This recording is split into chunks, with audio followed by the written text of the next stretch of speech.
upon its completion, it has no bearing on this case. And so that's my proposed instruction that we talked about last week. Mr. Demora, any comments on that? The people are okay with that instruction now. Okay, thank you, counsel. Mr. Hutchinson? I agree. Okay, all right, great. So we have that, and then the second order of business here is that there was an opening statement PowerPoint drafted by the prosecution, and it sounds like the parties have done some adjusting and or meeting and conferring. And I did get a brief from the defense and a brief from the people on that. And so I'm prepared to go through that one by one. Let's just address the defendant's objection to the draft. It was slide 1, that's been withdrawn. And then slide 13 is the Gallardo text, and the court will overrule the objection. The people can show that.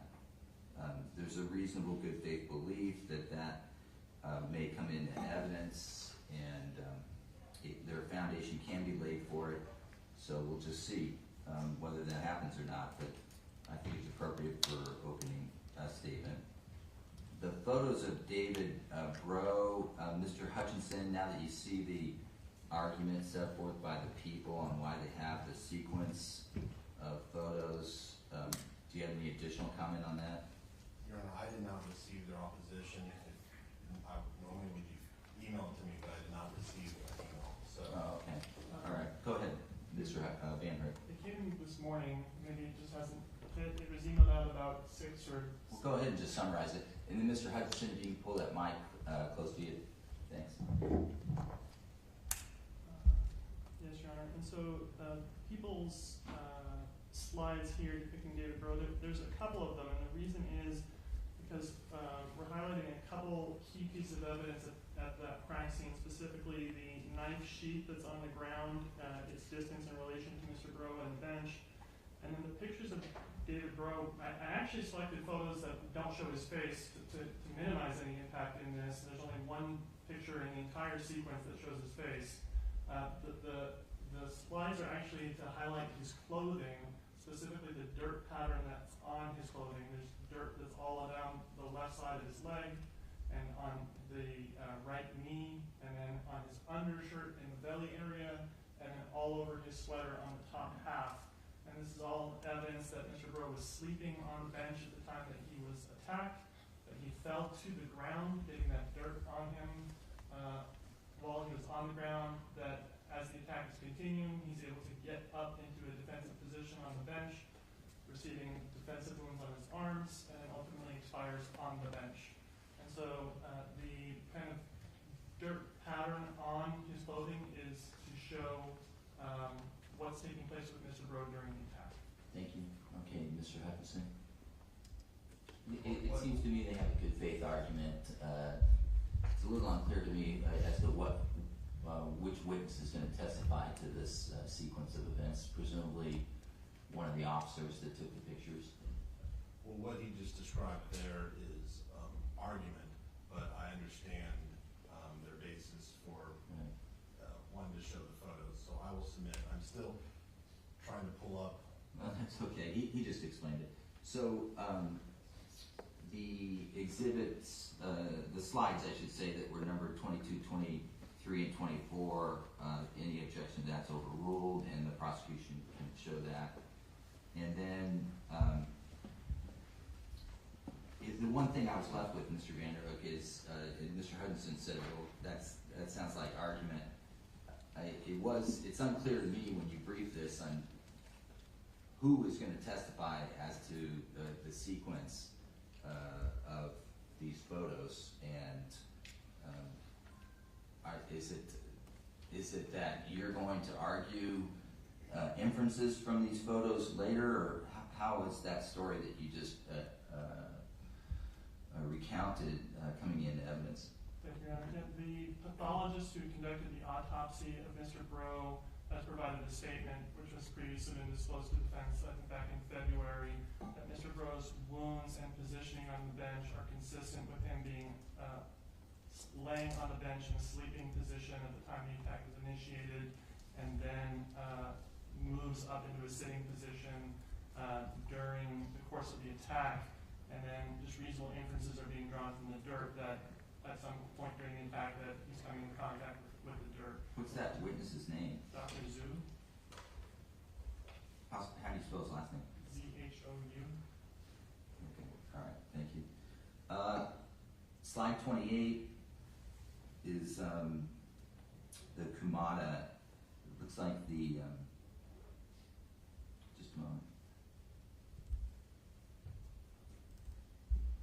Seems to me that that's just out of his testimony. Yes, Your Honor, it's Right. directly cut and paste from his report. Right, so slide 28's okay, any objections overruled? May I respond to that? Yeah, go ahead. The people can mention it, but that is a exhibit that the defense will challenge and ultimately may not be admitted into evidence. And so the case law talks about the appropriateness of using exhibits during opening statement. There is no error if they're later admitted into evidence. For the people to put an exhibit up there that may ultimately not go into evidence which the defense is challenging, I believe is inappropriate. They can reference it if they will, but they should not be able to project that to the jury. Mr. Vanderhook on that legal argument. So basically, if the opposing party flags in good faith a pretrial objection to a physical piece of evidence, here a document, normally during the course of the evidentiary phase of the trial, you would have to lay the foundation, overcome any objections before publishing it to the jury. And so I understand Mr. Hutchinson's argument here. It's different if he doesn't have a good faith basis to challenge it, of course. What's your response? Your Honor, this expert put together this report, and we have a good faith basis to believe that this is going to be admitted, and we're permitted to do so. The only basis for challenging this exhibit is that the defense has their own expert who has a different interpretation, but the evidence is going to be from Mr. Kumada that these points that he's plotting on this are from the defendant's phone, and that they're all with each point comes with its own precision estimate as to how accurate the points are. And he's going to be able to testify that every single point that's reflected on that diagram has a precision estimate of 65 meters or less. The defense expert is talking about other points that have precision estimates of over 2 kilometers. And so while there is an expert somewhere who disagrees with this, doesn't change the fact that we're going to be able to lay the foundation. And it may ultimately be that this comes in and the defense expert's opinion comes in, and then the jury gets to sort it out. But it's not a question of admissibility. What the defense is arguing is essentially that people should not adopt this interpretation or adopt this as what is true. It's not a question really of admissibility. It's of the dueling experts, and that their expert wants to rely on points with precision estimates that could put them anywhere in the city. Okay, the court's heard argument. I'm going to allow the slide 28, and we'll see where it goes in the course of the trial. I don't feel that it would be highly prejudicial if it's shown and later concluded that it's not admitted, and there's a reasonable probability that it will be admitted. So let's go on to slide 32, and slide 32 is relevant. It will be admitted during the course of the trial without question, so the people can show slide 32. And then slide 40 is, and slide 32 was the picture of Mr.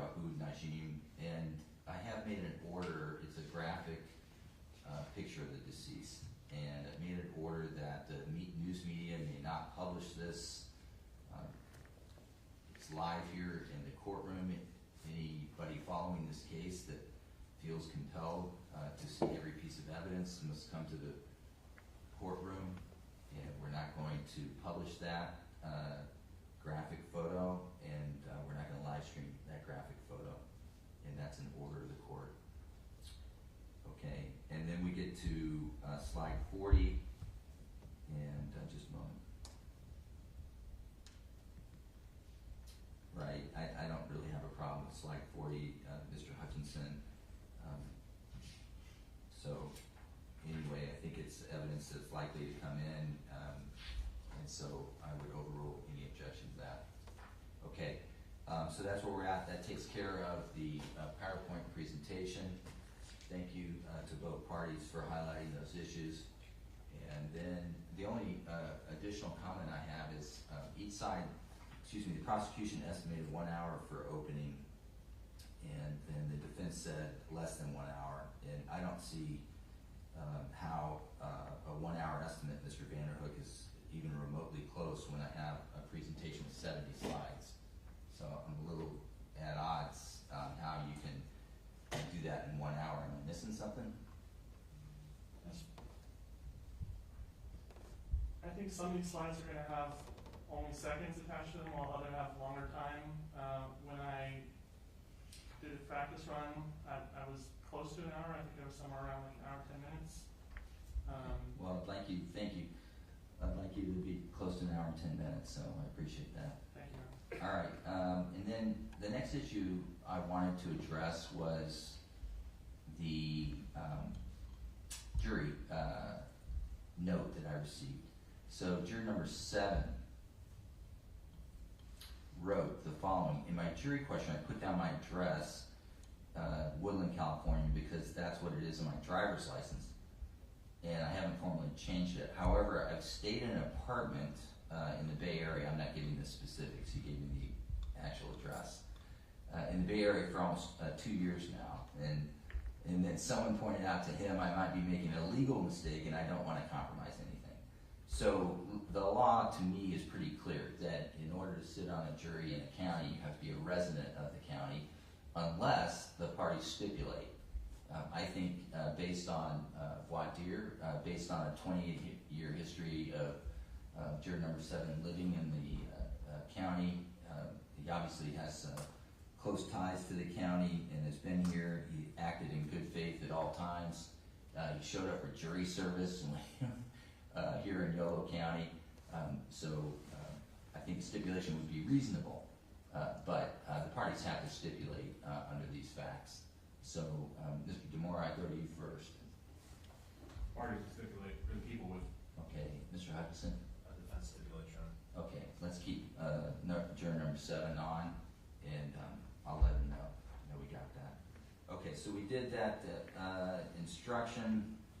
I'm going to pre-instruct in a moment when we get the jury in. I'll read the information. We summarize that, and we've handled the PowerPoint issues. I did see that another motion came in from the people. I'll address that later. Not prepared to address that this time. So, Mr. Hudson, you may not have seen this yet. It's a motion to eliminate to exclude defendant's hearsay statements, and we'll take this up later this week, as soon as I can get to it. Okay. All right. Thank you, Mr. DeMore, Mr. Vanderhook. Any other issues at this time before we check on our jury? No, Your Honor. Okay. Thank you, Mr. Hutchinson. Anything else? No, Your Honor. Okay, all right, so then, to our bailiff, we have 18 jurors, and they're scheduled to be here at 9:30 to start, and so I want you to order them. If you don't have a roster, I want you to line them up out there, so when they come in and can move in 1 through 18. The only thing I'll say is that I moved the third alternate to sit over here next to the alternates 1 and 2, and so that's Miss Scales, so she'll sit over here, and then the other 3 alternates will sit in sequence over there.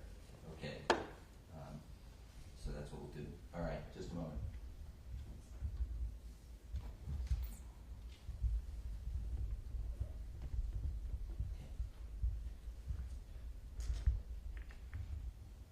Okay, that's okay. All right, thanks. Okay, all right, super. So we'll be back then when we get in the box, 18 jurors. All right, thank you, folks. Off the record.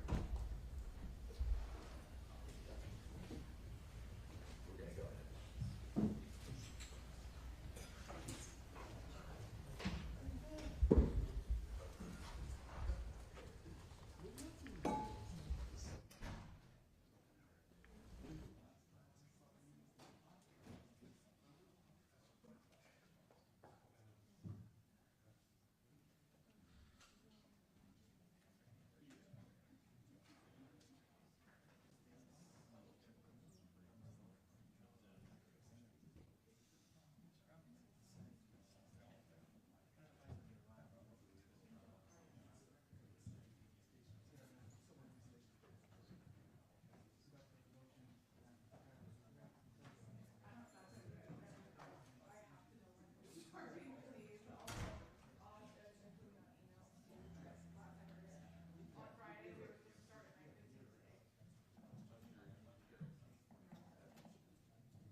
Okay, let's go on the record in the people of the state of California versus Carlos Reales Dominguez.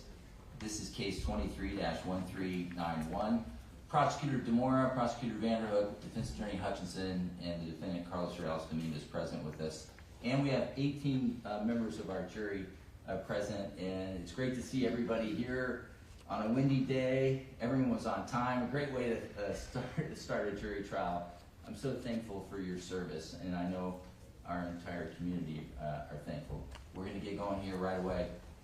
As a practical matter, I've got 3 of my jurors over here on the left, and I am going to move you slightly to the right, but we live stream these proceedings, and I don't want any of the jurors on the live stream proceedings. So I had to put you over there temporarily.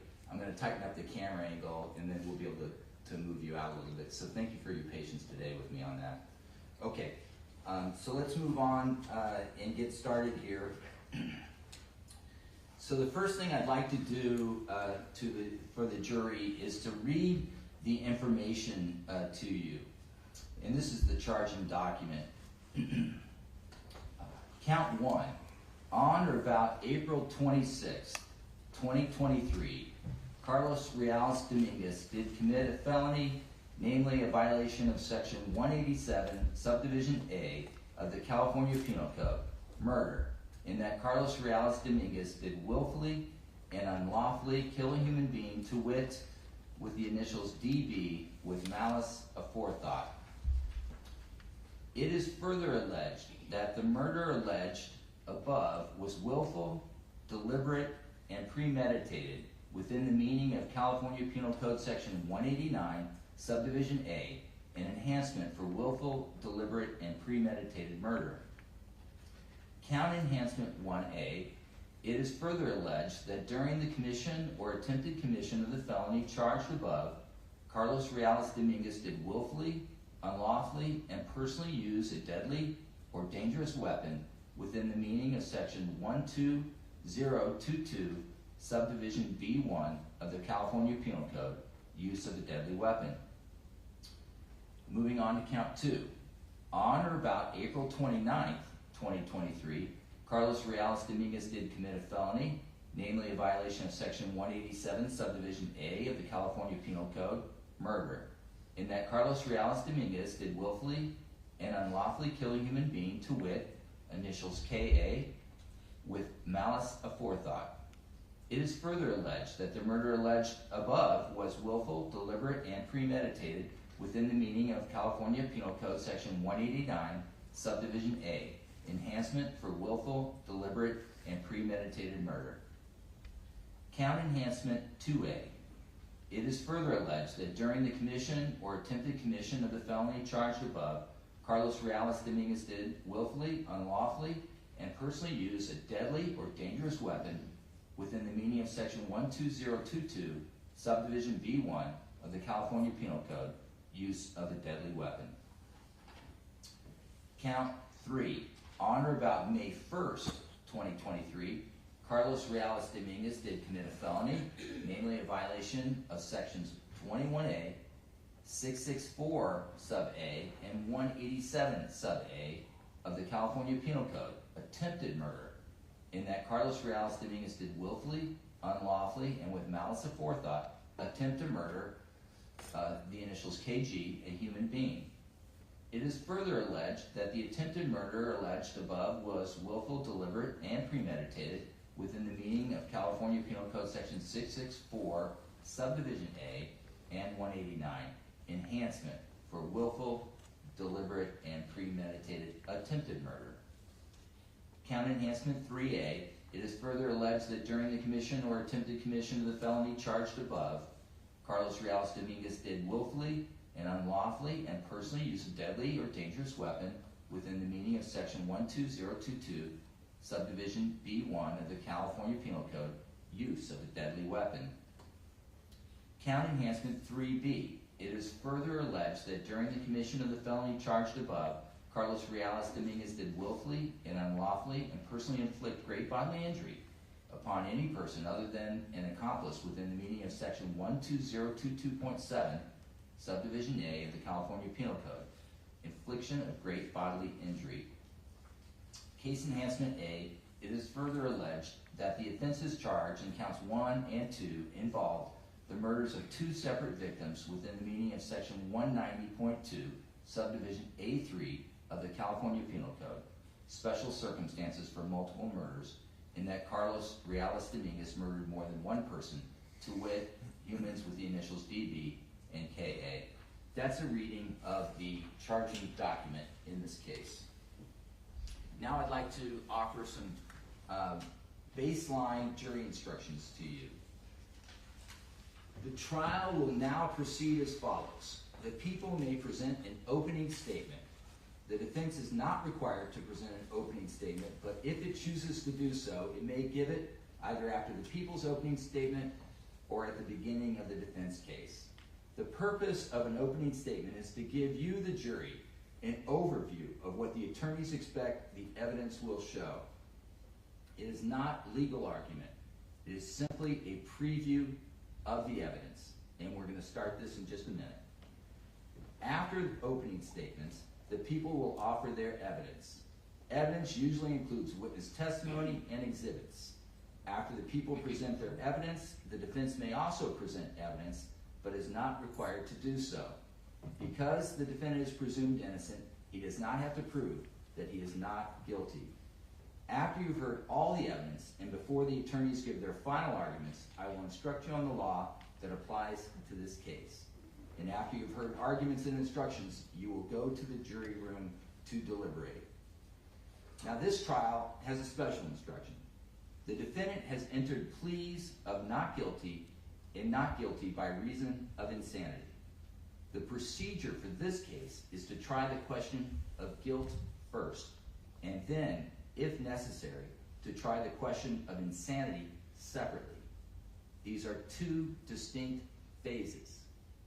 And I just a moment ago outlined phase 1, opening statements, evidence, legal instruction, argument, and deliberation. That's the outline for phase 1.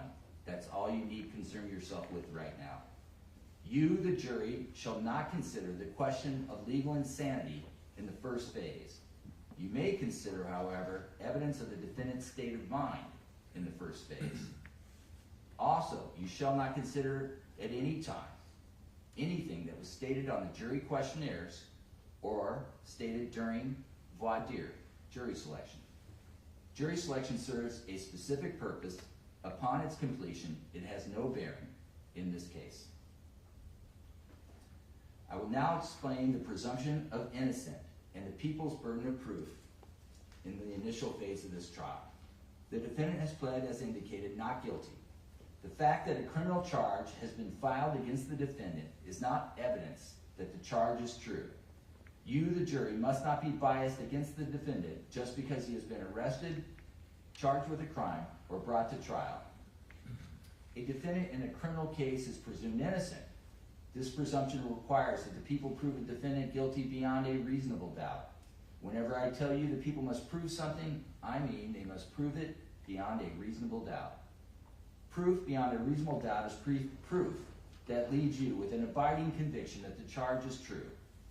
The evidence need not eliminate all possible doubt because everything in life is open to some possible or imaginary doubt.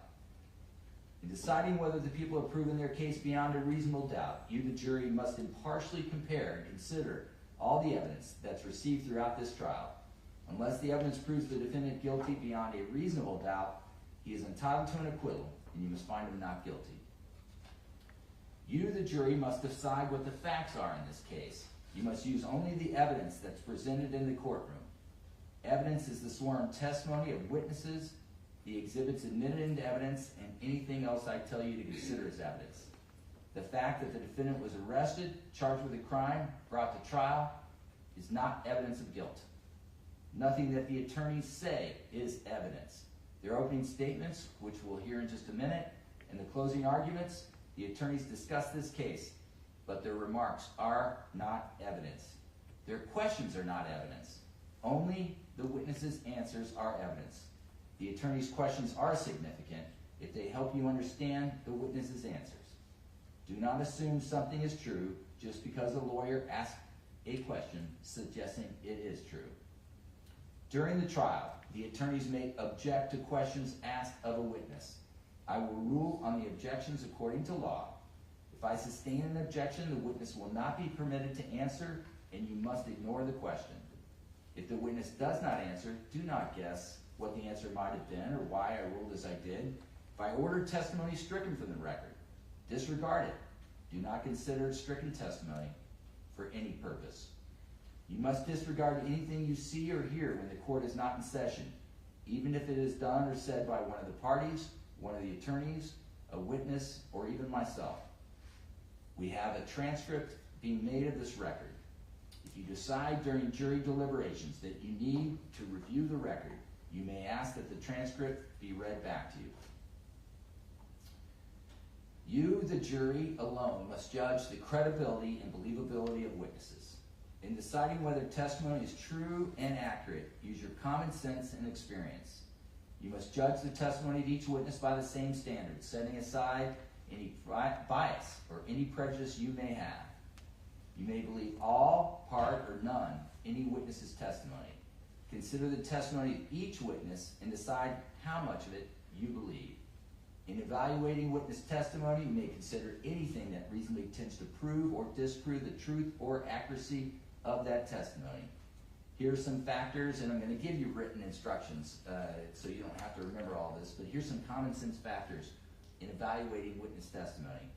How well could the witness see, hear, or otherwise perceive the things about which the witness testified? How well was the witness able to remember and describe what happened? What was the witness's behavior while testifying? Did the witness understand the questions and answer them directly? Was the witness's testimony influenced by a factor such as a bias or a prejudice, a personal relationship with someone involved in the case, or a personal interest in how the case is to be decided? What was the witness' attitude about the case or about testifying? Did the witness make a statement in the past that is consistent or inconsistent with his or her testimony? How reasonable is the testimony when you consider all of the other evidence in the case? Now, do not automatically reject testimony just because of inconsistencies or conflicts. Consider whether the differences are important or not. People sometimes honestly forget things or make mistakes about what they remember. Also, two people may witness the same event, yet see it or hear it differently. Okay, my final instruction before I invite the lawyers to give opening statements. If you receive any information about this case from any source outside of the trial, even unintentionally, do not share that information with any other juror. If you do receive such information, or if anyone tries to influence you or any juror, you must immediately tell the bailiff. You must not let bias, sympathy, prejudice, or public opinion influence your assessment of the evidence or your decision. Bias can affect what we notice and pay attention to, what we see and hear, what we remember, how we perceive people, and how we make decisions. We may favor or be more likely to believe people whom we see are similar to us or with whom we identify. Conversely, we may disfavor or be less likely to believe people whom we see as different. Although we are aware of some of our biases, we may not be aware of all of them. We refer to those biases as implicit or unconscious. They may be based on stereotypes we would reject if they were brought to our attention. Implicit or unconscious biases can affect how we perceive others and how we make decisions without our being aware of their effect. You, the jury, must not be biased in favor of or against any party, witness, attorney, a defendant, or alleged victim because of his or her disability, gender, nationality, national origin, race or ethnicity, religion, gender identity, sexual orientation, age, or socioeconomic status. You must reach your verdict, finally, without any consideration of punishment. All right, those are pre-instructions that the court has given to the jury, and I think I promised all 18 of you that I would wave a proverbial flag each time we moved into a new stage, and we're ready now for opening statements. Okay. So with that, I'll invite Mr. Vanderhook to give an opening statement on behalf of the people of the state of California.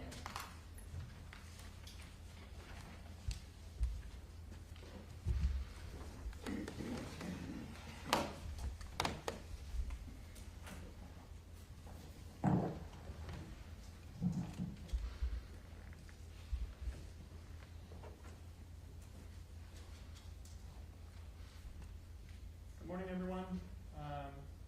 Was introduced to some of you before. My name is Fritz Vanderhook. I'm one of the prosecutors on this case. And this is the people's opening statement. Right? Later you're going to hear a closing argument, and this is an opening statement. And the purpose of the opening statement is to kind of give you an overview of what the evidence is going to be, what you're going to be presented with. So that way when you're hearing the evidence during trial, you understand where things fit into the big picture of things. During trial, due to scheduling issues or all kinds of things, witnesses can come in a jumbled order in there. And if you don't understand how they fit into the picture of things, it can be difficult to understand their testimony and the scope of what's going on. Some of the witnesses in this case are going to be people who are unhoused, and so they're going to be brought in just when they can be located and brought into court to testify. And so they may come in the middle of another witness's testimony or something like that. And so if we're doing a good job in this opening statement, you'll have a good idea of how everyone fits into what's going on. And so we're first going to look from the kind of 1,000-foot perspective of what is the basics of what's going on in the case. And from the 1,000-foot perspective, it starts on April 27th of 2023 when David Breaux is found dead on a bench in Sycamore Park in the city of Davis. Or sorry, in Central Park in the city of Davis.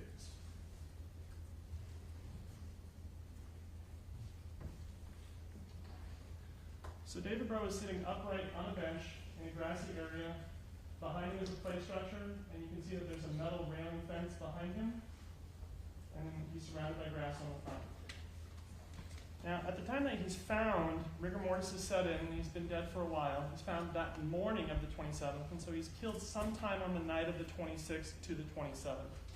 And he's on a bench that's surrounded by grass in kind of all areas about 50 feet, and he's got this railing to the back. And it's a dark area of the park. The only lighting is these kind of, you have a light there and a light there in the kind of play area of the park, and there's trees in between the lighting. And so where David Breaux is on the bench is dark. Now, the police are called. The police do an investigation, and then 3 nights later, on the night of April 27th, you have Karim Najim, who's killed in Central Park. Now, Karim lives in the housing that's on the left side of the freeway from Central Park, or from Sycamore Park. He lives in the housing there, and he rides his bike through down Sycamore Lane, through Sycamore Park, over the pedestrian bridge, into where he lives to go home. And as he's riding his bicycle down the path, he's attacked and he's stabbed to death. The police respond, the police conduct an investigation as well, and then there is a third stabbing that happens, so Karim is killed on the night of April 29th, and then you have a third stabbing on the night of May 1st of 2023. And so on that night, Kimberlee Guillory is sleeping in her tent, is sitting in her tent that's next to a PG&E substation in the city of Davis off of L Street.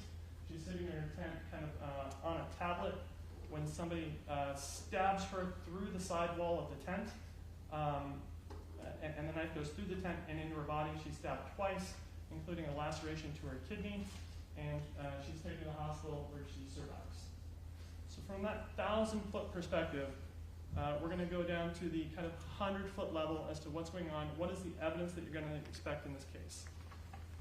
And understand the evidence, to understand why this is going to be proven to be a deliberate, willful, and premeditated murder, you're going to need to go back further than when this kind of first comes to light, before David is found in the park.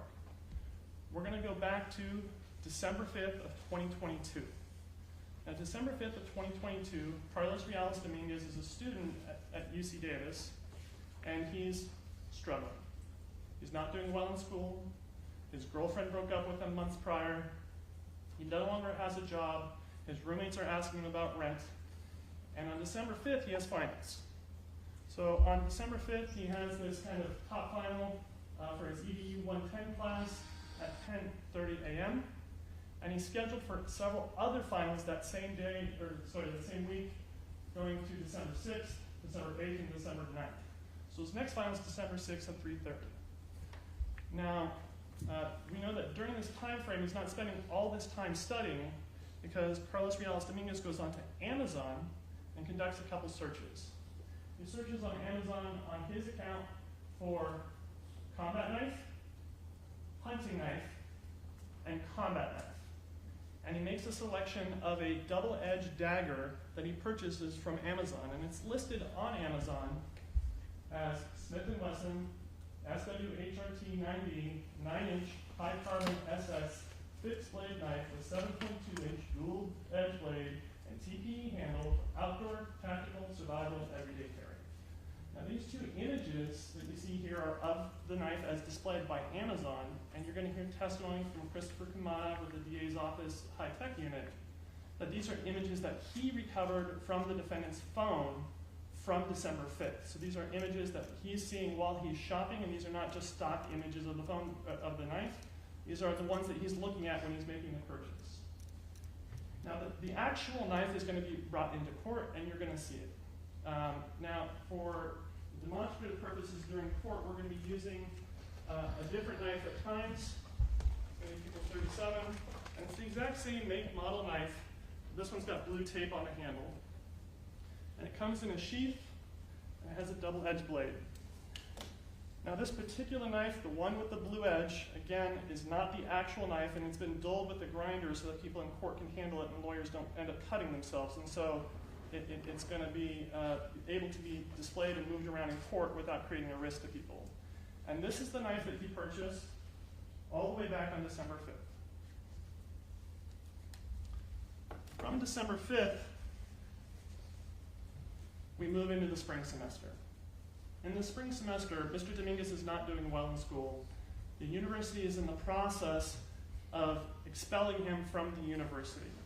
He's filed appeals with the university to appeal his expulsion, and he's still technically a member of UC Davis, still a student there, but he's on the track to be expelled. Then on April 19th of 2023, he sends a text message to that girl that broke up with him. And he sends a text message, "Hey, what are you doing? You free tonight? You down to hang?" And she answers, "Out of respect for my girlfriend, I don't know if it's a good idea for us to hang." And he answers, "All right." So her response is on the 20th, and then he answers, "All right," on the 20th. So the 20th, when he gets this, again, rejection from this girl, when he's on the verge to be dropped out, we have 5 days later to April 25th, and we can see what he's doing that day. He's scheduled for classes. He has, this is a Tuesday. He has Tuesday and Thursday classes at UC Davis, and we have the start time for classes, and this is going to be an exhibit that you get. You'll get his scheduled classes for that. You're also going to get expert testimony from Christopher Kamada about his forensic analysis of the defendant's cellular phone. And he's going to talk about how the cellular phone saves data for 7 days about a person's location and movements, and he's going to talk about how that works. And you're going to see exhibits that Mr. Kamada prepared showing maps of the area with little pins on them following the location. And Mr. Kamada is going to talk about how phones figure out where they are, how they save that information, how long they save the information for, and how reliable different sources of location information is. And Mr. Kamada is going to talk about how for the exhibits prepared by Mr. Kamada, he's only using what is known as native location data, meaning that the phone is determining what its location is and then reporting that. He's also going to talk about the precision estimates of this location data.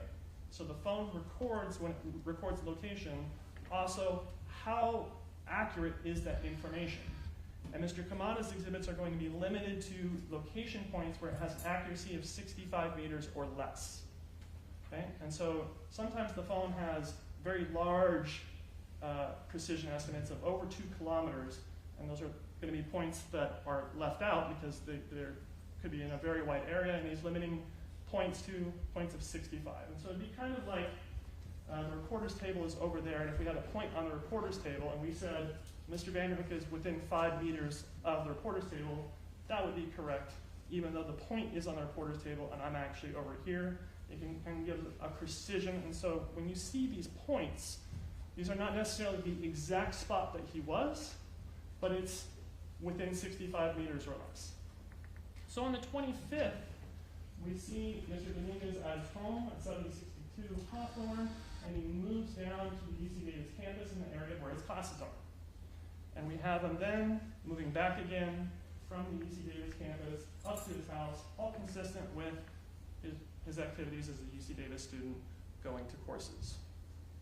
Now, on the night of the 25th, what we have here is a power log from the defendant's phone. So Mr. Kamada is going to talk about this as well, how the phone records when it's powered on and when it's powered off, and then it stores that data, and that when you manually power off the phone, it stores it for a certain amount of time, and when the phone dies of a battery, battery loss, that it's recorded different, and it's recorded for a lesser amount of time. But on the night of the 25th, the phone dies of battery loss at 11:49 p.m., and these stars here at the bottom of the chart are indicating that it's battery shutdown depletion. And so on the 25th, the phone goes out, and there's no location data for April 26th. And it's on April 27th, the morning of April 27th, that David Breaux was found on the bench. Now, the phone was powered back on the same morning that David Breaux was found. You can see in the green column for power up that it was powered on at 4:57 a.m. the same morning David Breaux was found. So it was powered on just a little bit before he was found.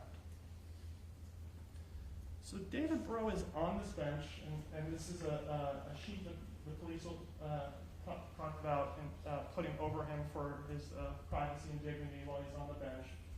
And we're going to talk about some of the physical evidence that is going on at this scene.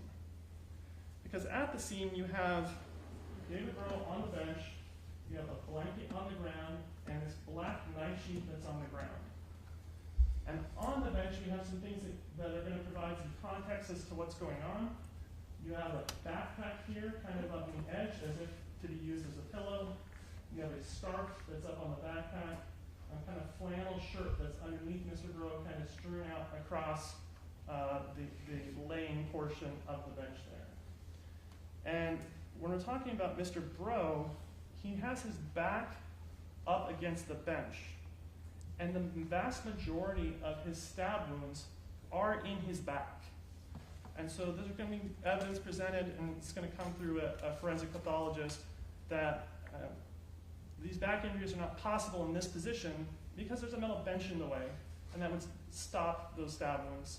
And so that this positioning is inconsistent with being attacked in this position just due to the sheer number of wounds and the impossibility of stabbing someone in that mechanism while they're in this position. We're going to have some additional clues of what's going on with Mr. Breaux's attack based on the dirt pattern on his clothing. We can see on the sweater here that it's covered in dirt at the top. And we can see here that he's got an undershirt that also has dirt. Here we can see Mr. Breaux's arm, and we can see that it's not in his sweater sleeve. Okay, so Mr. Breaux is wearing 3 layers. He's wearing a kind of hooded sweatshirt, black underneath. He's got a light-colored long-sleeve shirt underneath. And then the bottom layer is this kind of gray shirt here. So his arms, both of them, are inside his sweater, inside his top layer shirt, but over that kind of bottom layer undershirt. So this is all going to be evidence that is pointing towards that he's sleeping on the bench, that his arms are kind of tucked in within his clothing while he's laying there. Now, as I indicated, Dr. Zhu is going to talk about how the stab injuries on Mr. Breaux are inconsistent with this and more consistent with him actually being laying on his left side on that kind of backpack pillow with the scarf sleeping on the bench rather than being in this position. Additionally, we have this information from the dirt on his clothing. If we look further, we can see that on his right knee, there's a dirt pattern, kind of as if someone is getting up, and then there's dirt on his left leg here. And the dirt on his left leg goes all the way down, as if the left side of his body was completely in the dirt at some point. As far as his clothing here, you can see that he has the dirt on his stomach, and then on his chest, there is no dirt. It's kind of clean where the sweater comes up there.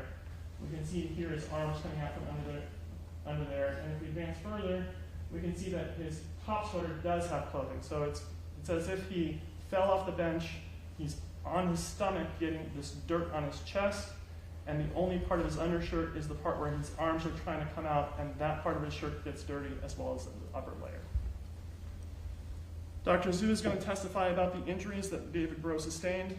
He sustained a total of 31 sharp force injuries, 16 in his torso, 10 in the right arm, and 5 in the right arm. He's going to talk about his expertise as a forensic pathologist and kind of the positioning of the body before, during, and after the assault. And it's going to show that this is not just a quick event, that this is 31 different stabs that are going on to Mr. David Breaux while he's sleeping on the bench, while he's down on the dirt next to the bench, and while he's getting back up to try and defend himself with his arms, and he's getting these injuries on his arm on the bench trying to defend himself before he ultimately expires in that seated position on the bench.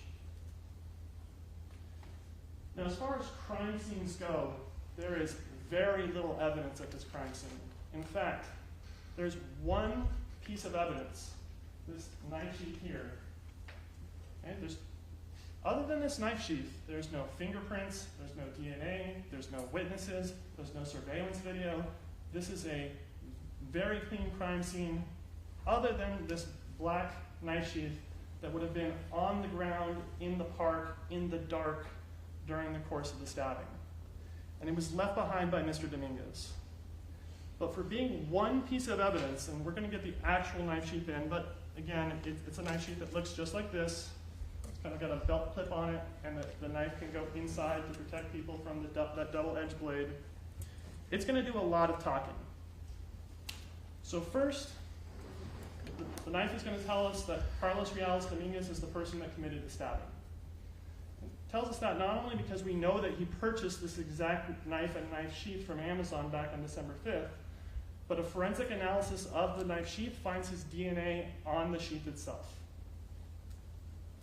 Second, it's going to show a bit of what happened during the course of the stabbing. It's going to tell us that Mr. Dominguez brought the knife to the scene. Because we know he bought the knife back on December 5th, it would have been brought to the scene.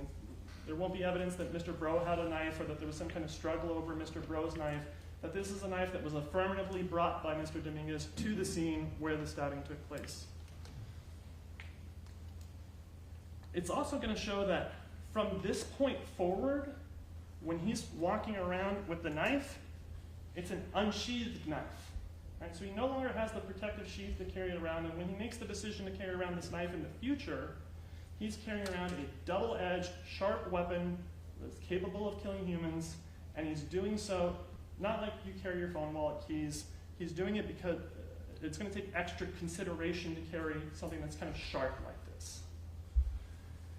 And it's also going to show that it's that knife that did the killing and not some other knife. And it's not as if Mr. Dominguez has multiple knives and different knives are used during the killing. We know because we have the sheath for the knife at the scene, we know what knife was used for the killing. And that's going to be important because it's going to be informative to us of some of the things that are going on after David Breaux is killed. One of the things that happens after David Breaux is a removal of DNA belonging to Mr. Breaux on the knife. When the knife is ultimately recovered,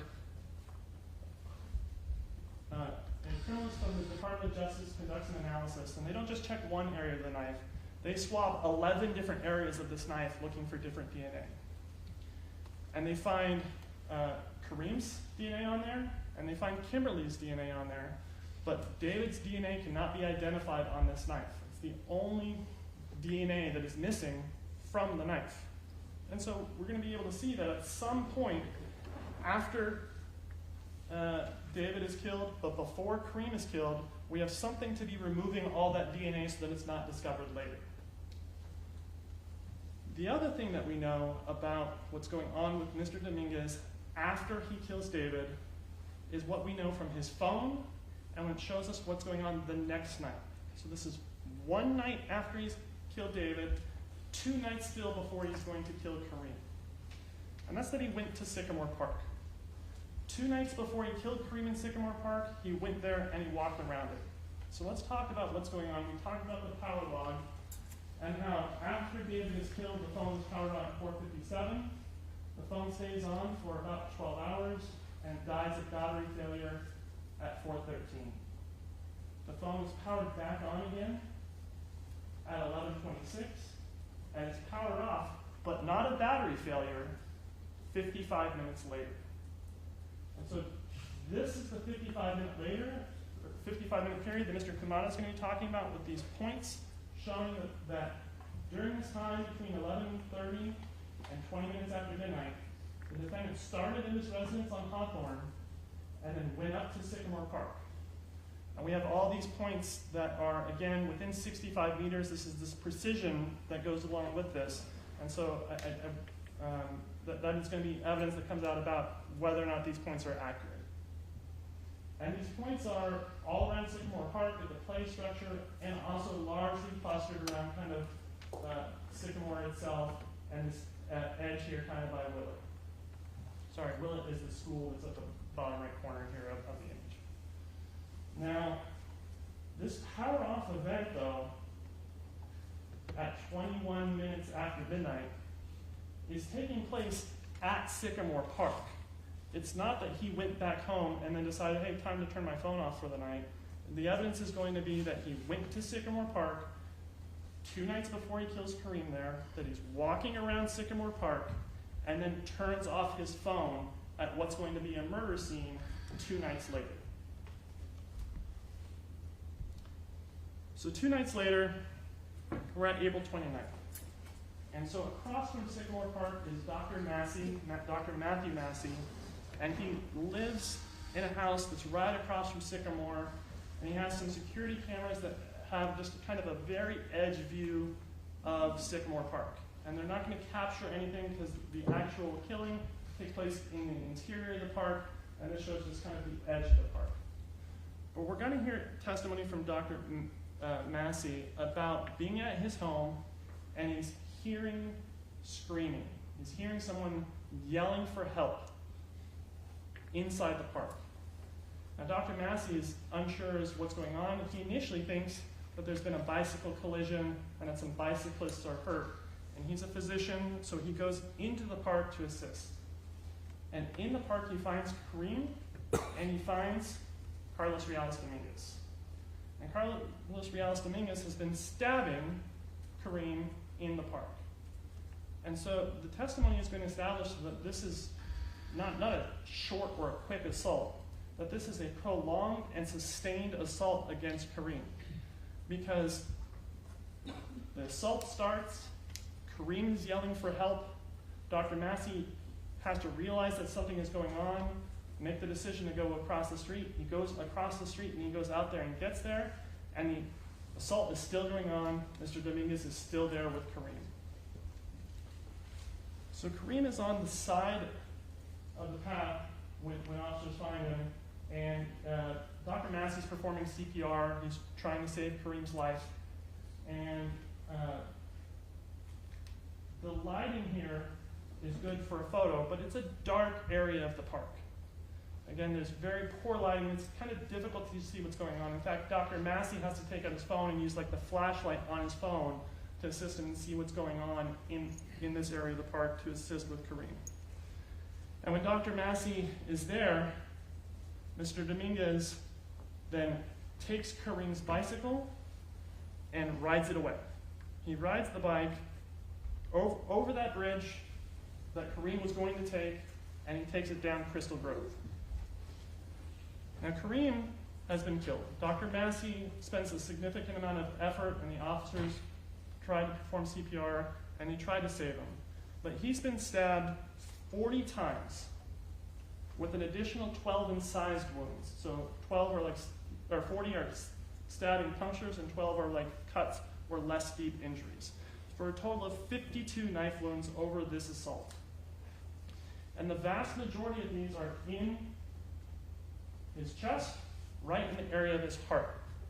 He's also sustaining knife injuries to his neck, to his face, even has one coming in and going in his lip and knocking out one of his teeth and leaving his teeth on the ground there.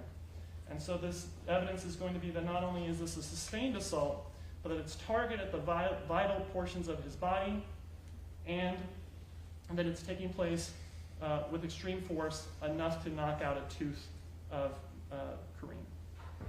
Again, we're going to have a forensic pathologist come in, different doctor for this.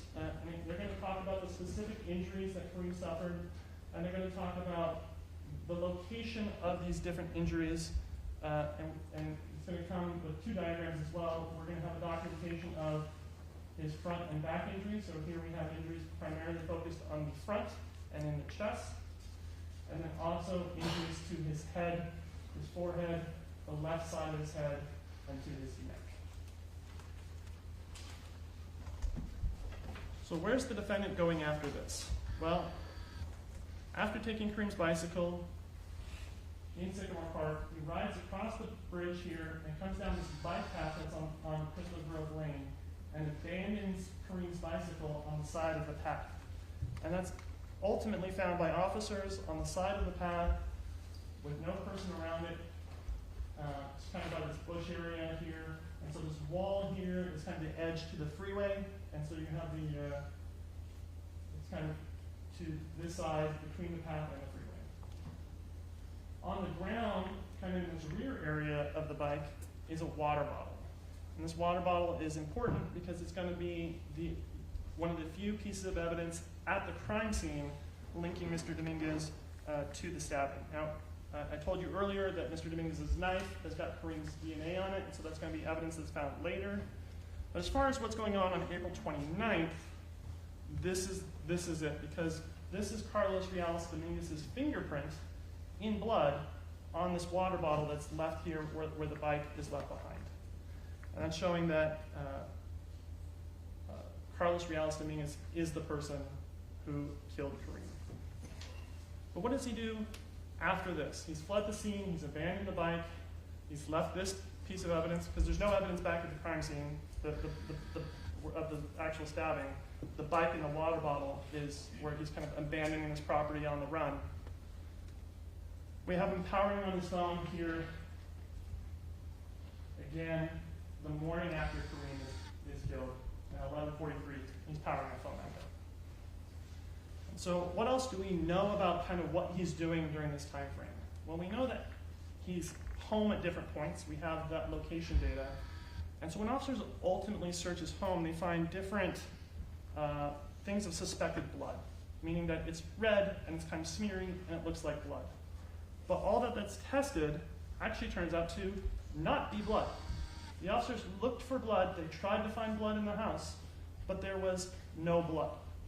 Which means that Mr. Dominguez, who committed the first stabbing of David Breaux and the second stabbing with 52 different wounds on Karim, who left Karim's bicycle with blood on the handles and blood on the frame because blood was dripping everywhere, managed to get home and not leave any blood anywhere lying around his home that was going to be detected later. In fact, nobody's blood is found at Mr. Dominguez's home or linked to any item in his home. The only places where victim's blood is found is on the knife and on his clothing that he was wearing when he killed Kimberlee, or when he attacked Kimberlee, and when he killed Karim.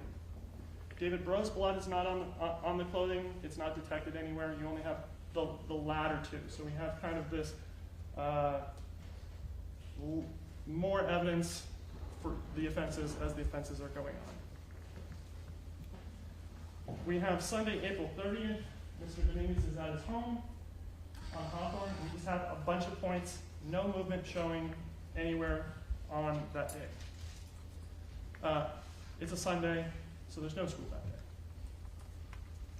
The next day, though, May 1st, we have more points, and they're going to again correspond to the defendant's schedule. Because we have him, he has Monday, Wednesday classes, and so when we look at his phone and the movement that his phone is doing, it's again to UC Davis campus. He's just going to class and carrying his phone like he normally does during his time when he's going to his class, and then he's going back from class again. And this is again going to come through Mr. Kumar. So from this point, we can't track what he's doing from his phone anymore, because his phone is there the rest of the day. It's there until 11:58, right? But we know that Kimberlee Guillory was stabbed at 11:30, and we're gonna have more location data for May 2nd, the next day. But during the time of the stabbing, he's not brought his phone. He's brought it when he goes to class on multiple occasions, but when he's out again and ultimately stabs Kimberlee, he leaves the phone behind. But we do have an idea of what he's doing based on surveillance video that's collected from the downtown area where Kimberlee was stabbed. And so you're going to get this chart which kind of lays out different points where he's spotted on different surveillance videos. We're going to walk very briefly through them. First, we're going to look at these green arrows which kind of show movement towards the stabbing, and then blue arrows are going to indicate movement away from the stabbing. And we have arrows 1 and 2 here, and these are at 2nd E, and then here at 2nd G, Illusion Smoke Shop. And these are cameras where Mr. Dominguez is on his bicycle, kind of going down 2nd Street, and he's captured on camera. And Mr. Dominguez rides a kind of distinctive bicycle. It's got these white rear frames and a white front fork. And it's a bicycle that is really identifiable on these various surveillance videos.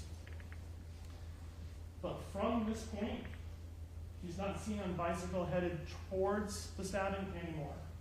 After 2nd G, we have kind of a train station here, and it is possible, and you'll see from the photos, it's possible to kind of tuck in this train station and follow the train tracks up to where the stabbing actually takes place. So this movement here towards the stabbing is taking place at around 11 p.m. From there, we have movement again at 11:06 at 320 K Street. Now, if we look here, 320 K Street is a building that is just off the scene here. It's at the top, and it's a camera that kind of looks south. And it's a dark night, and it's a really long view for a surveillance camera. So this surveillance camera is not like the other two where it's clear enough that you can identify someone. It's showing silhouettes, right? You can't tell man, woman, anything about the individual other than that it's someone and that they're walking. And you see somebody walking down 3rd towards the encampment, and that takes place at 11:06. And then you see someone walking back from the encampment the other direction, and that takes place at 11:08. So this is going to be important. You're going to hear from one of the unhoused persons living in that encampment by the name of Alberto Orozco, and he's going to talk about how he saw an individual at the encampment 20 minutes before the stabbing. And he's going to talk about how that person was wearing a black sweatshirt and Adidas pants with white stripes on them, which is exactly the clothing that the defendant was wearing during this time. And that the person that Mr. Orozco saw wearing that distinctive clothing did that walk where they're coming up L, away from the encampment, and then down 3rd, away from the encampment. 4 minutes later, the defendant is identifiable by his pants on this surveillance. It's at the SPCA Goodwill over at 3rd and I, here at this corner. And so it's kind of a few blocks. It's about a 4-minute walk.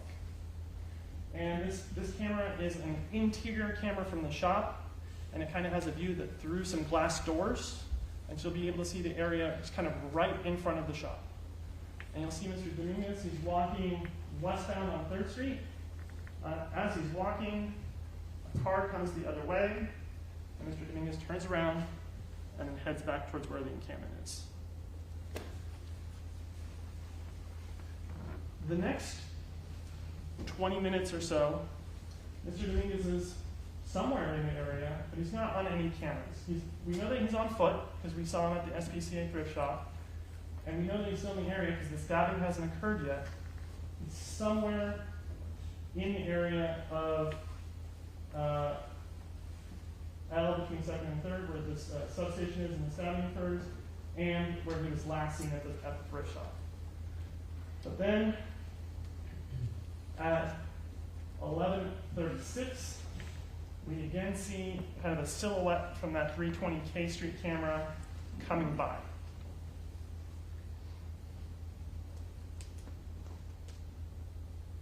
Then Kimberlee is stabbed.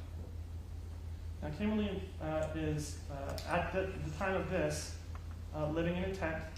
So you have the substation in the back here, and her tent is just off the sidewalk here. There's about a foot or so of dirt in between her tent and the sidewalk. And this is the walking path, so that someone coming past that 320 K Street camera would be coming to the right, and then down this way. So the person would have walked from the bottom of this picture up toward the top. And Kimberlee is in this portion of the tent, and she's sitting with her back up against the side of the tent, and she's on a tablet. Just like the other two scenes, the scene is dark. You're going to see some body camera videos from the officers, and you'll see them with their flashlights and how dark it is when they're not shining their lights. But Kimberlee has a light. The light is coming from the tablet that she's looking at, and it's right in front of her as her back is up against the tent, and it's casting her shadow on the back wall of the tent. And so the person walking here, Mr. Dominguez, can see exactly where Kimberlee is in that tent because she's lit up on the side of the tent. Now he comes in, takes the knife and stabs her twice through the tent wall. Pandemonium ensues. Okay? There's been multiple stabbings in Davis, and people have been on edge, including unhoused people. One of the unhoused people goes in to try and defend her, Mr. Chessman, and he actually ends up going to the wrong tent, thinking that he's defending her, and punching another unhoused person because he thinks he's trying to fend off this attacker. But again, we have Mr. Orozco, who sees what's going on and sees the defendant running from the scene, and he sees him running back the way he came down L Street towards 3rd Street.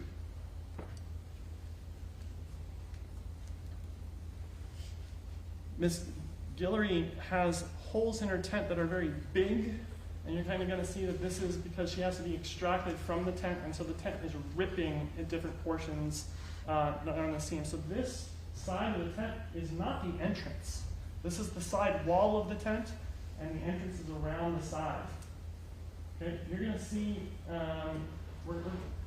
that we have the exact same make model tent in a non-ripped up form, a demonstrative, that we can set up, and you'll see that this kind of gray top here is a rain fly that goes over the bottom portion here. Because on this night, not only was it dark, it was raining at the time that she was attacked.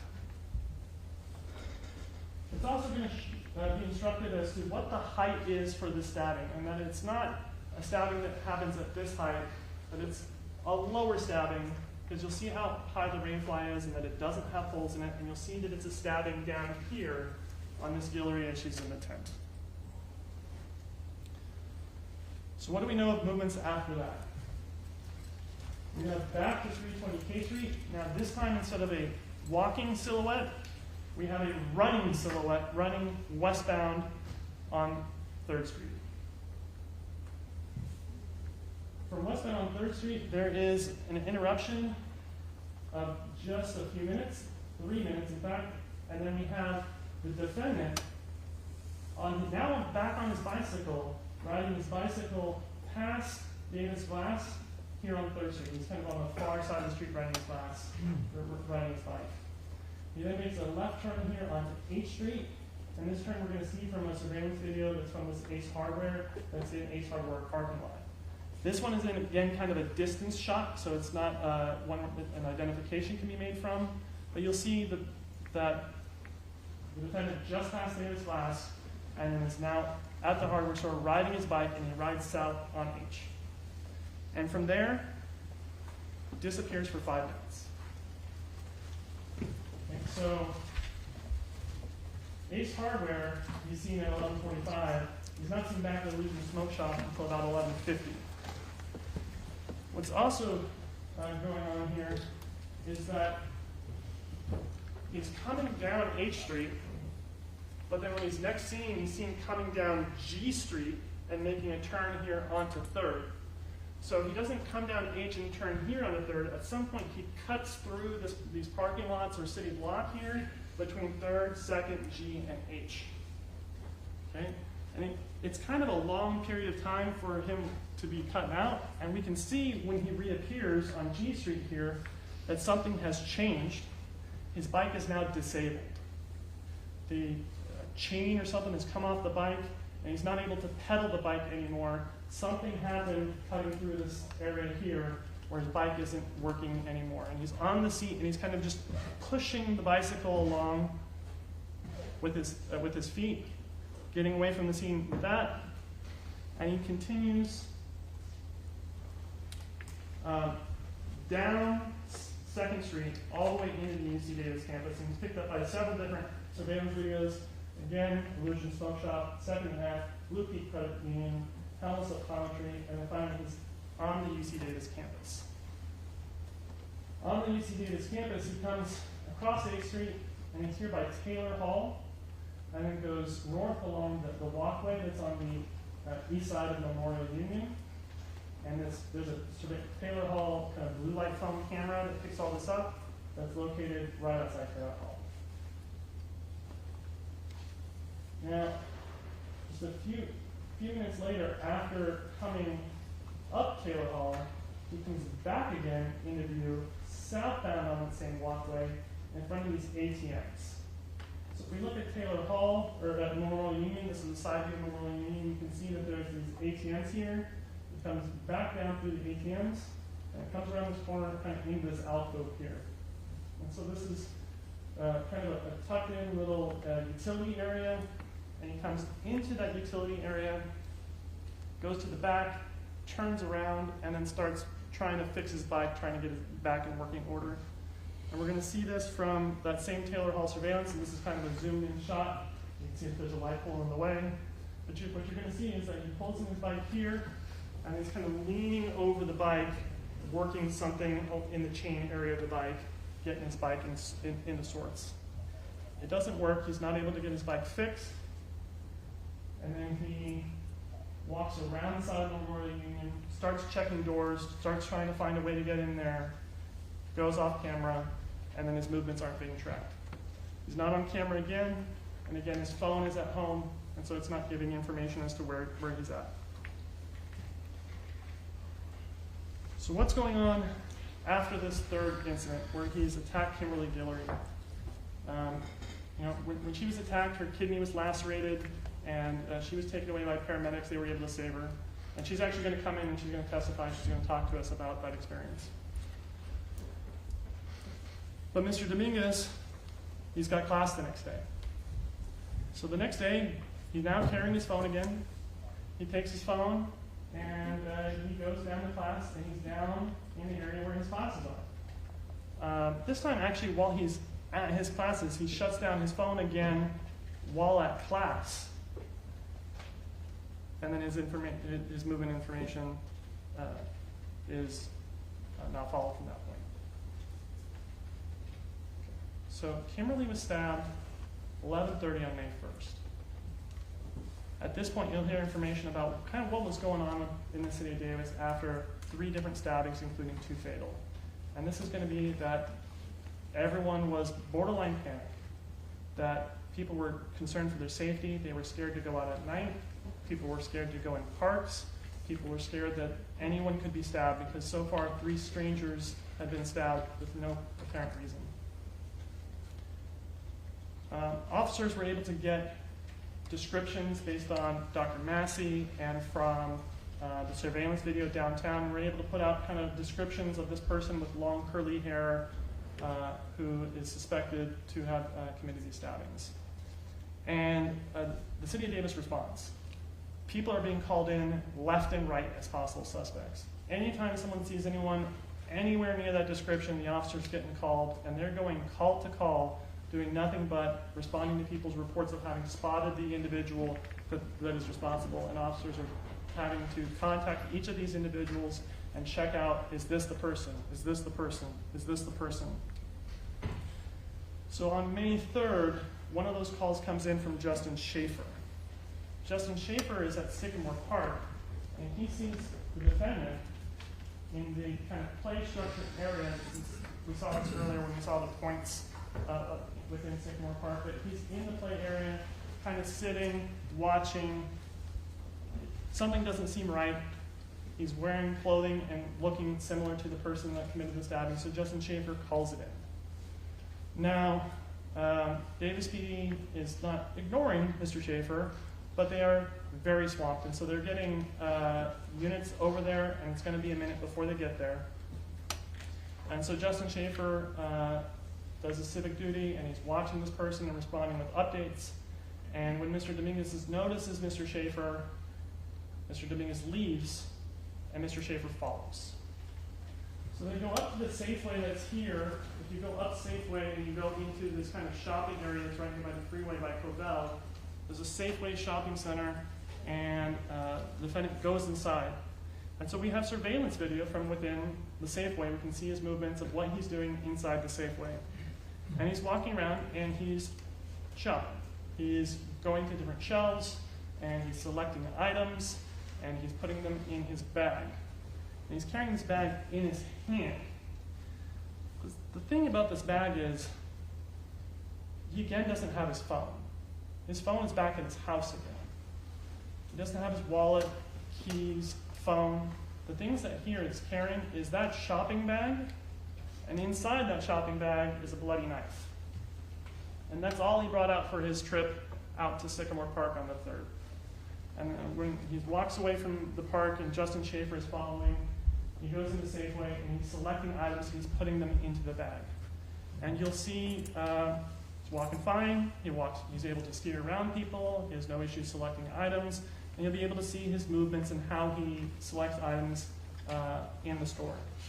He selects them, and then he walks out without paying and goes out of the store, because again, he doesn't have a wallet, he doesn't have any cash, he left anything like that back at his house.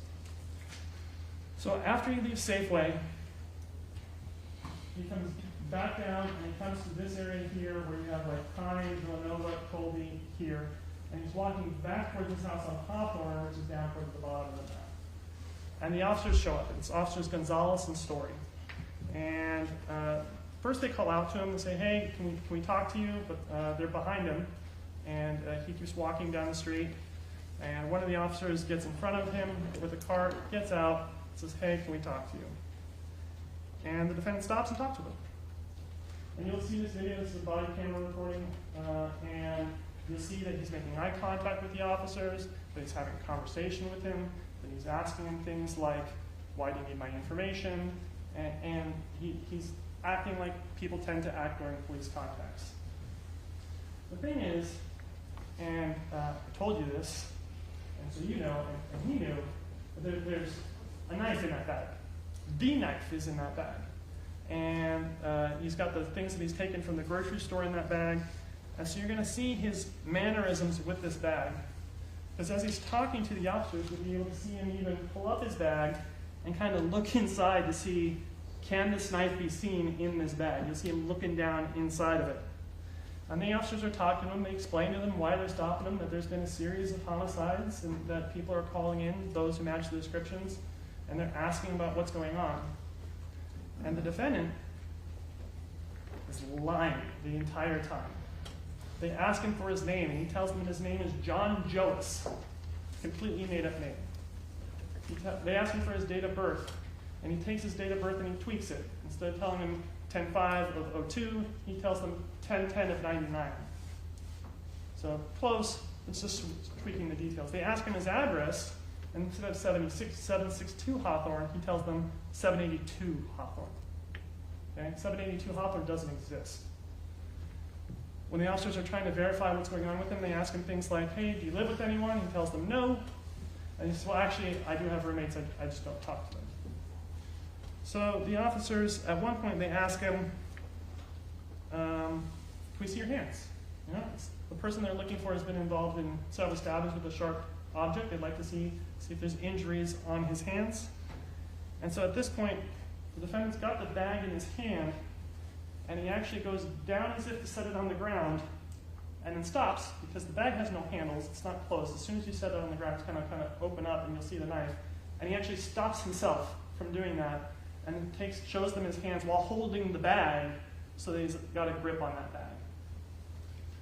Now, officers interviewing him are noting all these suspicious things, and ultimately decide, hey, we got to search this guy for weapons.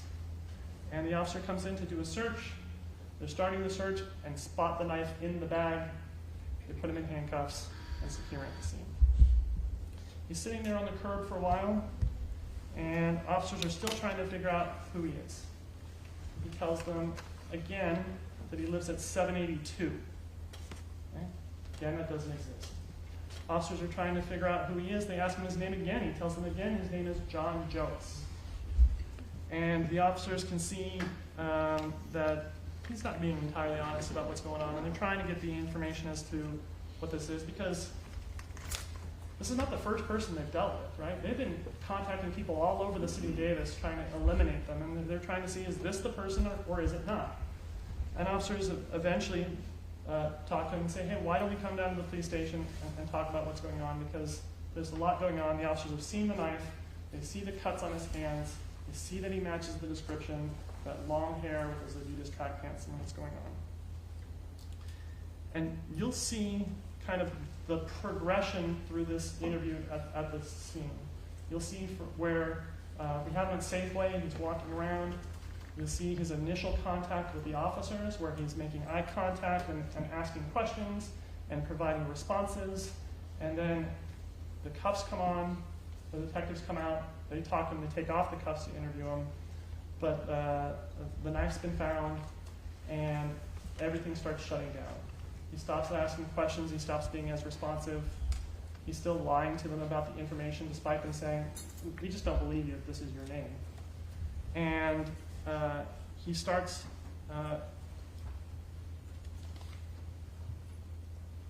shutting down his emotions and blocking out and starts staring off and not talking to the officers. And we have this kind of closing off of the defendant.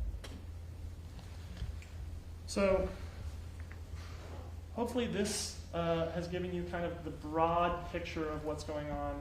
And so when you see a witness coming in, and they're coming in the middle of something that we're talking about, Central Park, and suddenly they're talking about being on L Street between 3rd and 2nd when Kimberlee was stabbed, it's going to fit in, and you're going to be able to switch gears and say, hey, we're talking about this stabbing, we're talking about that stabbing, we're talking about what's going on. But at the end of the day, as I said at the beginning, the evidence is going to be that the defendant not only stabbed David Breaux, not only did he still stab Karim, not only did he stab Kimberlee, but for each of those that he did so willfully, deliberately, and with premeditation, and I'll ask you to find him guilty. Thank you. Okay, thank you, Mr. Vanderhook. That concludes the people's opening statement. So we are going to take a break now. The break is 15 minutes. Let me walk you through this, how we're going to do breaks. And so generally, they're 15 minutes. And when you come back in, try to come back in sequence 1 through 18. It makes it a lot easier for you.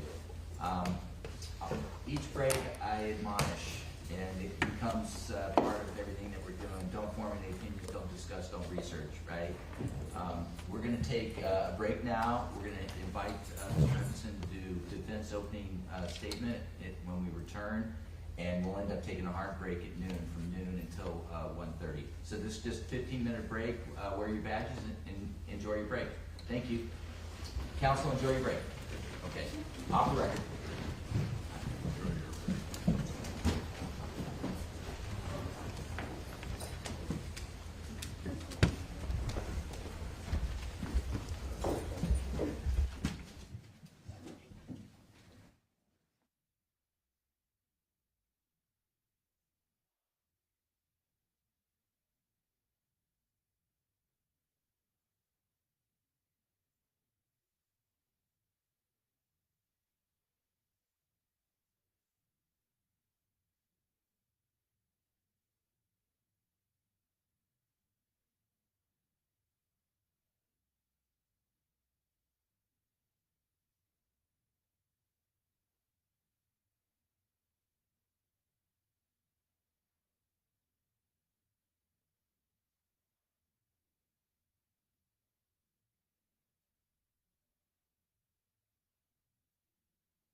Okay, let's go back on the record in case 23-1391, and we are ready now.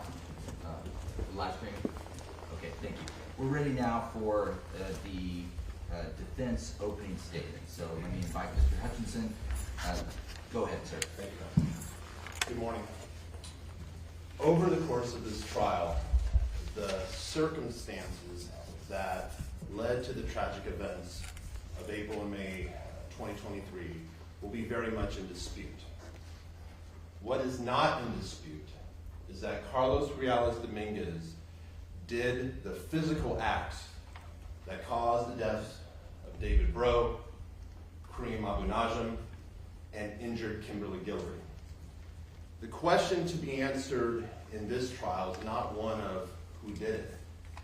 Rather, the question that will be presented to you is what was Carlos Reales Dominguez's specific intent and mental state when he did those physical acts? What was happening in his mind?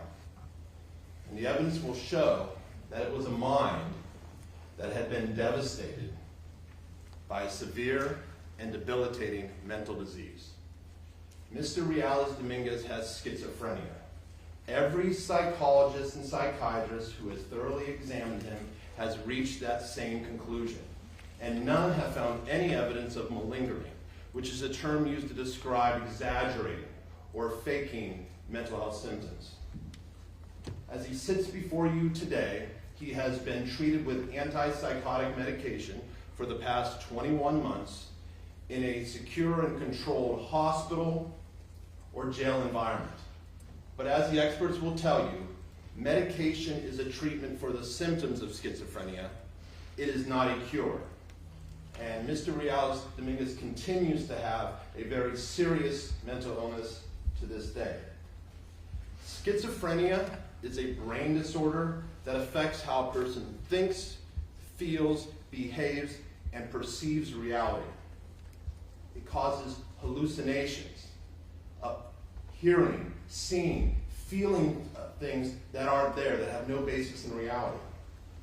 These hallucinations can be fantastical and terrifying, and maybe things that a healthy person would never believe. But to someone with schizophrenia, they are a reality. Schizophrenia also causes delusions, which is a fixed false belief in something that has no basis in reality, as well as grossly disorganized speech, thoughts, and behavior. Juror waiting, so. Oh, thanks. Just a moment. Yeah, go ahead.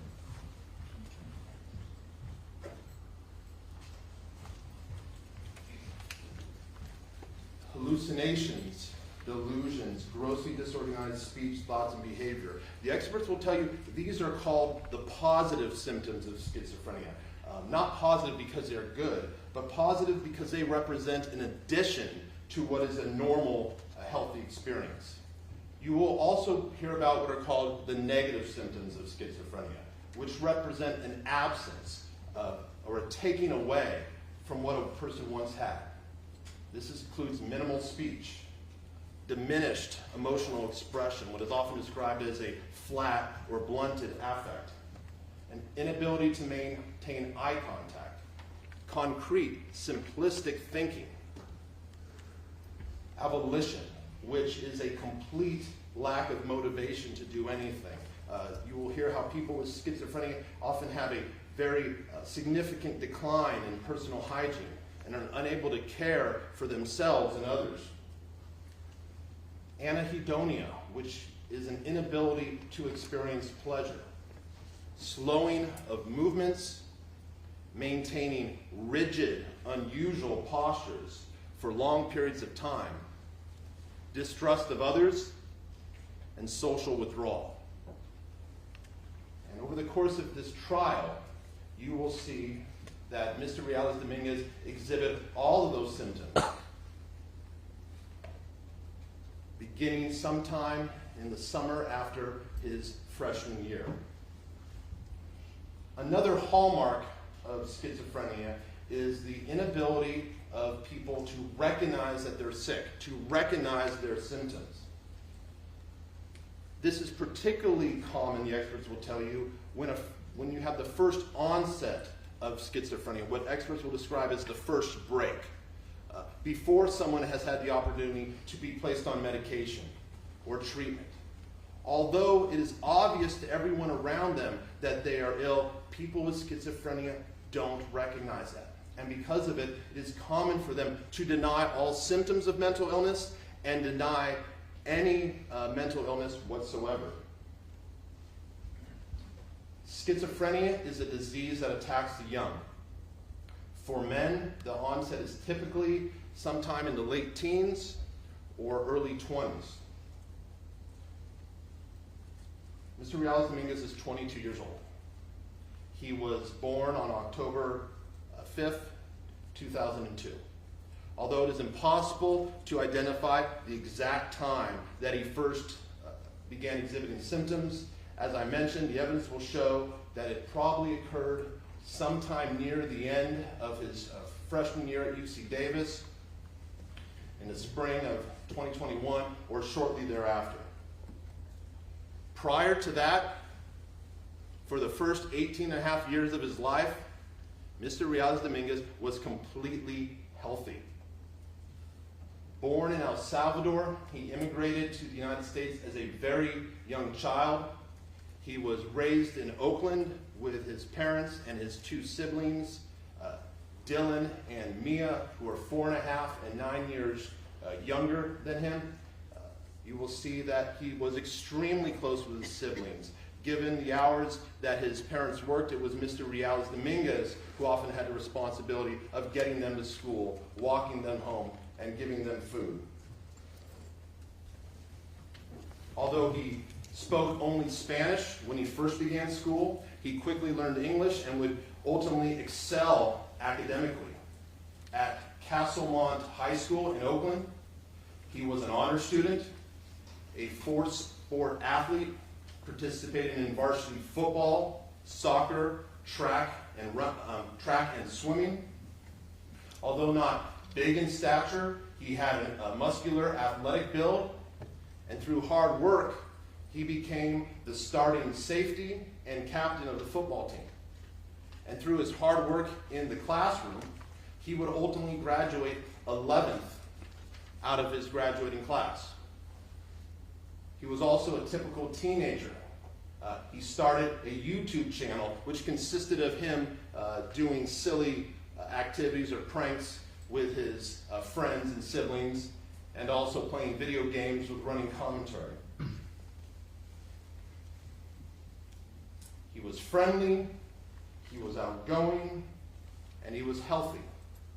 And through his hard work, he earned admission to UC Davis, which he began in the fall of 2020.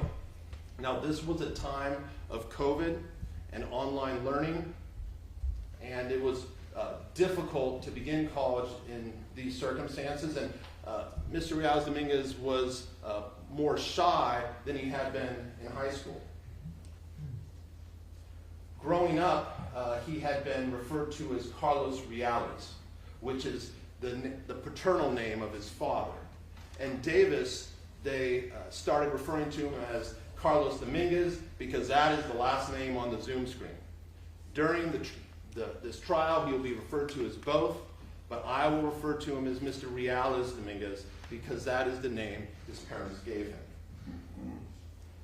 Despite the challenges of COVID, Mr. Reales Dominguez, during his freshman year, developed multiple friendships across different social circles.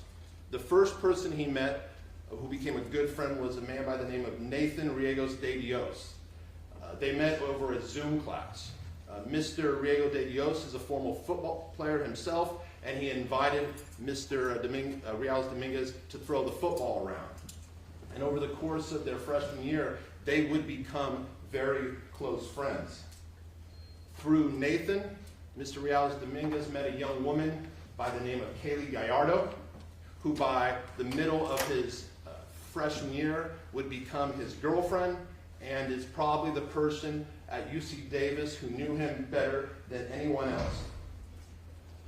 Also during his freshman year, he became friends with a group of older UC Davis students from a different social circle, Sidney Slezlicki, Mark Capito, Philip Hahn, and Christian Ortega. And they ultimately invited Mr. Reales Dominguez to join their fraternity. Witnesses will describe a young man, although somewhat on the shy side, was friendly, enjoyed social activities, liked being around people who they would see laugh, joke around, and smile. Throughout his freshman year, he had a close-cut, fade haircut, what Kimberlee Guillory described as pristine hygiene.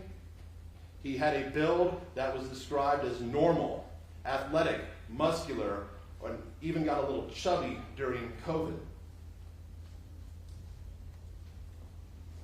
A former athlete, he enjoyed playing basketball and other pickup games, and all the people who played with him during his freshman year did not notice anything unusual about how the way he walked, how he stood, or how he carried himself.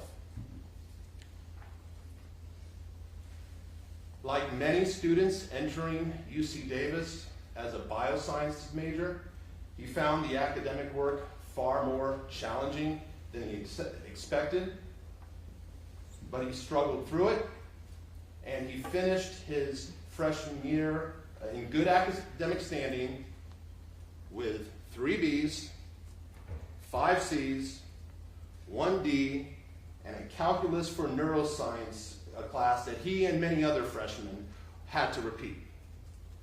Even in the time of COVID, it was a typical freshman experience. And then Carlos Reales Dominguez got sick. There is not a known cause for schizophrenia. They believe genetics plays a large role, but the experts will tell you it is a combination of genetics, brain chemistry, and environmental factors.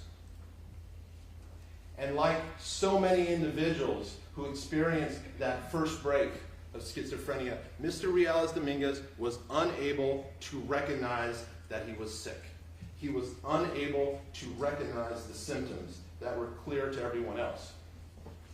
When he left Davis for summer break, he went to Tracy, California, where his parents and siblings had recently moved. And his sister Mia recalls seeing him several times a day, just staring blankly at a wall for long periods of time. And she saw this multiple times throughout the summer. But at such a young age, she didn't know what to think about it and didn't think to tell her parents. But she did notice that he had stopped showering, which seemed very unusual to her, knowing the teenage brother who had showered multiple times a day in high school. When he returned to Davis for the fall of his sophomore year, he moved into the Parkside apartments with Nathan Riegos de Dios and 2 other roommates. But it became clear to Nathan very quickly that something had changed in his good friend. Suddenly, the athletic build had changed to someone who, quote, got really skinny. And Mr. Riegos de Dios will describe how over the course of that year, he would see Mr. Reales Dominguez moving his lips, like having a conversation with someone, but nothing was being said. And Nathan will tell you this freaked him out. And over the course of the year, which they began as good friends, they ultimately stopped communicating at all. Most of the time he spent his sophomore year was with his girlfriend, Kimberlee Guillory. But she also will tell you the differences she saw between the young man she met her freshman year. She also noted the dramatic weight loss and the pristine hygiene that she had dealt with for the first year, when he had to go back and take a shower before they could do anything, was gone. And she noticed in addition to this decline in hygiene, he became withdrawn. He didn't want to go out and do anything. He preferred to just stay in his apartment room, making beats with music or writing songs. When they did go out, he was paranoid. She will tell you how on multiple occasions, when they are walking down the streets of Davis or in some other public area, Mr. Reales Dominguez would believe that people had just said something about him. And these were people who Ms. Gallardo knew were clearly engaged in their own conversations or hadn't said a word. And she could not even give you an estimate of how often this happened. She initially said 10 to 15 times, but it was so frequent, she can't even put a number on it. And this obviously concerned her, but when she would try to speak to Mr. Reales Dominguez about it, he just shrugged it off. She'll tell you about an incident in around March and April of 2022 when they were entering her apartments at the Parkside Apartments on Olive Drive in Davis. And they were going through the door, and another couple was coming behind them, and when nothing was said, Mr. Reales Dominguez suddenly turned around and got in the man's face and confronted him about what he had just said. And the man hadn't said a word. Ms. Gallardo, it was clear to her that Mr. Reales Dominguez felt threatened by this man. He even attempted to tackle him to the ground. And Ms. Gallardo had to separate them. Unable to calm him down, she then tried to drive him back to his apartment complex, only to have him consistently try to open the door and get out while the car was still moving. Finally, when she was able to come to a complete stop, he got out and walked off into the darkness. And then for the remainder of the night, when she tried to call him and tried to text him, he did not respond. And she was so worried that the worst had happened. And then the next morning, she was able to get in contact with him, and he shrugged it off and didn't want to talk about it. And for Ms. Gallardo, this event was a sign that as much as she cared for Mr. Reales Dominguez, as much as she wanted to help him, she needed to end the relationship, which she did sometime in March or April of 2022. Although they would still see each other occasionally as friends, the relationship never resumed, although it was clear Mr. Reales Dominguez wanted it to. Now, after Ms. Gallardo ended their relationship, Mr. Reales Dominguez's mental illness continued to progress.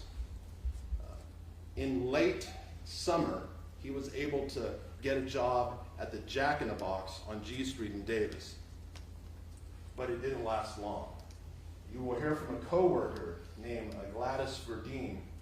She will tell you on her first day on the job where she was reporting, Mr. Reales Dominguez just stood behind the counter and didn't even acknowledge her for 10, 15 minutes, till finally someone came out and spoke to her. She will tell, now they had overlapping shifts. Mr. Reales Dominguez worked earlier than her, but they would have about 2 or 3 hours they would overlap, and she would describe how every shift they would see him standing like a statue, arms straight by his side, staring at a wall for 10, 20 minutes. And this happened multiple times an hour, every shift she had. She will tell you about one incident where Mr. Reales Dominguez, attempting to work the drive-thru, stood motionless like a statue, staring at a wall, while the beeping of the drive-thru order was heard throughout the restaurant. She'll tell you how she called out his name multiple times with no response. Finally, she walked over, pulled the headset from his head, and in her words, he flinched really bad, got scared, and fled to the back of the restaurant.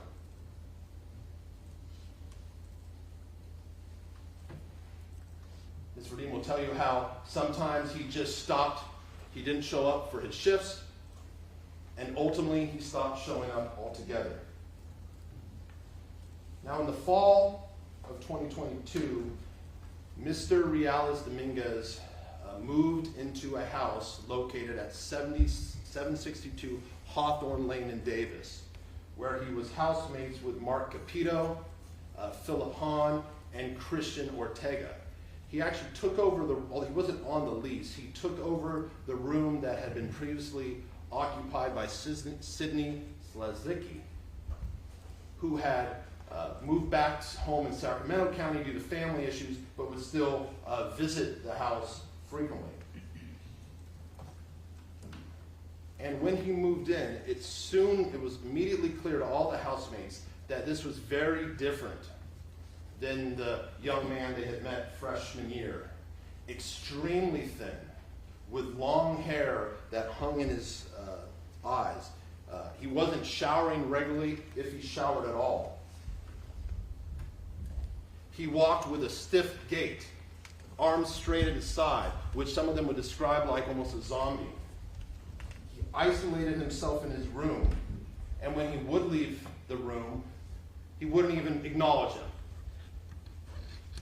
Maybe 10% of the time. During housemate meetings, they would describe how he would stare off into a space or stare off into a wall, and they would have to say his name multiple times to get his attention.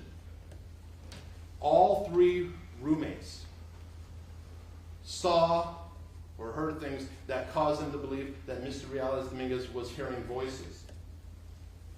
Mark Capito actually remembered an incident early in his friendship with Mr. Reales Dominguez, where Mr. Reales Dominguez asked Mr. Capito if he had ever heard voices, which Mr. Capito recognized in retrospect was likely a request for help, although Mr. Capito didn't realize that at that time.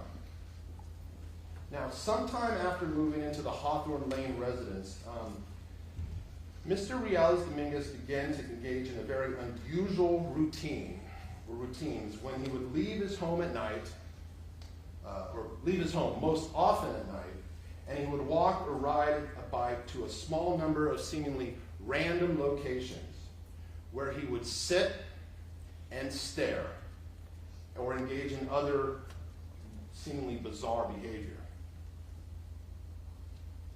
Now, one of these locations was Sycamore Park. Before moving into the Hawthorne Lane residence, he had been to Sycamore Park on a few occasions. He had played basketball at the elementary next door with Nathan, but it didn't have any meaningful connection. But within a few months, he was going there regularly, where he would sit on or near the play structure and stare at the ground or stare off into the distance. On one of his walks, he found a knife blade without a handle, and he started engaging in a routine where he would take the blade and just try to throw it into the ground, trying to get it to stick, or throw it into a specific tree, trying to get it to stick. And he would do this over and over. And when he realized that the dullness of the blade was making this routine difficult, he did go on Amazon and he ordered a knife, which you've already heard was ordered on December 5th, 2022.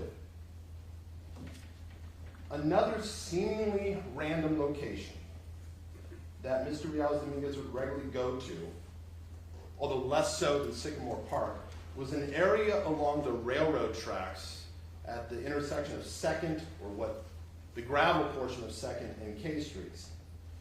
This was the location of a downed and abandoned wooden power pole, which I will refer to as Mr. Reales Dominguez's sitting log.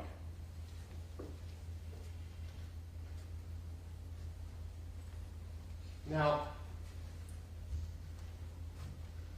during her sophomore year and into the fall of her junior year, which was in the fall of 2022, Kimberlee Guillory lived at the Ryder Apartments, which are right there.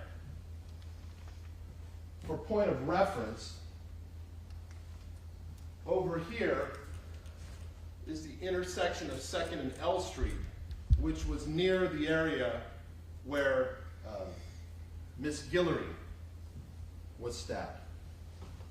Now, when Mr. Reales Dominguez was living at the Parkside Apartments,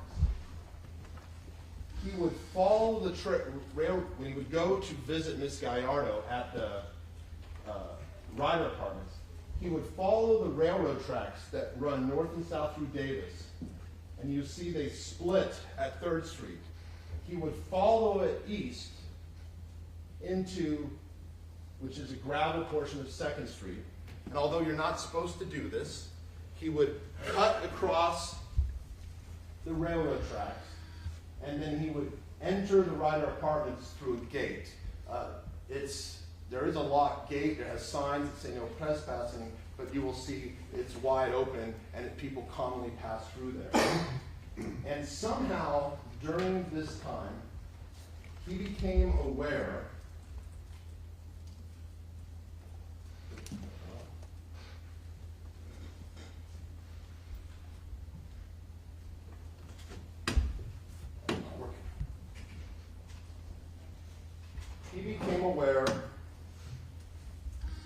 of the down power pole that I would call the sitting log. It's not there anymore. It was finally removed, but fortunately, Davis police officers named Alex Torres, who, when taking photographs at the scene where Miss Guillory was stabbed, he took hundreds of photos, not knowing what is relevant.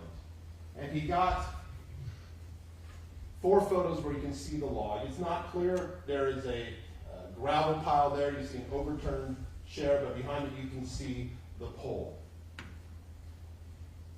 And even after Kimberlee Guillory moved out of the Ryder Apartments, Mr. Reales Dominguez would find himself either walking or riding to this location, sitting on that log and staring off across the railroad tracks for the Ryder Apartments.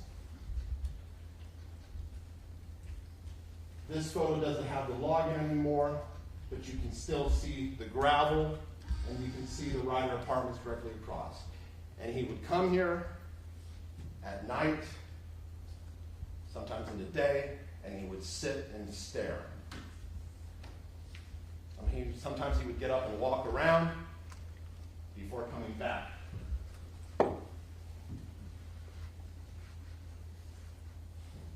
Now, you've heard about Central Park. Unlike Sycamore Park and his sitting log, Central Park was not one of his destinations when he would leave on these walks. He was familiar with Central Park. He had attended farmers markets there, just like most people in Davis. But when he would leave to go on these walks, it wasn't a destination. It was, however, a place he would stop on his way back home, whether from the sitting log or some other location.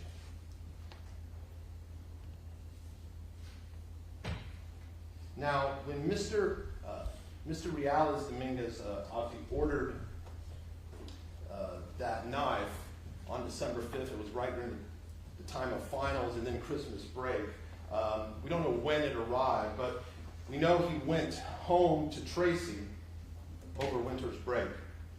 And his parents were so shocked and concerned at the physical decline they saw in their son that they urged him to stay home and not go back to UC Davis. They could see something was terribly wrong, but they did not have the knowledge to recognize what it was, and as immigrants themselves, they did not know how to access the resources to help him. And because Mr. Reales Dominguez was an adult and did not rely on his parents for financial assistance to attend college, they did not even have the financial leverage to keep him to stay home. By the time Mr. Reales Dominguez returned to Davis for his winter term, he had stopped communicating with his housemates altogether. He wouldn't acknowledge their presence.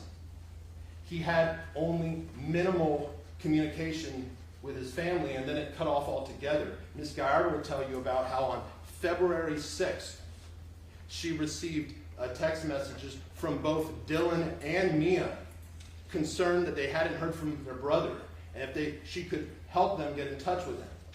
And for Ms. Guillory, who knew how close Mr. Reales Dominguez was with his siblings, this terrified her. But ultimately, she was able to give them a number, and they were able to contact him.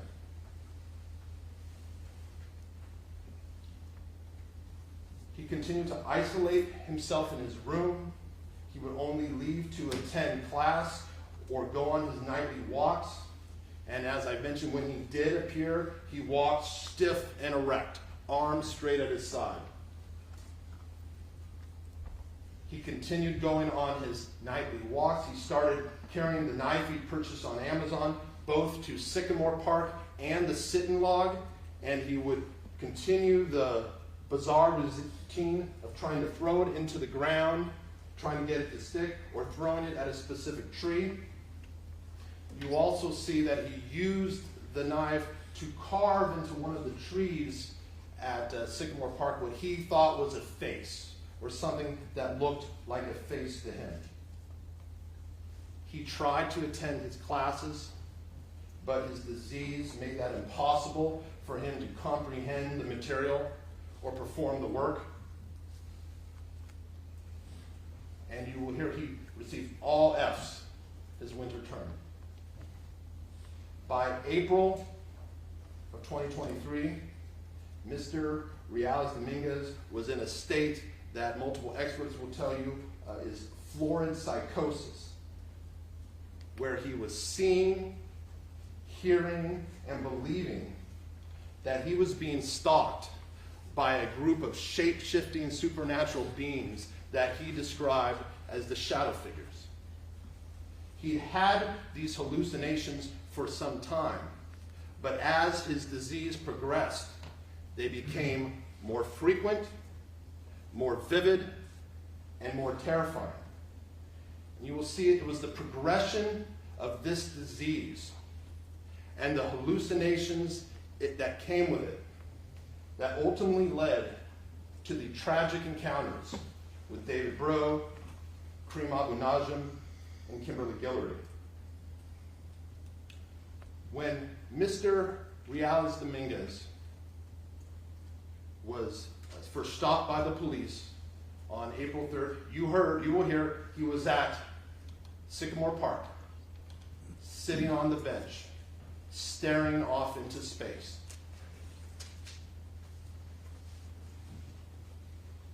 The individual who followed him and called the police will describe how he seemed to walk not in any sort of deceptive way, but as though he had no idea where he was going. It was simply random. When he was contacted by the police, he was paranoid. He was in a state of florid psychosis. And you will see he did not believe in his mind that he had stabbed or killed anyone. After he was taken to the Davis Police Department, he was placed in an interrogation room where he would remain for the next 7 hours, not moving, not eating, not drinking, not asking to use the bathroom. Detectives Steve Ramos and Matt Muscardini would spend approximately 5.5 of that hours asking Mr. Reales Dominguez leading, forced choice questions to which they would receive contradictory responses of yeah, no, or I don't know. When they did not get the responses they wanted, they became frustrated, they became angry, and they repeatedly told Mr. Reales Dominguez what they, quote, already know. That he stabbed people, that he killed people, and they told this to him over and over and over again. During this 7 hours in the interrogation room, Mr. Reales Dominguez sat motionless, speaking in a halting, monotone voice. When officers moved about their chair like normal people do, Mr. Reales Dominguez sat like a statue. Even during a break, when both officers left the room, the only movement was Mr. Reales Dominguez standing up, putting on his hoodie, and starting to walk out the door before the officer watching the door stopped him and said, "What are you doing? Sit down." Mr. Reales Dominguez said, "I was just going to go for a walk."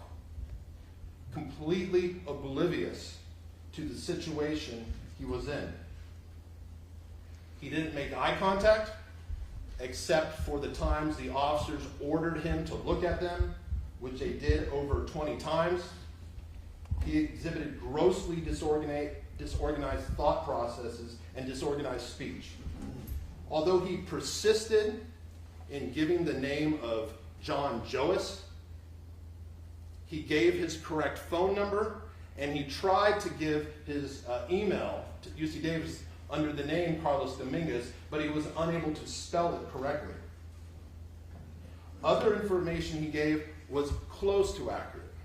You heard at the scene he said he lived at 782 Hawthorne, when in reality he lived at 762. He spelled his mother's name as Varla instead of Carla.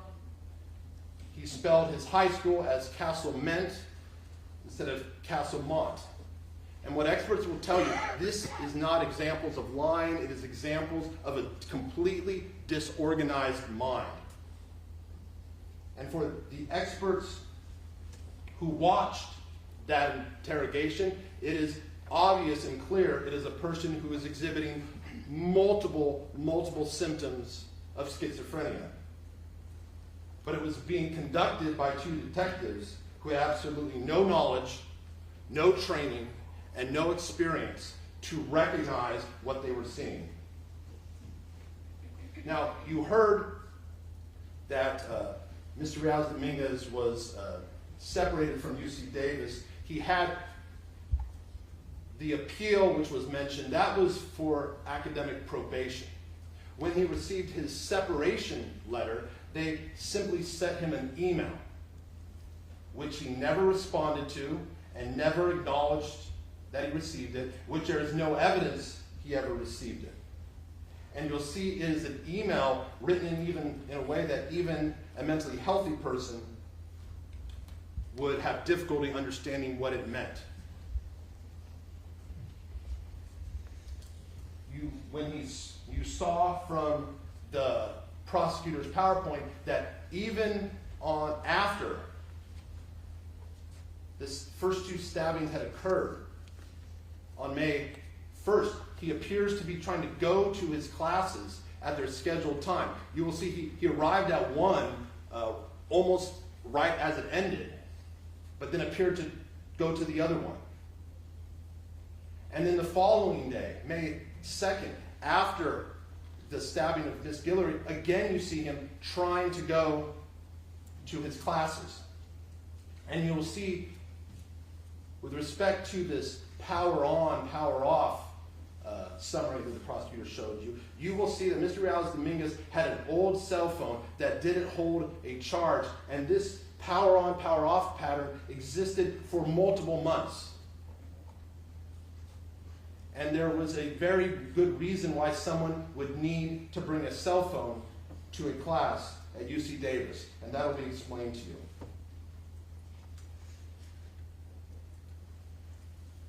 You will see also after his arrest, when the officers told him that he had been separated from UC Davis, he maintained that he had not, that he was still a student. After his arrest, Mr. Reales Dominguez was housed in an infirmary of the Yolo County Jail. He spent each day in an empty cell, dressed in a suicide smock, staring at the wall or staring at the ground. He never expressed any desire to hurt himself. He was in the suicide smock just because of how he presented to the mental health staff. He consumed only in extremely small amounts of food and water. They described it as a hunger strike, but he wasn't asking for anything. He just said he wasn't hungry. And soon, the former starting high school safety had fallen to about 108 pounds, resulting in multiple trips to the emergency rooms. But like so many with schizophrenia, he denied any mental health symptoms. Every question asked of him, he denied. And when they offered to give him antipsychotic medication, he refused. For nearly 3 months, he sat in that cell without showering, without brushing his teeth, staring at a wall or staring at the ground. For the first month, he was minimally communicative. You were heard, he made statements concerned that he was missing his classes at UC Davis, that he needed to register for classes, and he was wondering if he could have a laptop so he could keep up with his classes, still believing he was a student. Ultimately, he stopped communicating verbally, would only use hand gestures, and then basically stopped communicating at all. The psychiatrist who was treating him at the jail, her name is Patricia Tyler, and she treated him via telepsychiatry. She didn't actually meet him in person. She diagnosed him as suffering from schizophrenia, and she recommended emergency involuntary medication. Medication he would have to take whether he wanted to or not. You will see that finally in late July, he was given a single dose of antipsychotic medication, and finally the jail sought and received an order on August 3rd, 2023, an order from the court that allowed them to administer antipsychotic medication involuntarily. And shortly thereafter, Mr. Reales Dominguez began receiving antipsychotic medication for the first time in his life. Once the order was signed and they showed it to him, he didn't physically resist. You will hear that the criminal case was paused on September 13th, 2023. He was admitted to Atascadero State Hospital for treatment.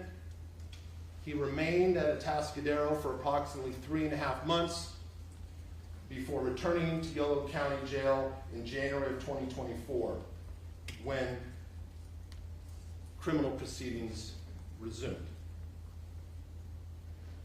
You will see that while antipsychotic medication is very effective, or can be very effective, at treating the positive symptoms of schizophrenia, the hallucinations, the delusions, it is far less effective at treating the negative symptoms.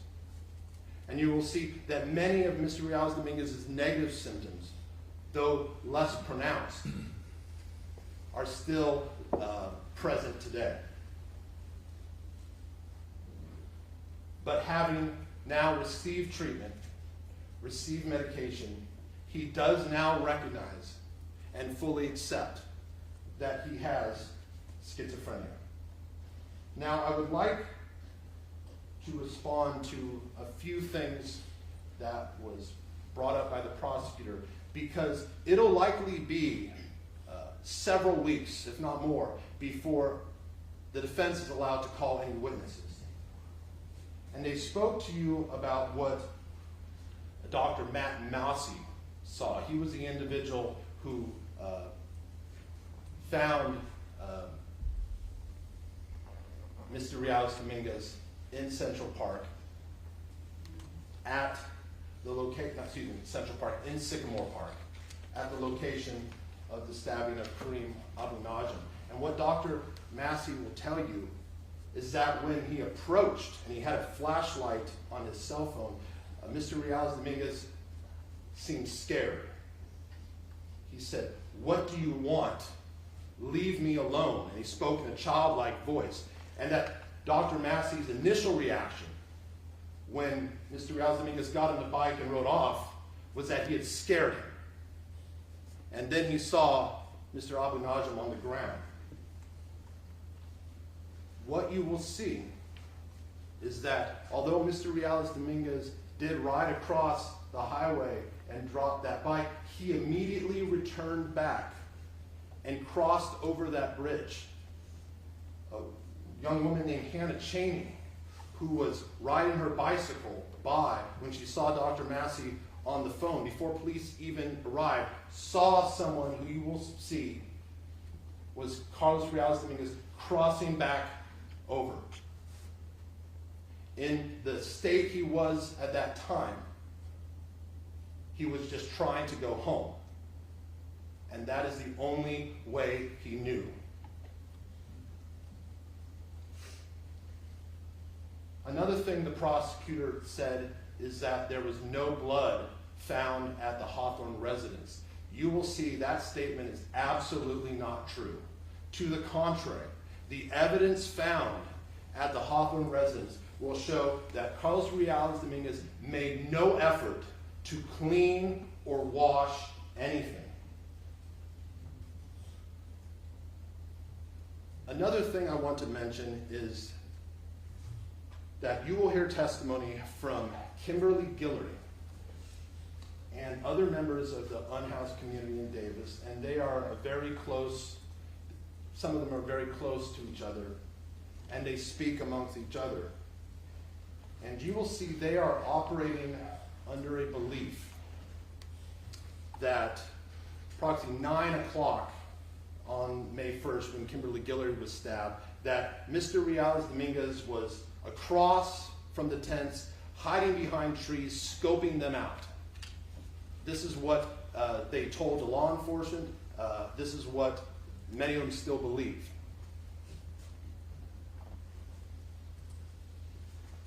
And that two men named Isaac Cheeseman and Albert Osorio did chase him. What you will see is that is absolutely not true. There was a person who they chased at 9 o'clock. His name was Khalid Siddiqui. He worked at Steve's Pizza. And when he would later talk to police, he would tell them how he was trying to walk home from work. And he got to that area, and suddenly a group of unhoused individuals started chasing him for no apparent reason. And an officer named Derek Russell, through an anonymous source at the FBI, was able to get a video of this incident, which clearly identified it was Mr. Siddiqui. But for some reason, he did not get a copy of the video.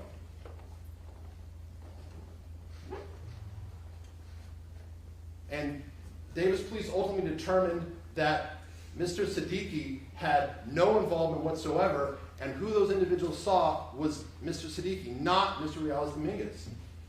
But you will see to this day, law enforcement has allowed those witnesses to continue to repeat that false statement, even though they know it is not true.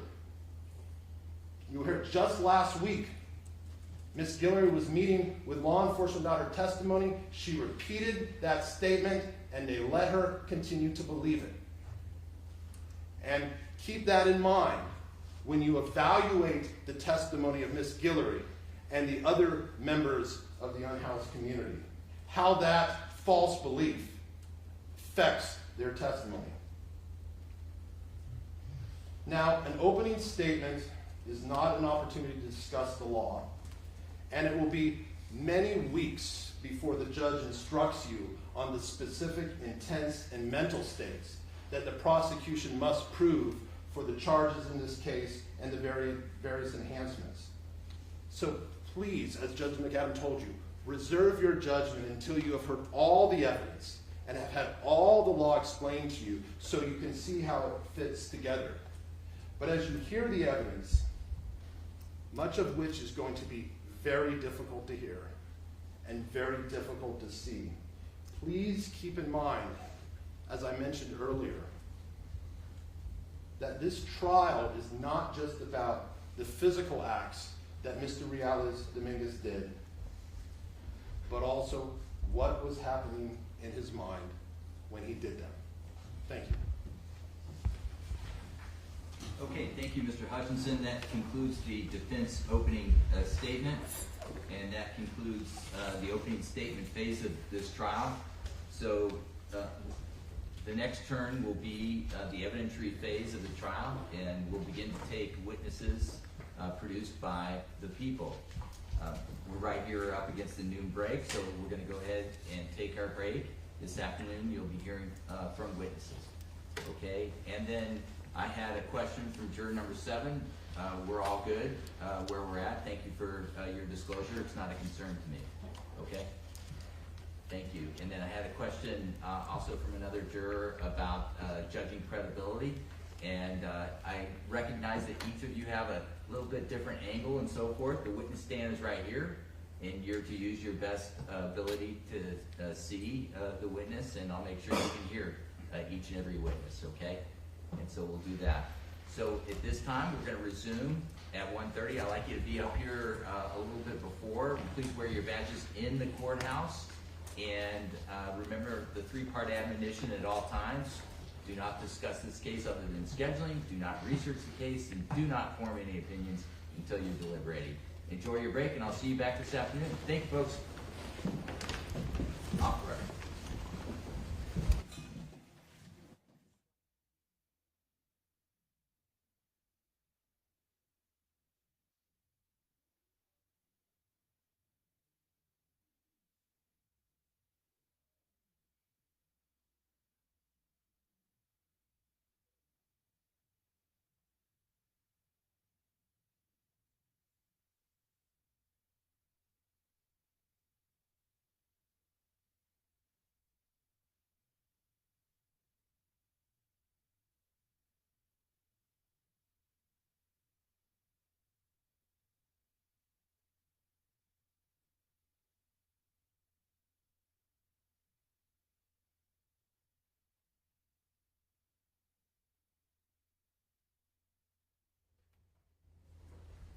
Okay, counsel, we're off the record, but you got witnesses lined up for us? Yes. Outstanding. Full afternoon. I'll see you then. Thank you, folks.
record, in case CR 23-1391, this is the people of the state of California versus Carlos Reales Dominguez.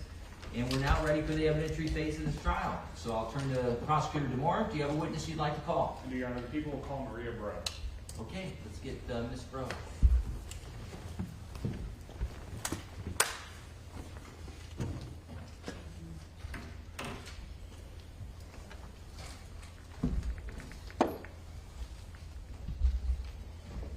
Counsel, I'm going to ask her to stand pretty much where you're at. Just give her a second, and then I'll let you move in.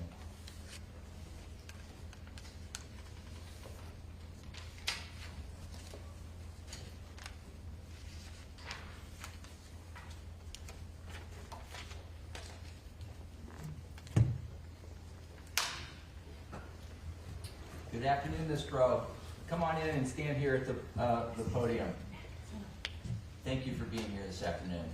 I'm going to ask the clerk to administer an oath to you, and after you take the oath, then I'm going to have you sit in the witness stand, and then we have 2 lawyers to ask questions. Please raise your right hand. You do solemnly swear that the plea you're about to give and the cause not been before the court shall be the truth, the whole truth, nothing but the truth? I do. Thank you. Please be seated.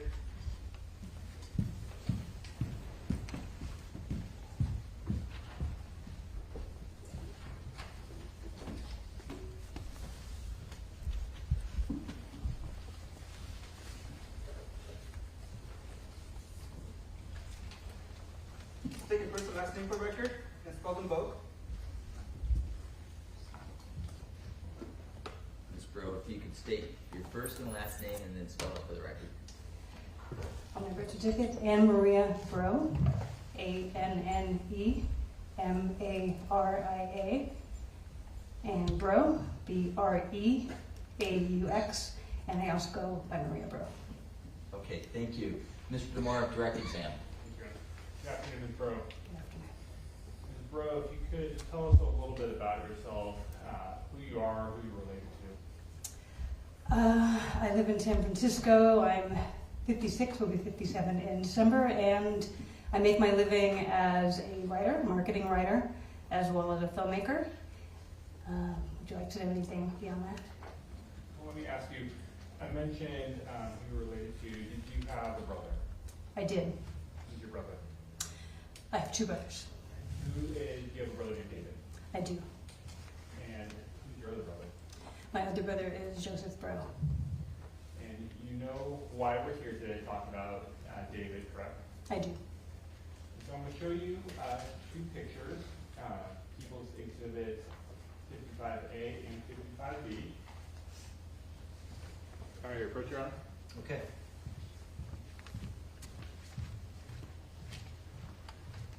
I'm showing you People's Exhibit 55 on the top, 55A, and then 55B on the side. Do you recognize those photographs? I do. And who's the individual in there? David Henry Breaux. And are those pictures that you're familiar with? I am. Did you take those or did you have those at some point? I did not take them, but I have both of them. And is this, in life, was this a fair and accurate depiction of David? It is. Thank you.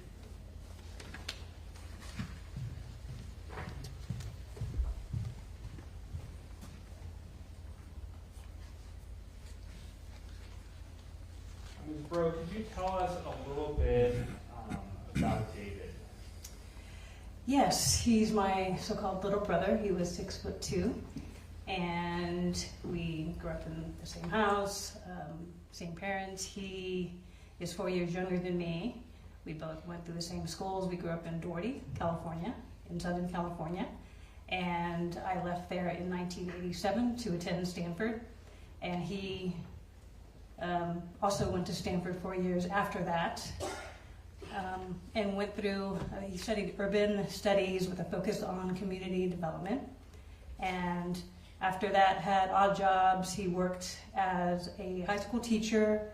He worked in a sporting goods store. He also worked with at-risk youth as a case manager in Los Angeles, and had a couple of different relationships during that time.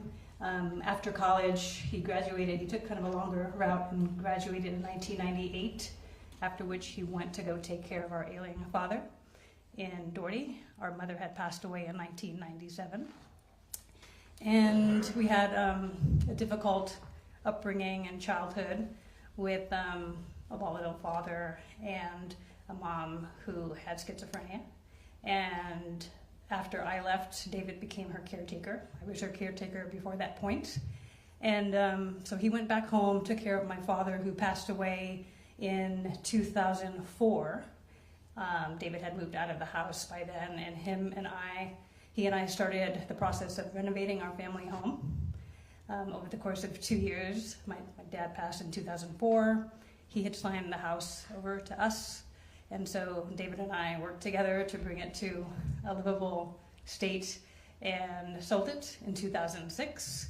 And then he moved to the Bay Area. I was working at Genentech at the time as a supervisor of technical writers, a technical writing team. And then he met someone who reported to me. I introduced them, and he had a very serious relationship with her, and then struggled with depression for a number of years while he was in high school. Also, when he came up to the Bay Area, and was suicidal for some time. But through a loving community and this relationship that he was in, but he was not able to overcome his depression, we recommended therapy for him, and he did go to therapy. But he, go ahead. Sure, I know this can be a long story. Oh, so. Okay. About what time frame are we talking about right now where you talked about David graduated, I take that from Stanford? Yes, he graduated from Stanford in 1998. And then when did you and David sell the house? We sold that in 2006. And then the relationship that we're talking about right now, about what time frame are we in? Right? That, I believe, started in 2005. If I'd have to check, but I believe it was in 2005. And you were talking about with the help of the community, and I think I cut you off right there. So you were talking about with the help of the community, what happened? So he broke up. Him and his girlfriend broke up. He moved to Oakland, and he was in a studio apartment, and he decided that he was going to pursue, according to him, he said he had exercised his body by working out, his mind by going to college, his heart by being in a relationship. So he wanted to exercise his spirit. So he spent about a year and a half doing deep research into Western religions, Eastern religions, and philosophical thought, and looking at YouTube videos, reading books, and he came across a TED Talk by Karen Armstrong, who's a religious scholar, British religious scholar, and she had a TED Talk on compassion and about how she was kind of calling different institutions, communities, individuals to place compassion at the core of their values and their belief system, and that spoke to David. And so he continued about his life, but he thought, I want to do something compassion related. But at the same time, he was having health issues. And one day he kind of had a blackout and ended up in he called his friend, and his friend called an ambulance, and he ended up in a psychiatric hospital in San Leandro. And while he was there, he realized he was okay, and that he would devote the rest of his life to raising awareness of compassion. So I want to use that to ask you about, did David have a nickname that you're aware of? Yes, What was that? Compassion Guy. And do you know where or how or when he got his nickname? On the way back from the psychiatric hospital, he called a friend, Davis, and his friend Josh said, yes, you can stay with me. David had $50 left in his bank account, and he said, I need to do something. So he came to Davis, California, and with a note, his intent was he was going to start asking people, and he had started doing this work in Oakland, but he had a notebook and a pen, and he would ask people to write their definition of compassion. And so he did that from June 3rd, 2009 until his passing, and that's how he got to be called Compassion Guy in Davis. And so June 3rd of 2009, is that about the time frame that he came to California? That's the time he started collecting definitions in Davis. He came in May 2009.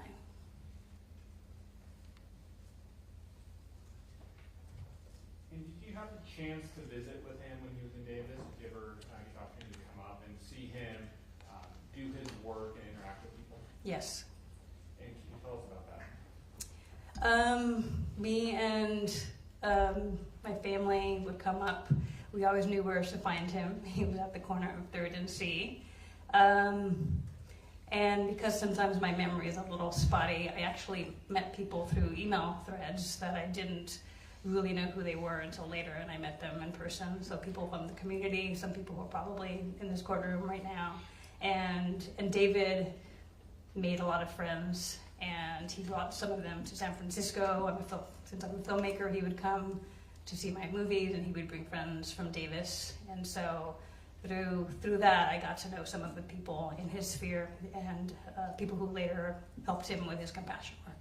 When you say he was usually located at 3rd and C, are you talking about the intersection of 3rd Street and C Street in Davis? That's correct. You said you always knew where to find him. When you were with him, is that sort of the area of downtown Davis that you would stay in and interact with members of the community? That's correct.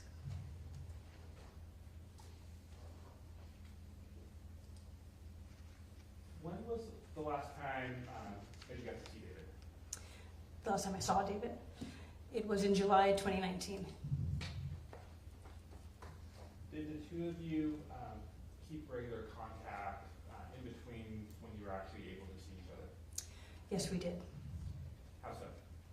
Through either, in various means, he sometimes had a phone, sometimes didn't have a phone. It was either through phone calls, texts, Twitter messages, or Facebook messages.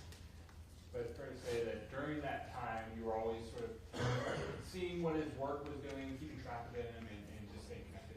That's correct.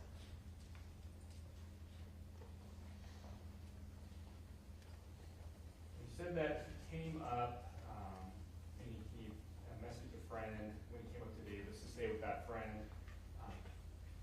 Was he housed or unhoused when he was in Davis? He was technically homeless, but not on the street until, as far as I know, 2018. And until that point, he was either couch sitting, house sitting, making use of the interfaith rotating winter shelter. So was inside, and as far as I know, he wasn't outside until 2018. And do you know, did he prefer to live outside amongst the community, or was he actively looking for stable housing? You know? He was actively looking for stable housing after a certain point. I should also add he was for 1 year on a tour around the U.S. called the Compassion Tour. Each month someone would host him and he would give talks and had his notebook set up at an appointed bench in that city. But it wasn't until sometime during the pandemic where he actively sought to go back inside full time. In 2023, do you know where he'd been staying? I believe he was staying outside.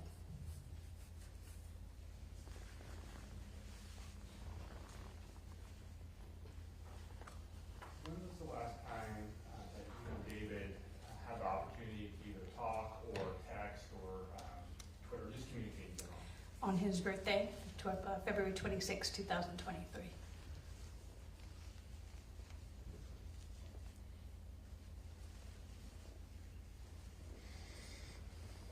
And on April of 2023, April 29th, did you receive news about David?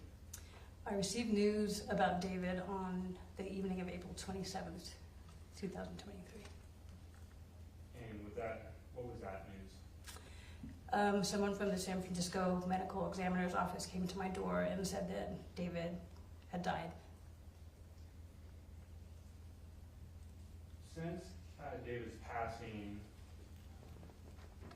have you had the opportunity to visit areas where David either frequented or a corner where there's a bench and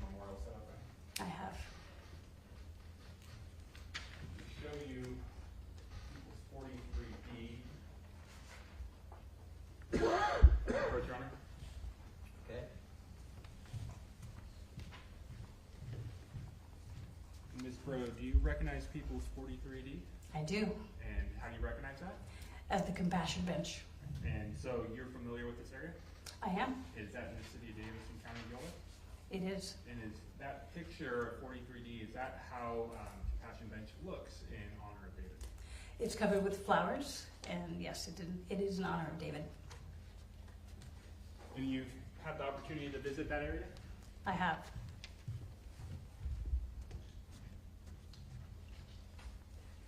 Would you say, is that a fair and accurate picture of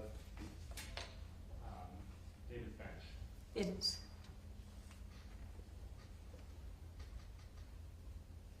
Thank you, Ms. Breaux. Further questions, Your Honor? Okay, thank you, Mr. Demora. Mr. Hutchinson, cross-examination. I do not have any questions for this program. Thank you, counsel. Ms. Breaux, appreciate you coming in here and testifying. Have a great day. Thank you, you too. Thank you. Mr. Demora, do you have a witness you'd like to call? I do. People would call Aiden Reynolds. Okay, thank you.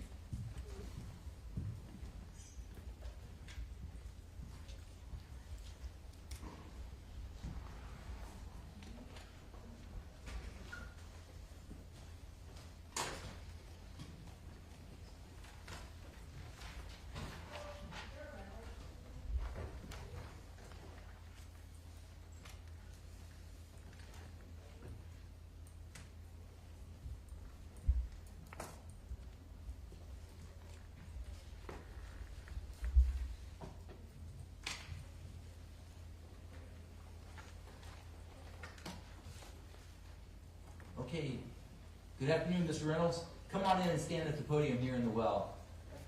Thank you for being here. Hi, thanks for having me. My name's Sam McAdam. I'm presiding over this trial. I'm going to ask the clerk to administer an oath, and after you take the oath, then I'm going to have you sit in the witness stand. We have 2 lawyers to ask questions, okay? Okay, understood. Please raise your right hand. You do solemnly swear to what you give and cause nothing to the court shall be the truth, the whole truth, and nothing but the truth? I do. Thank you. Please be seated.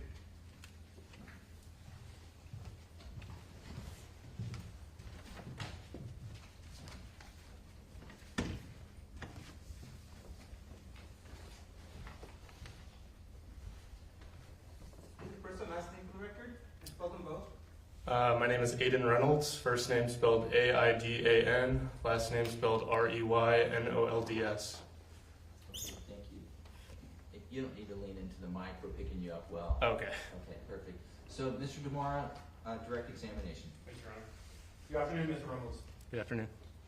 Mr. Reynolds, I wanted to go back to April of 2023. Do you remember where you were on April 27, 2023? Yes. At around 11. Correct. My colleague Ian Halliburton and I were working on a research project involving monitoring bird nests around Davis and other urban areas. That particular morning, we were monitoring a bird near Central Park who was foraging in the northern portion of the park. We were following it southbound through the park when we passed by some benches.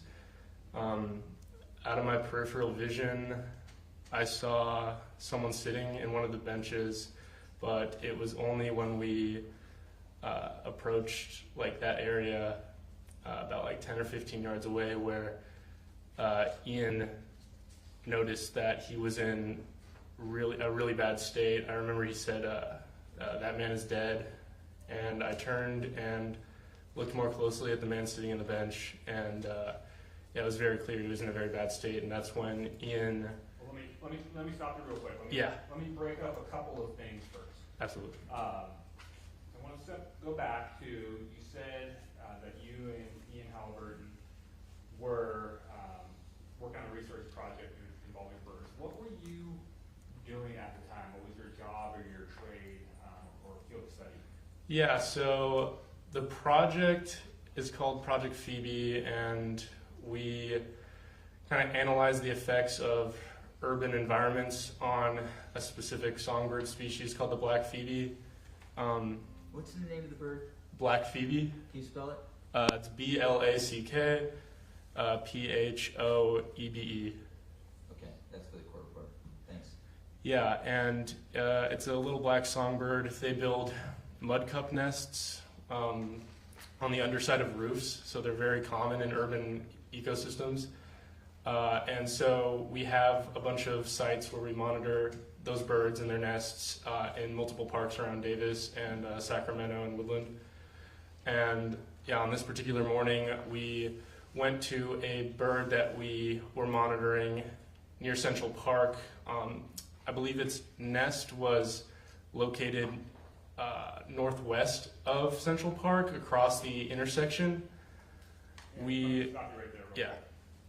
When you say Central Park, you're talking about the city of Davis. Yes. And Yes. when you say across the intersection, what intersection are you referring to? I believe it's I'm not actually sure. I'm not. I've lived in Davis for 4 years and I still can't remember the streets, but yeah, it was. Can I pull up my phone to? That's all right. How about this? We're good. I will show you what's been marked as People's Exhibit 2B. Am I approach, John? Okay, did you say 2B as in boy? 2 as in boy. Okay, thank you. Mr. Reynolds, I'm showing you People's Exhibit 2B. Are you able to recognize what that is? Yes. And what is that? That is Central Park. I could see the bench where we found David. And you're familiar with this photograph or this overview of Central Park? Yes, I am. Okay, so before we get into too many of the details about this, I'm going to ask you some questions in a little bit. Okay. But the intersection you're referring to, do you see it on here? Yes, it's right here. Okay, and you're pointing to the bottom left corner of this exhibit. Mm-hmm. I'm sorry, that's not an important quarter. Yes. Yes. Great, thank you. Now if I can, see if I can get this published with permission from the court. Okay.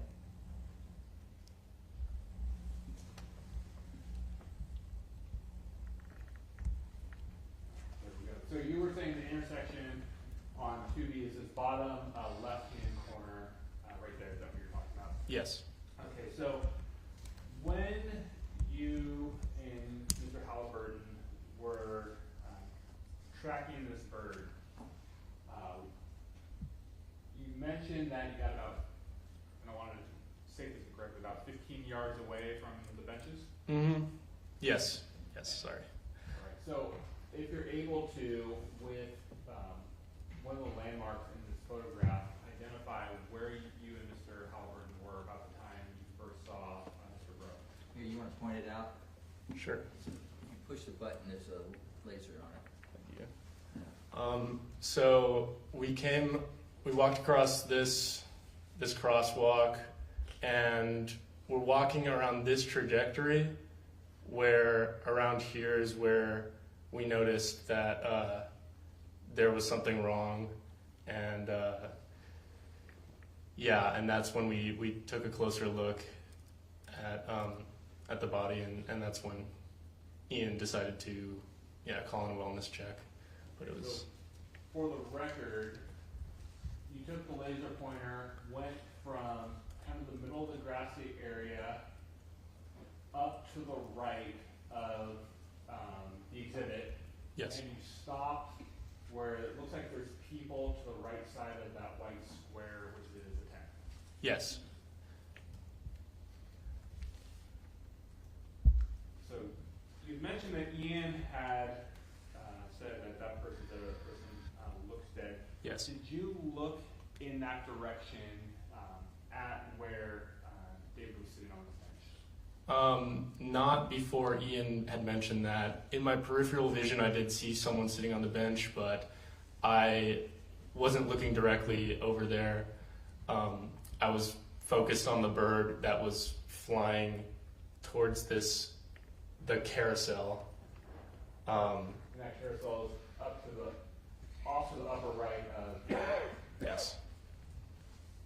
So when Ian said that, when you heard him say that, what did you do? I turned to my left and looked closer at what Ian had pointed out.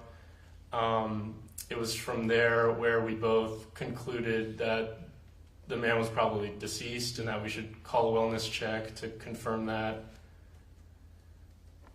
Why did you believe he appeared deceased? There was a visible pool of blood directly beneath him, below the bench, and there were a lot of flies buzzing around him. Did you get closer to him than the 15 yards when you first saw him? Yes, we got about maybe 5 yards away.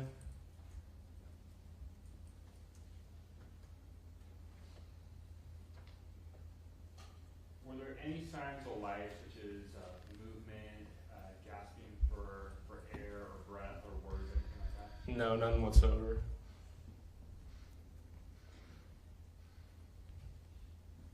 Did you or Ian ever come into contact with the body? Did you touch it or move it? No. Did you see any items on the ground around the body? No. Did you see any like clothes or backpacks or anything like that? No.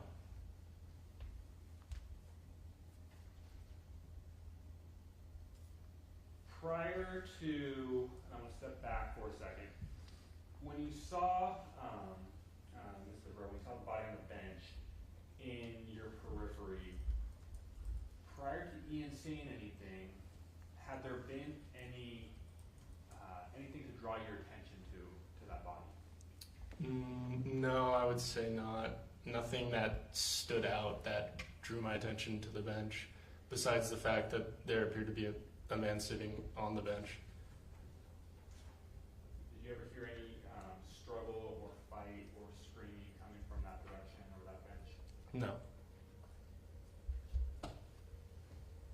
Did you see anyone lingering in the areas around that body or that bench?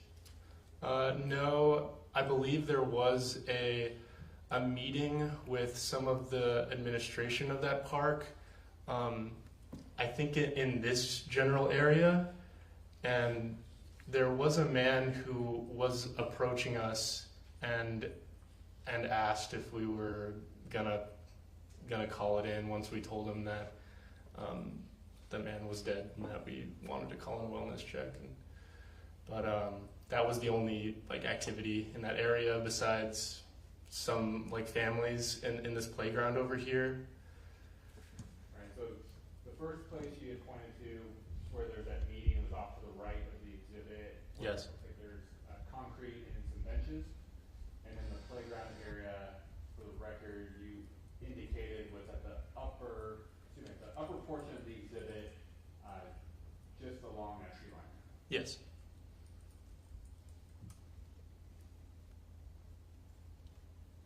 Did you see any type of weapon on the ground, like a knife or a sharp object? No.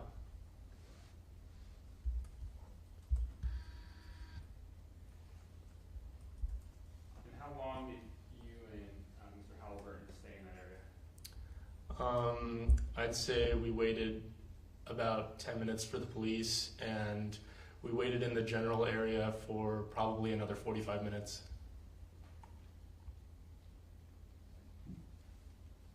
Just to step back for 1 second, when we started our questioning, you said at 11, and we talked about morning, which is to be clear, we're talking about 11 a.m. on April 27th. Yes.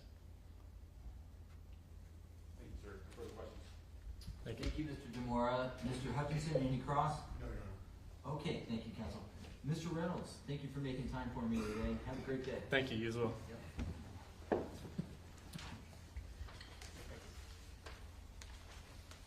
All right, Mr. Demora, a witness? People call Ian Halliburton. Okay.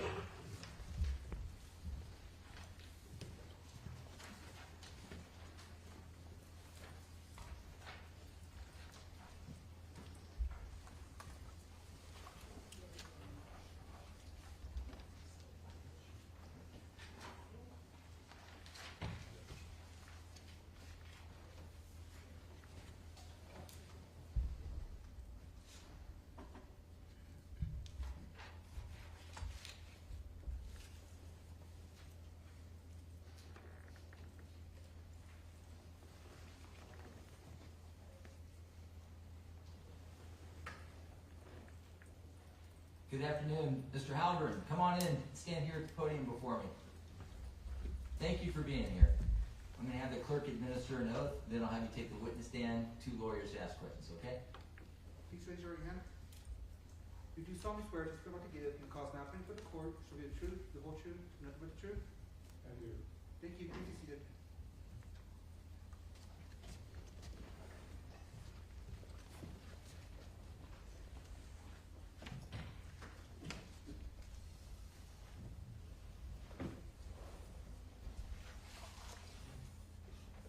State your first and last name for the record and spell them both.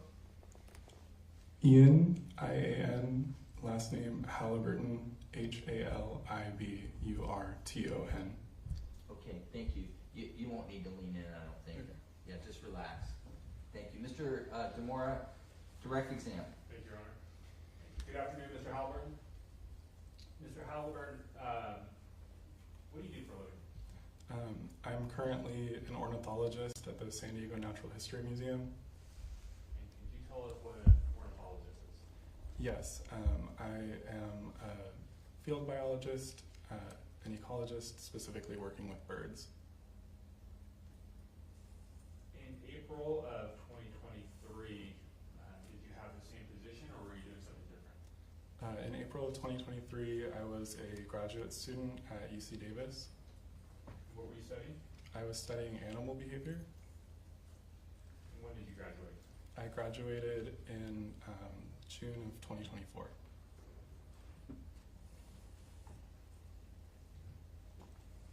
So I want to take you to April 27th of 2023, around 11 a.m. Were you at Central Park in City of Davis, County of Yolo, around 11 a.m. with Aiden Reynolds? Yes. Who was Mr. Reynolds to you at the time? Were colleagues, friends? Was he your researcher? Yeah, so Aiden is an undergraduate at UC Davis still and was at the time, and he was an undergraduate technician on the project that I was working on. You just spoke a little bit about that, but the two of you were tracking a specific type of bird. That's correct. Did your project take you into Central Park? Yes, Central Park is one of our study sites. Just after 11 a.m. That day, was your attention drawn to something? Yes, we were following this particular bird that he likely mentioned across the road there at B Street into Central Park. It took us through that like northern part of the park towards the carousel, and as I passed by a bench on that northern side of the park, I noticed someone who wasn't moving, and then stayed there, continuing to observe this person. How long did you observe this person? It only took maybe about 5 or 10 minutes, probably even less, before I realized that something was wrong. Given that the person wasn't moving, that was what first drew my attention. And then I started noticing other concerning things that convinced me to call the police, such as blood. When you say such as blood, what did you observe about blood? The first thing that I noticed was blood, what I presume was blood based on the color, underneath the bench. And then as I looked more carefully at the person on the bench, I saw stains on their clothes as well that appeared to be blood. How close, when you first made an observation that something was wrong, about how far away were you? Maybe about 15 feet. And did you get closer when you started to observe more concerning things? It wasn't really necessary. It was apparent from that distance that the person wasn't moving and that there was blood.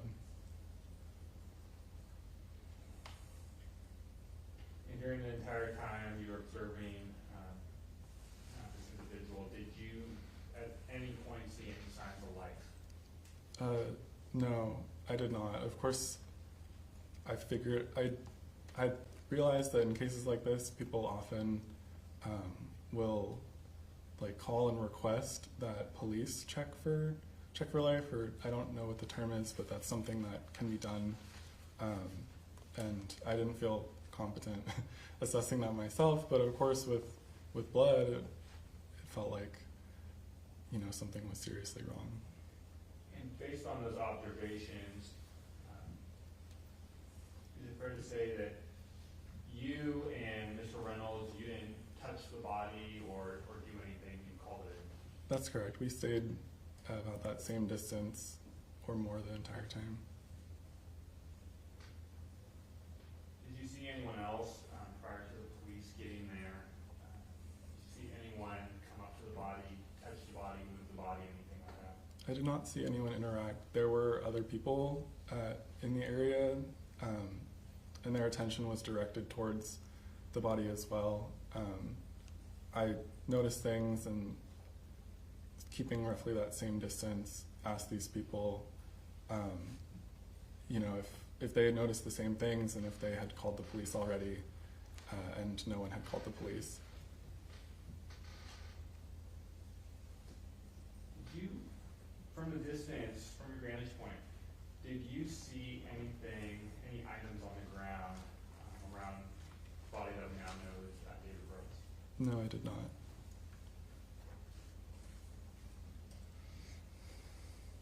Did you see any knives or sharp objects? No, I only remember seeing the body, and below the bench all I remember was blood.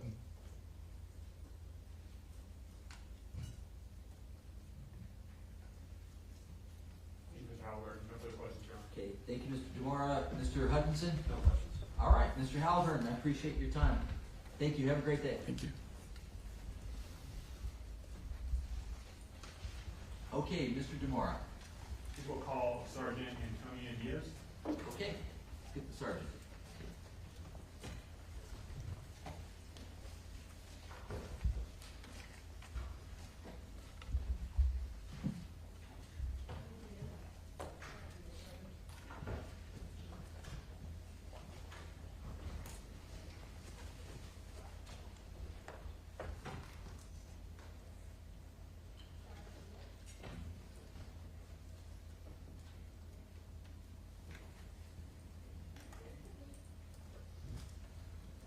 Okay, Sergeant Diaz, good afternoon.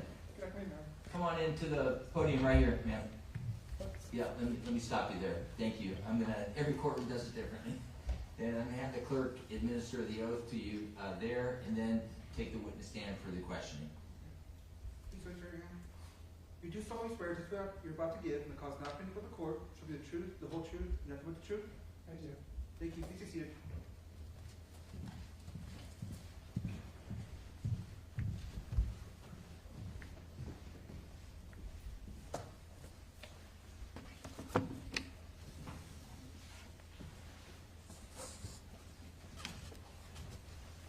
Please first and last name for the record.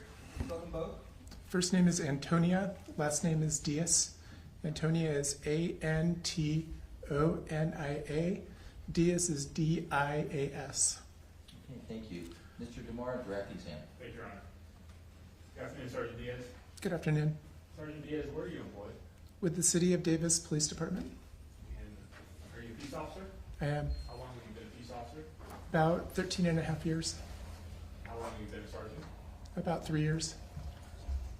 And what are your duties and responsibilities as a sergeant?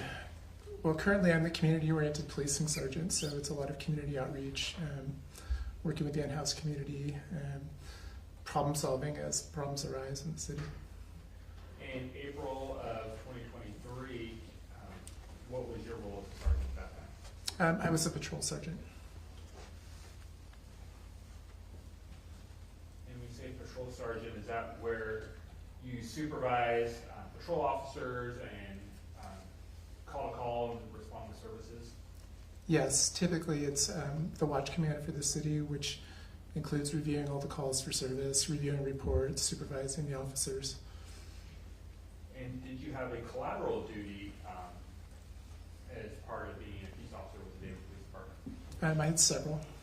How about as a member of the evidence response team? At that time, I was transitioning out of that role, but I was still acting as a consultant to the team. Were you acting as a consultant because you had been in that assignment or that collateral duty for a period of time? I was, yes. About how long? At that point, probably about 8 years. So I want to go to April 27th of 2023. Were you working during the daytime hours on that day? I was. Around 11:22 a.m., did you receive a call that required police response? We did, yeah. A call came in for a person at the park who appeared to be deceased. And when you say the park, what park are you referring to? Central Park. Is that in the city of Davis, County of Guillory? It is. Did you respond to that scene? I did, Were you the first peace officer to arrive there? yes. Were there other personnel or other individuals, first responders that were there? Yes, EMS was there, so fire and AMR ambulance personnel. And on that date, did you have your body-worn camera with you? I did, And was it functioning? yes. And did it capture the events of when you first responded to Central Park? It did.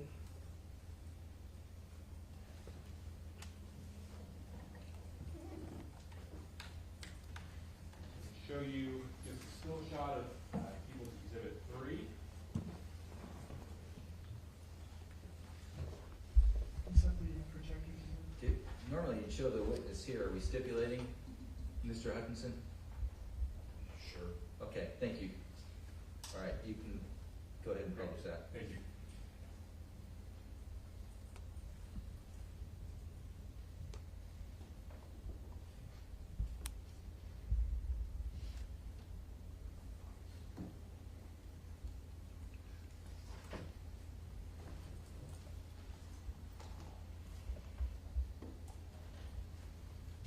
Sergeant Diaz, looking at the screen on Exhibit 3, do you recognize that still shot? It appears to be from my body-worn camera. And have you reviewed your body-worn camera related to the case that we're here in court today? Yes, And from the still shot, are you familiar with the contents of your body-worn camera? yes, And does this fairly accurately depict your first arrival on scene to Central Park on April 27, 2023, just after 11 a.m.? it does. Permission to play the video camera? Is there audio and do we have a transcript? Oh, I do have a transcript and there is audio, yes. Okay.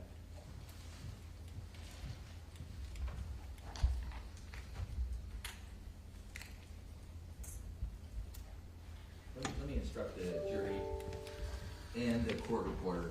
Throughout this trial, we may watch video and or hear audio. The actual evidence is the video that you're watching with the audio. To assist you from time to time, but perhaps not in every case, it'll be a video by video. I'll make a judgment call. And we may hand you a transcript. And that's what we're doing for this one. The transcript is merely a tool. It is not a piece of evidence. And it likely, almost probably, will not go into the jury deliberation with you. I always hesitate to hand out these transcripts because human nature is to put your head down and to read the words on the page. But I just told you that the actual evidence is up on the screen. So, just be mindful. You have a transcript and it's there as a tool and you can read it and keep looking up, making sure you're observing the video. I'm spending a little bit extra time because we may have other videos, and so I'm just kind of walking you through this. And I'll remind you also, I may not always give you a transcript, but this one we are giving a transcript. And then the second rule I want to advise is that the court reporter will be relieved of transcribing any video or audio tape, and that goes for every video and audio used in this trial. All right, with that, Mr. DeMora, Carry on. Thank you, Your Honor.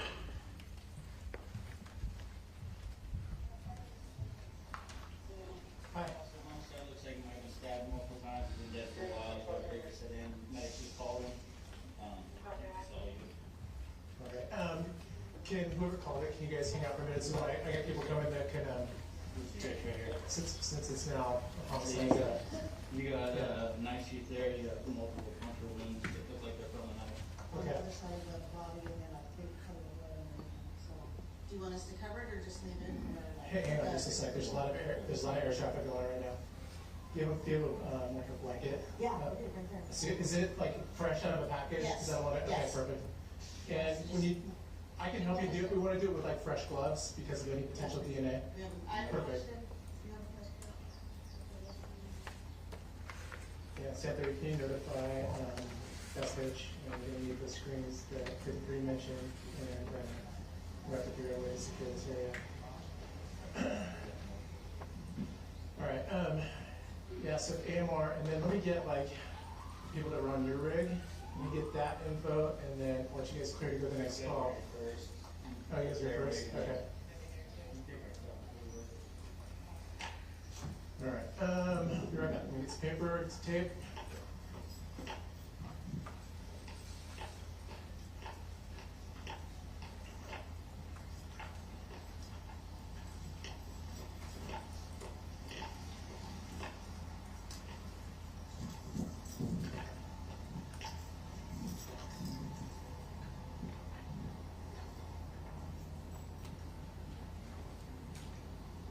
Next up again, it's pull your cars up on the lawn, and let's see if we can like shield it for now with the cars. I'm gonna do the same.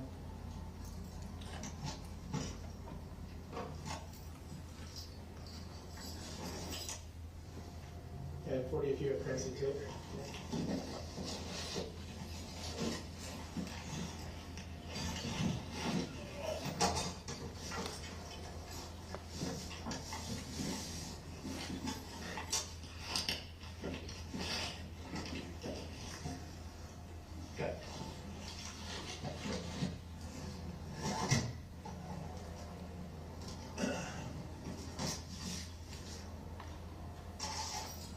Can you reach Munoz?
Sergeant Diaz, was that a clip from your body camera, or was that the full body camera from April 27th? It was a clip. And was that a fair and accurate depiction of part of the events that captured on your body camera? Yes. Now, I want to talk about a couple things that were discussed in that clip. It looked like an individual with EMS was asking about a blanket. Can you tell us about, you said you get a fresh one? I think I got stuff on that. Why do you get a fresh blanket?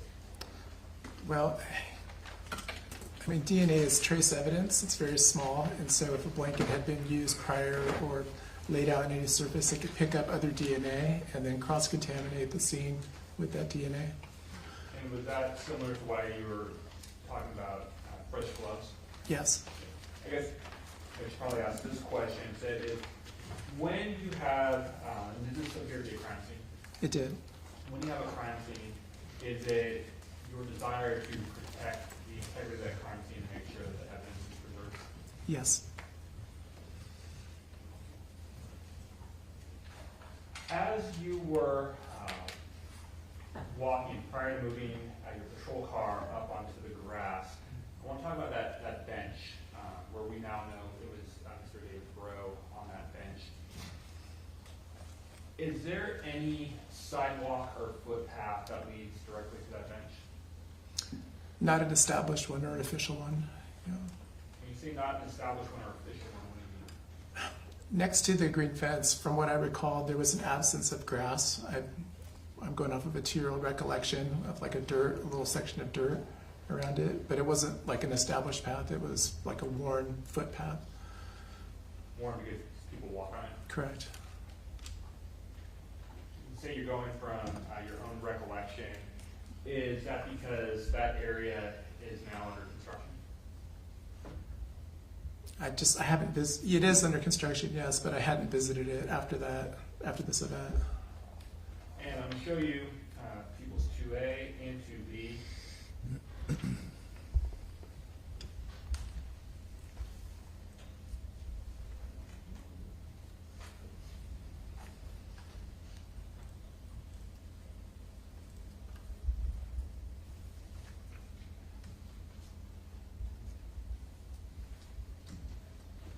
Permission to approach? Okay.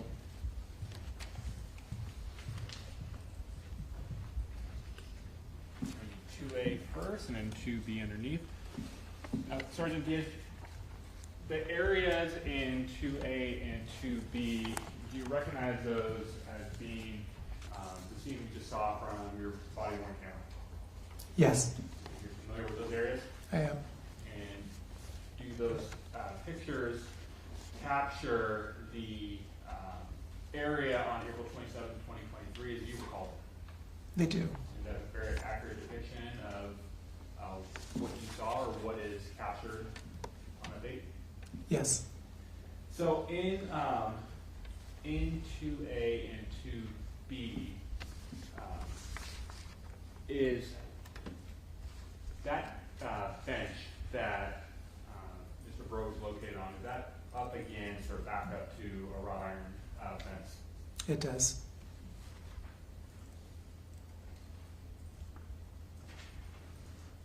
And are you able to tell or estimate, based on, I believe, 2B, where the nearest established sidewalk is?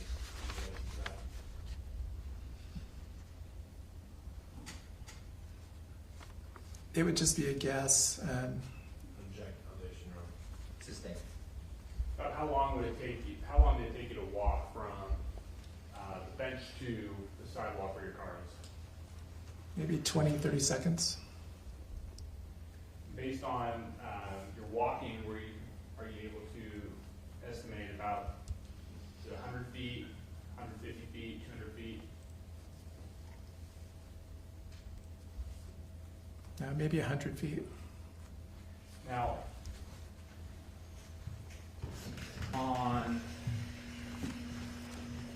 just give some orientation here. Thank you.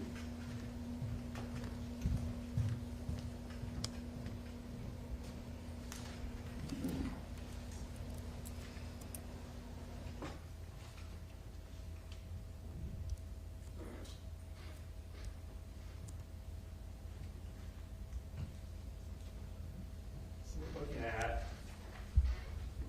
2B, equals 2B. On the left side of the page of the exhibit, what street is that? On the left side is 5th Street. And on the bottom, what street is that? B as in boy. Which direction is north based on this photograph? It would be towards 5th Street, So to the left. looking left. Yes. And then that would make east the top of the page, Correct. then south the right, Yes. and west, the bottom. Thank you.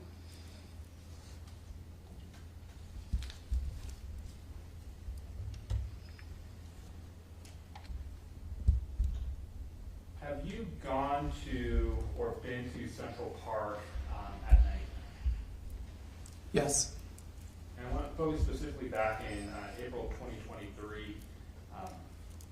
Did you ever do patrol at night? Not in many years. Have you ever been to that area at night? I have. Do you recall the lighting in that area where Mr. Breaux is located back in 2023? Not specifically, I don't. Is Central Park, at least the northwest, or the northern portion of it, is that an area that is well lit, that is bright? I don't recall.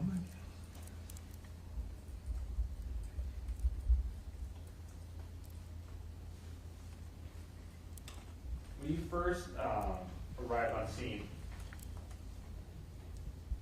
did you see any weapons on the ground, like a knife or anything bladed? I did not.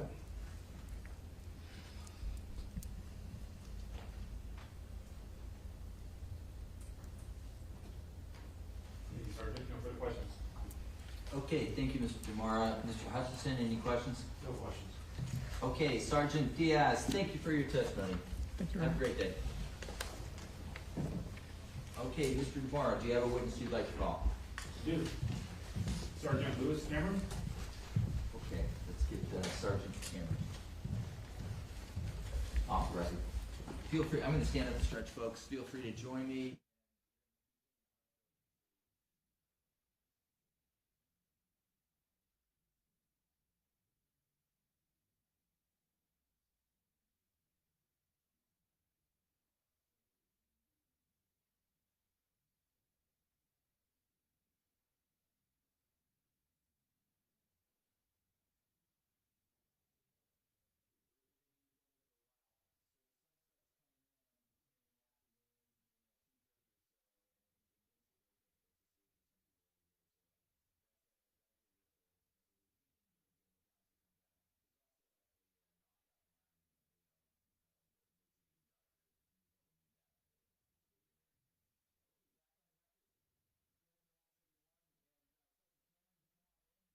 And you can stand at the podium. Thank you for being here. Sir. I'm going to have the clerk administer an oath, and after the oath, then the witness stand.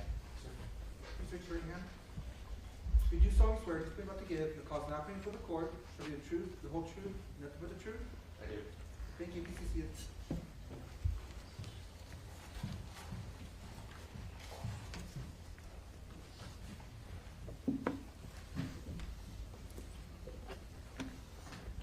Take your first and last name for the record and spell them both. Lewis Cameron, Louis Cameron. Okay, thank you. Mr. DeMar, direct. Thank you, Your Honor. Good afternoon, Sergeant Cameron. Afternoon. Sergeant Cameron, are you currently employed as a peace officer at the rank of sergeant with the West Sacramento Police Department? I am. And in April of 2023, were you also sergeant with the West Sacramento Police Department? Yes. As a member of the West Sacramento Police Department, did you have a collateral duty at that time? Yes. And what was that? As a UAS or a drone operator. Okay, when you say UAS, what does that mean? Unmanned aerial system. And is that where you're able to operate a drone and fly and take videos and pictures of that? Yes. On April 27th of 2023, actually, let me step back. Do you have to go through a certification process to be able to operate a drone or a UAS? Yes. And did you complete the courses and the requirements necessary to do that? Yes. Are you familiar with FAA regulations and things like that on how to properly operate it? Yes. And your department recognizes you as a drone operator? Yes. So did you get called on April 27th, 2023 to assist the Davis Police Department for potential homicide that they had at Central Park? Yes. Did you bring your drone with you? I did. And what was the purpose that you were brought out there? One, they wanted overall photos of the area, mostly the park, and as well as to search some rooftops that they couldn't necessarily get to on foot. And did you capture 2 still shots with your drone that you turned over to the Davis Police Department? I think there were more than that, but yeah, I captured some still shots, yes. So I'm going to show you People's Exhibits 2A and 2B.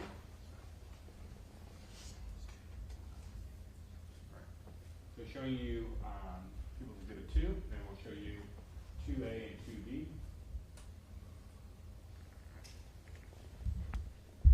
So, Sergeant Cameron, do you recognize 2A? Yes. And how do you recognize this? That is a photo that I took that day of the crime scene. And is this a fair, and do you recognize 2B?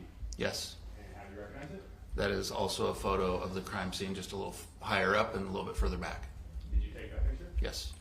And are both those pictures fair and accurate depictions of what you captured with your drone on April 27, 2023? Yes. No further questions? Thank you, counsel. Mr. Hutchinson? No questions. Sergeant Cameron, thank you for your testimony. Have a great day. Thank you, sir. Thank you. Mr. DeMar, next witness. We will call Detective Alex Torres. Okay.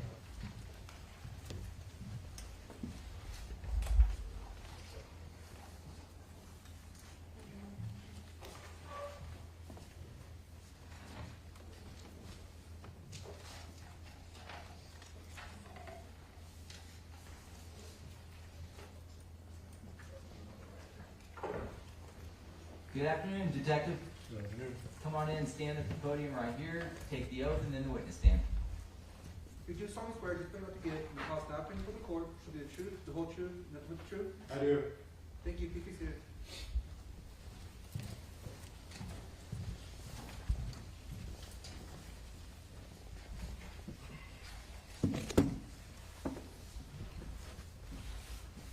Take your first and last name for the record, and spell them both. Alex Torres. Alex is A-L-E-X, Torres, T-O-R-R-E-S. Thank you. Mr. DeMora, correct. Your Honor. Good afternoon, Detective Torres. Good afternoon.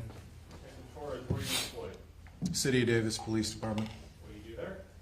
I am currently a detective with the City of Davis. So you're assigned to the Investigations Bureau? Yes. In April of 2023, what were you assigned as at that time? At that time, I was assigned to patrol in the position of corporal. And did you also have a collateral duty? I did, yes. What was that? I was team lead of the Evidence Response Team, ERT. On April 27th, 2023, did you respond to Central Park in the city of Davis, County Villa? Yes. Why? For a report of a male possibly injured and possibly bleeding on a park bench. And did you see that individual on the park bench? I did, yes. Did that individual appear injured? Heavily so, yes. So, did the person appear to be alive or deceased? Deceased.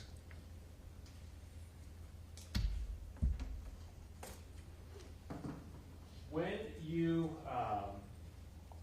got on scene and you saw this individual, you said heavily injured. Why did you say that? The exterior of his clothing had notable puncture marks on the upper torso area of his body.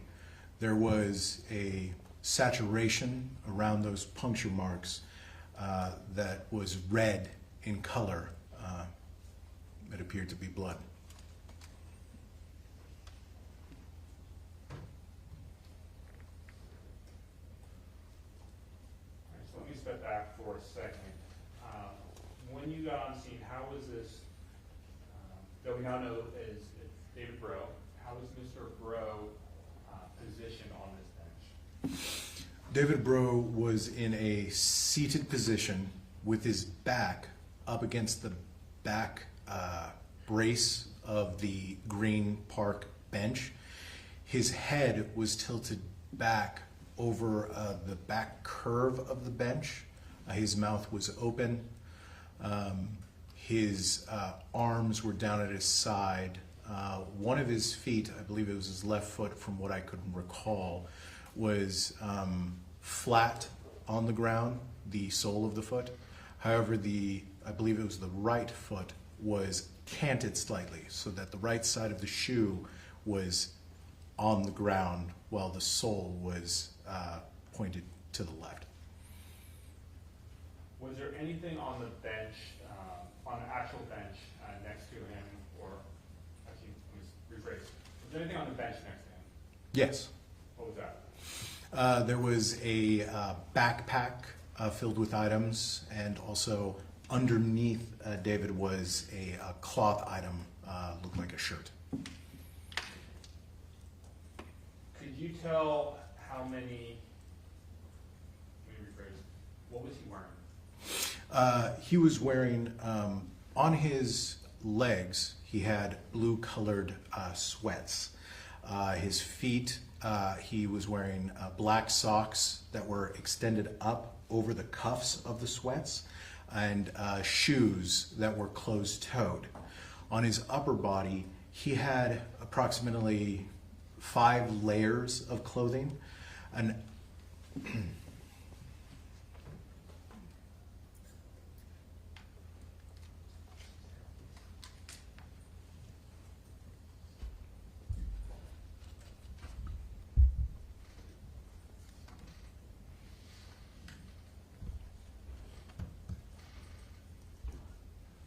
Showing you People's Exhibit 1, photos lost 4 of 7360. Wait, hold on. Listen, you've got to either get a stipulation or lay a foundation with the witness first. I mean, I'm welcome to stipulations. All these have been in discovery, but we have to go through that procedure. Mr. Hutchinson? I'll stipulate. Okay, thank you, Counselor. Showing you People's Exhibit 1, photo 7360. Detective Torres, do you recognize this photograph? yes, And how do you recognize it?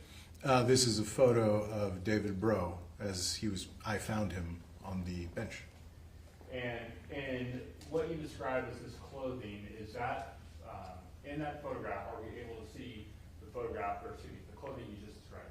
Yes, if we could go back to the photo.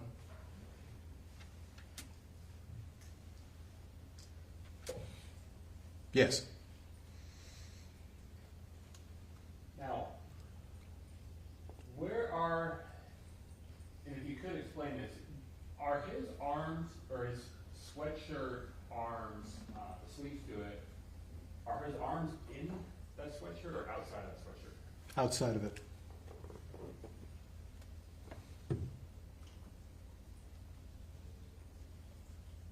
When you were inspecting Mr. Breaux, did you notice anything about whether his clothes were clean or his clothes were dirty?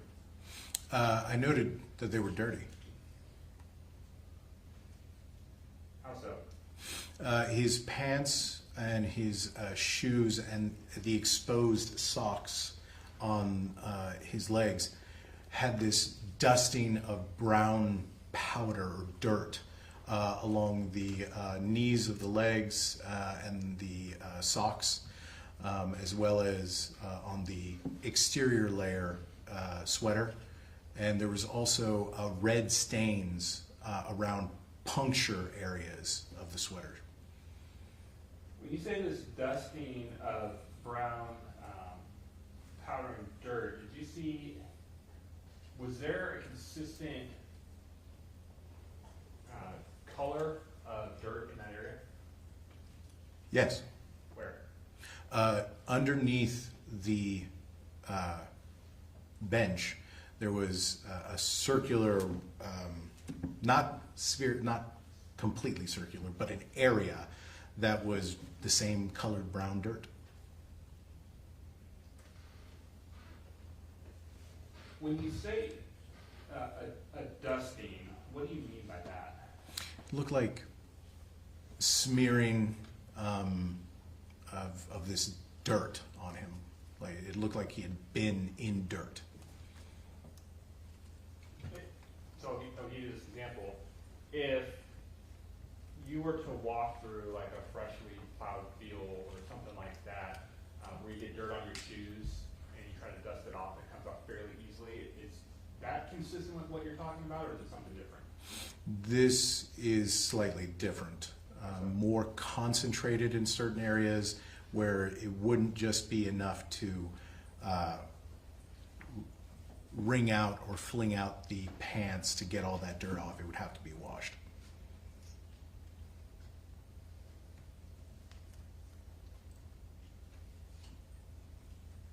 Now, I want to go to, I'm going to transition for a second, let me come back with a few more questions on this. But the puncture wounds that you were describing on Mr. Breaux, from your observation, could you tell how many were in his upper torso area? From my recollection, I do not recall an exact amount, but it was close to a dozen. And where were they concentrated? Concentrated anywhere? They were, I would say there were, from what I saw, there were several on a right sleeve, two on a right sleeve area near the forearm. There were several on the back lower portion of his body and left side arm, from what I can recall.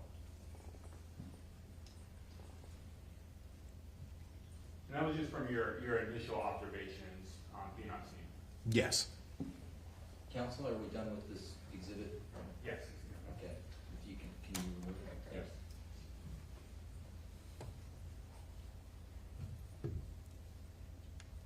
Now, what other observations, Detective, did you make about Mr. Breaux in terms of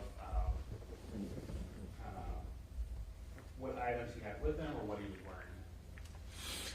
I noted that his upper torso was, he was wearing about 5 layers of clothing. The exterior being a black hooded sweater. Underneath that was, I believe, a knitted sweater, followed by a Gap brand sweater, then a zip-up brown sweater, and then a long-sleeve black shirt was the base layer. Also, next to him, inside the backpack was a laptop, a wallet, which had his ID and how I was able to identify him out at the scene. Why were the layers of clothes that he was wearing significant to you? Because the penetration of how far an object would have to go, given the layers of clothing that a person's wearing. Also consideration as to, during something that had occurred, what happened with those clothing items or how they were involved were considerations. When talking about the layers of clothes and how far something would have to penetrate to make those puncture wounds that you described, did that lead you to believe that, well, what did that lead you to believe? Given the layers, the amount of punctures, and the fact that that would prevent blood from seeping out too much, catch most of any blood seeping out of a wound. The saturation that was coming out meant to me that there was significant blood loss that occurred, as well as significant injuries that likely was the result of this person's death, or resulted in this person's death.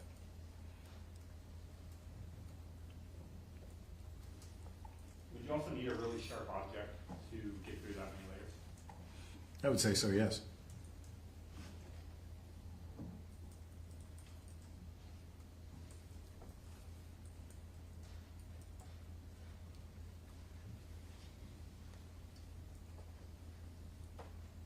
You mentioned a backpack that had electronics in it.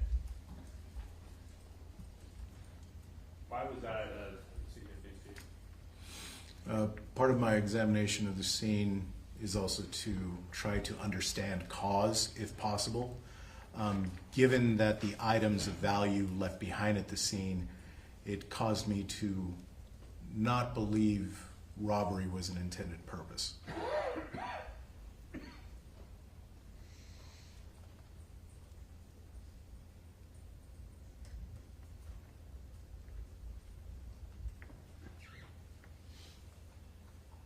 Was there anything that you located on the ground around Mr. Breaux?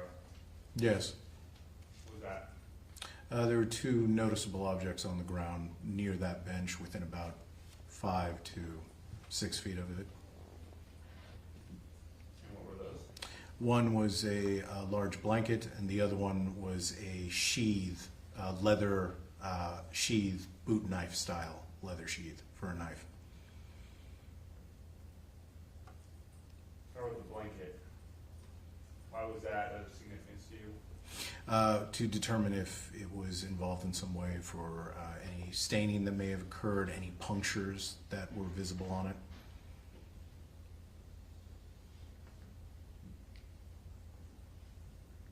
Let's talk about this knife sheath. Where did you first observe this knife sheath? It was on the ground, from my recollection, under the blanket.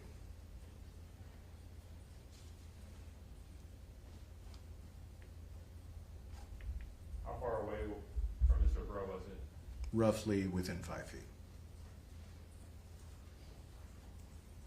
You say it was leather and for a boot style knife. What do you mean by that? I own several boot knives. The back of the sheath had a little clip that was meant to either go on a belt, or if held inside a boot, an actual cowboy boot, it can hang off the edges of the boot. Plus the leather itself had a little clasp on top, so to keep a knife sheathed as a person moves around. And yeah, it was also the leather itself wasn't, it didn't have apparent wear, a over-aging, looked new.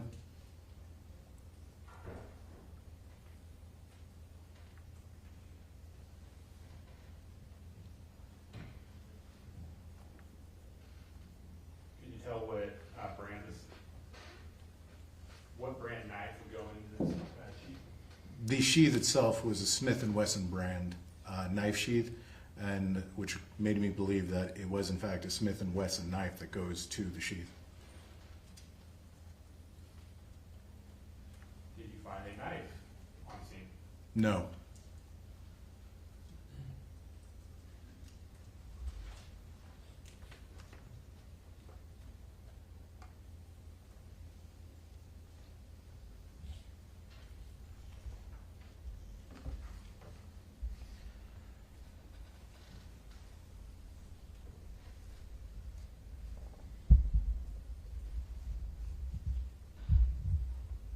Did you collect the knife sheath? Yes. Did you book it in evidence? Yes. Was that, do you recall what item number that was? If I could look at my notes to refresh my recollection. If that will, with his honor's permission. Okay.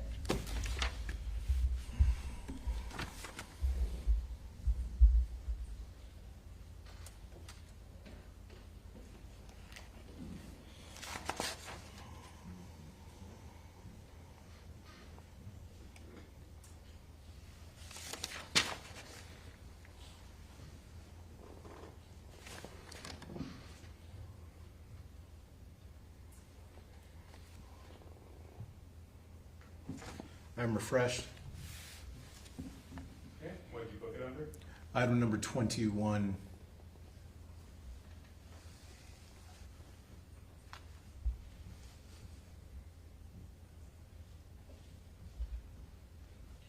And if I may approach the evidence center, Your Honor? Okay.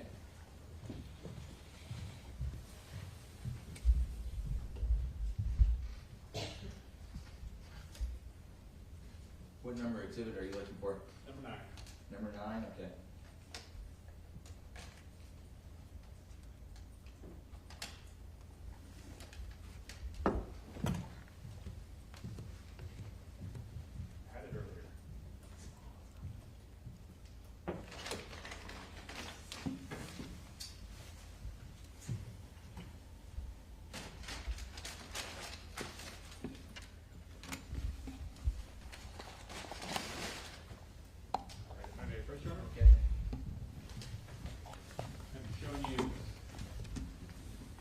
exhibit number 9.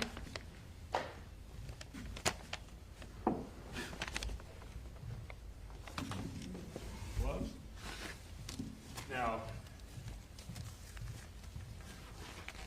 Second Torres, you wouldn't mind, can you open up People's 9?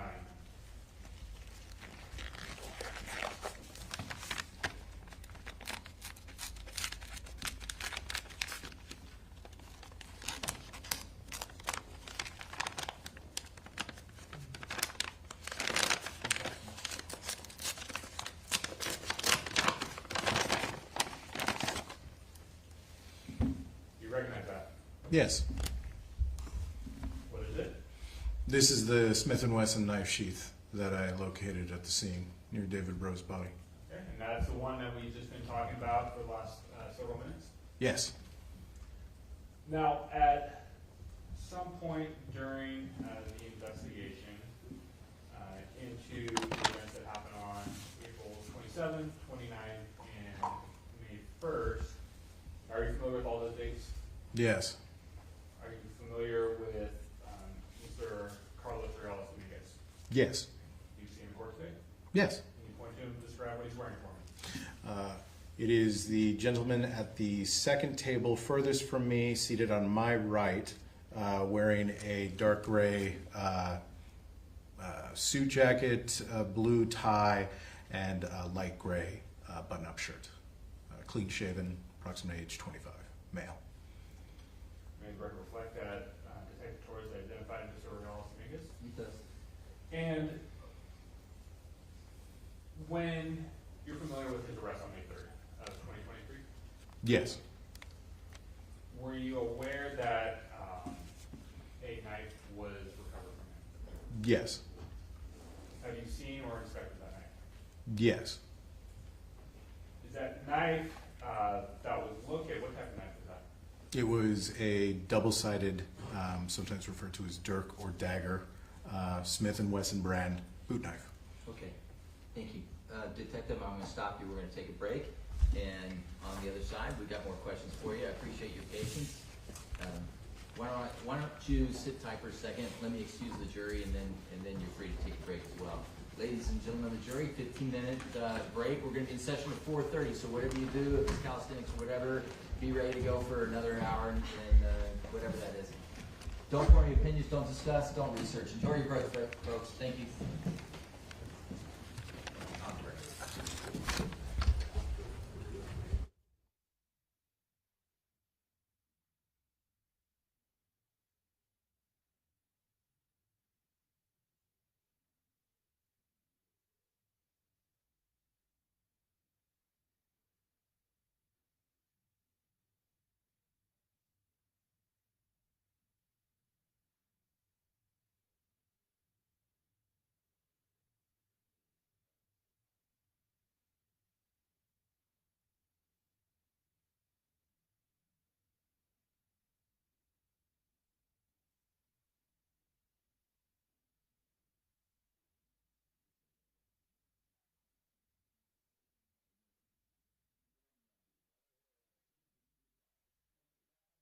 The presence of the jury. Mr. Vanderhook, did you have an issue for the court? Mr. DeMora, was there an issue No. for the court? Oh, actually, there is a witness issue. Okay, I need to do that right now. Yes, if we could have it in order now. Okay.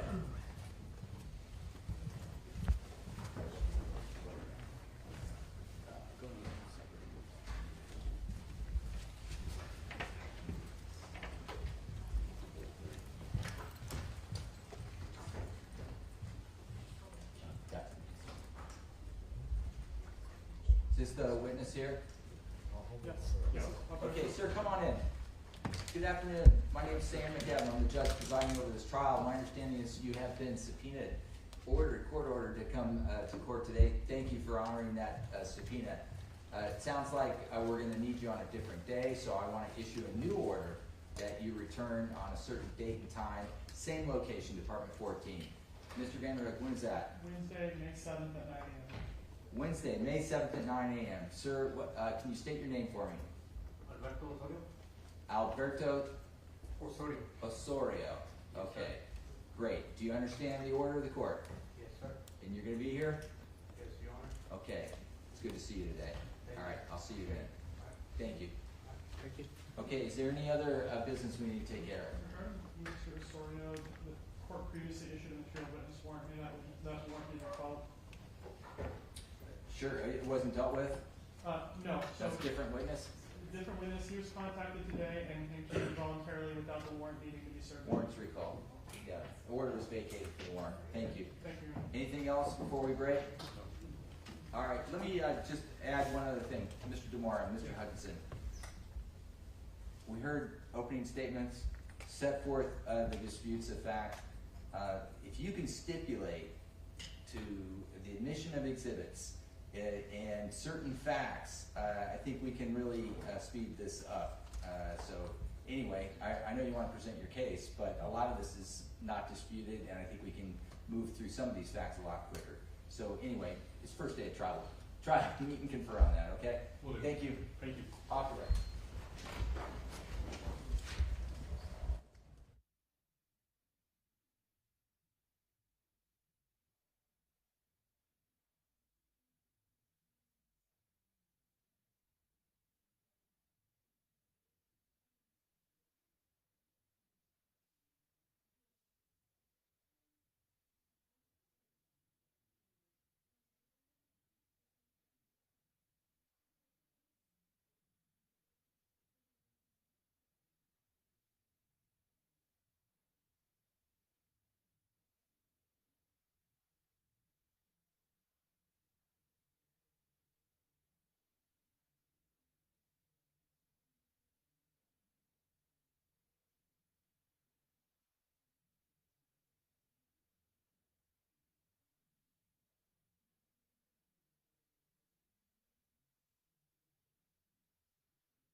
on the record.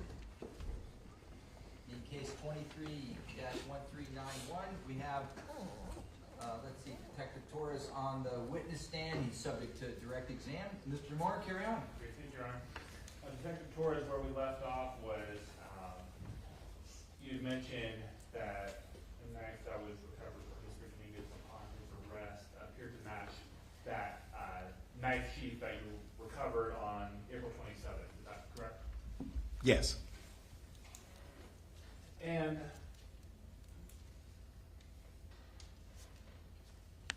so going back to the items you collected or you observed on April 27th, 2023, I want to go through a few more of those items, and then I want to go back to a couple of photographs from people who did one.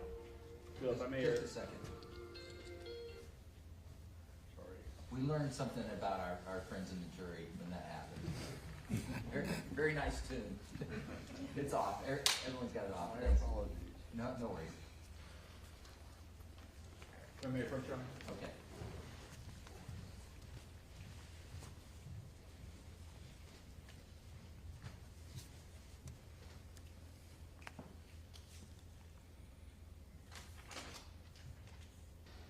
And showing you Detective Torres, actually I should say, did you collect the clothing items that you just described from Mr. Breaux? Yes. And did you book those in the evidence? Yes. So I'm showing you people's 52C. Do you know what 52C is? Yes, this is the Gap sweater that he was wearing as one of the layers that day. If you wouldn't mind going ahead and opening that up.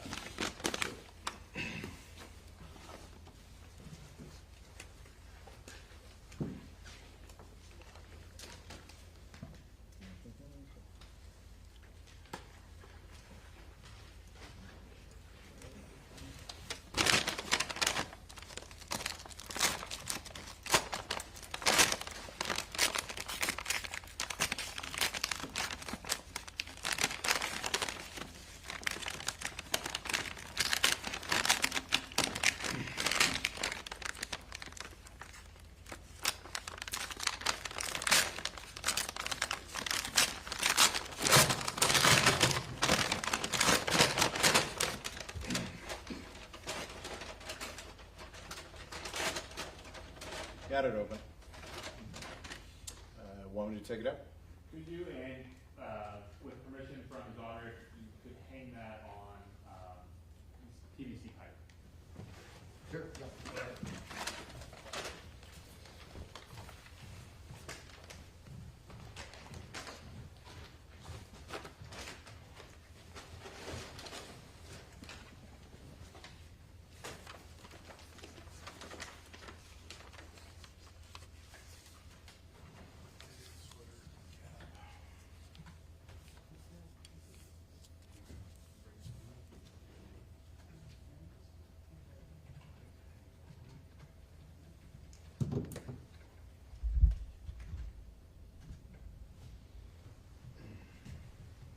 Detective Torres, while you're up here, do you recognize this exhibit? Yes. And how do you recognize it?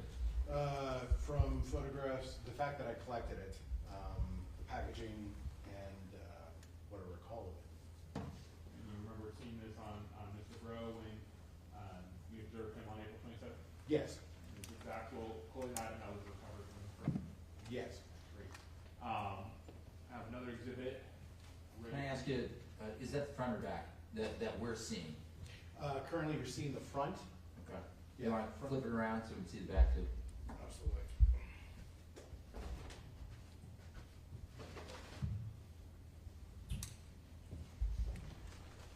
And now we're looking at the back.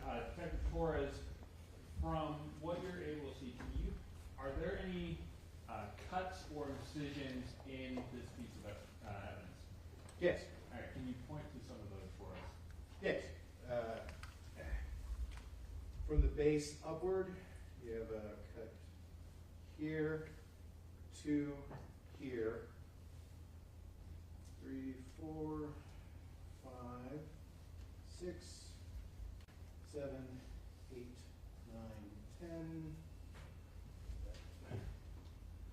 11 here, 12 on the right sleeve, 12, 13, 14,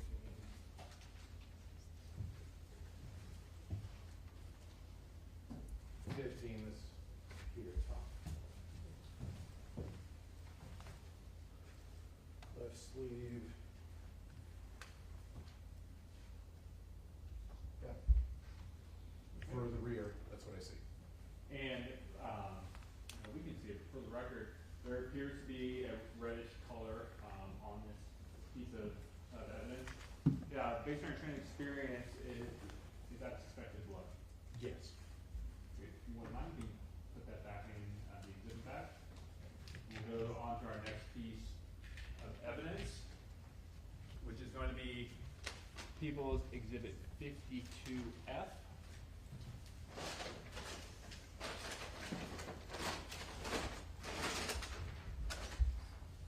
That one.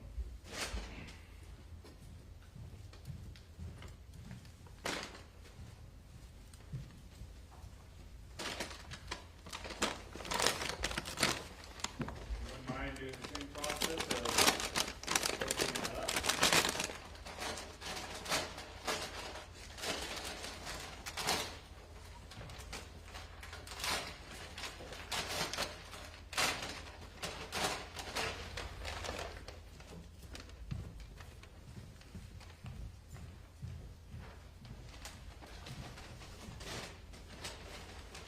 And before you display that, Detective Torres, what is that?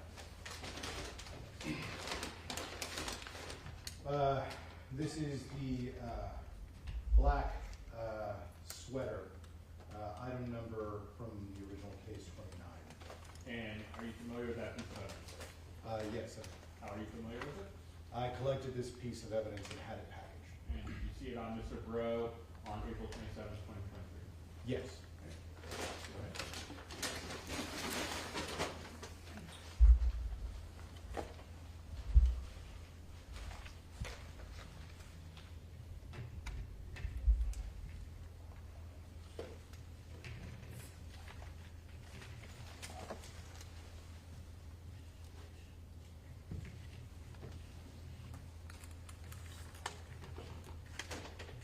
And the way you have that on the PVC tie, is that the front that we're looking at? Yes. Now, in looking at this, when you describe the 5 layers of clothes that Mr. Breaux had, which layer was this? For my recollection, this is the outermost layer. So, one question I forgot to ask is when we talked about the base layer, where you started out with the outermost layer and the base, just to be clear, the base layer is one closest to the body itself. Yeah, what was touching his physical skin. And on this, earlier we had talked about some of the dusting and the dirt. Is some of that, what you described, still on this piece of evidence? Yes, on the front. Here. When you say here, you're referring to the what? The front chest area and stomach area of the sweater. And are you able to see any incision marks or puncture marks on this piece of evidence? Yes. If you could point those out to the jury.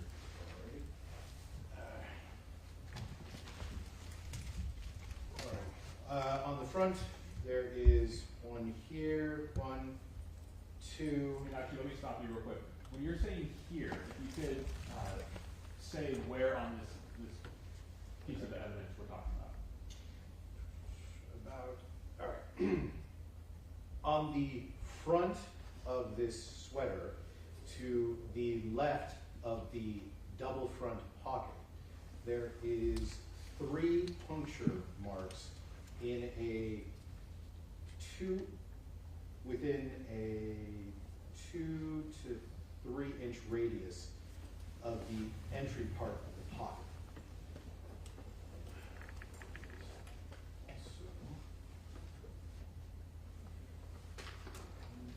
On the right sleeve, about 4 to 5 inches down from the shoulder seam, there's an additional 1, 2, 3, 4 puncture marks on the sleeve. And further down from that, about 5 inches is another puncture mark at the elbow, frame, and on the back.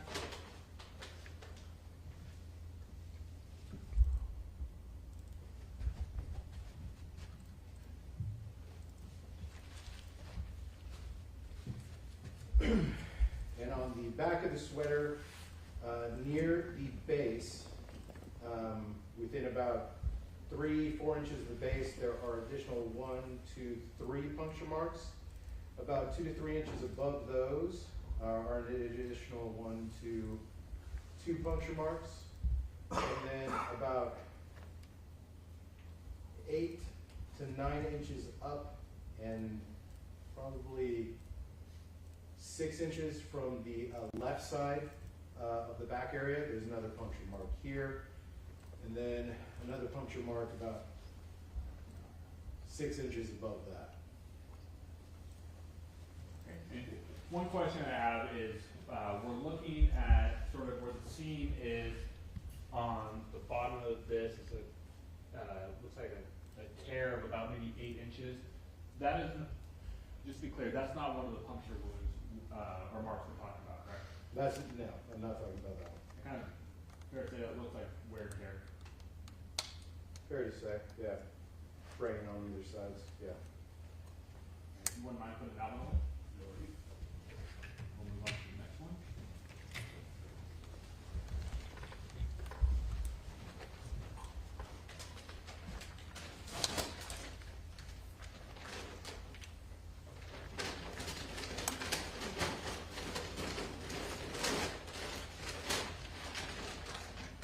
Before you do that, Mr. Moore, do you want to move it a little closer to the jury?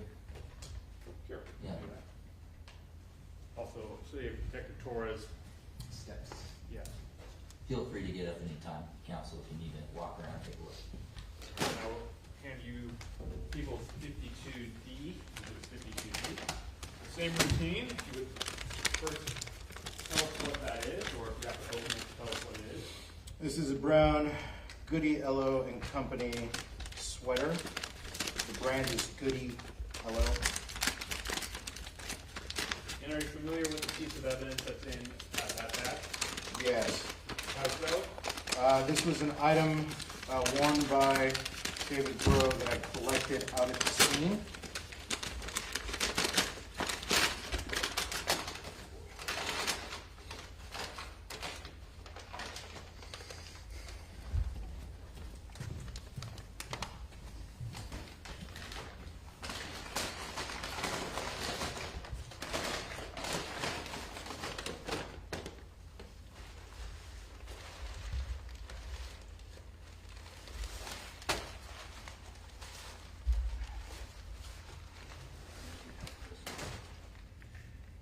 You can assist, counsel. Go ahead. Thank you. And which layer of clothing was this? If I could refer to my notes, Will that refresh your it recollection? will refresh my recollection. With his honor's permission? Okay.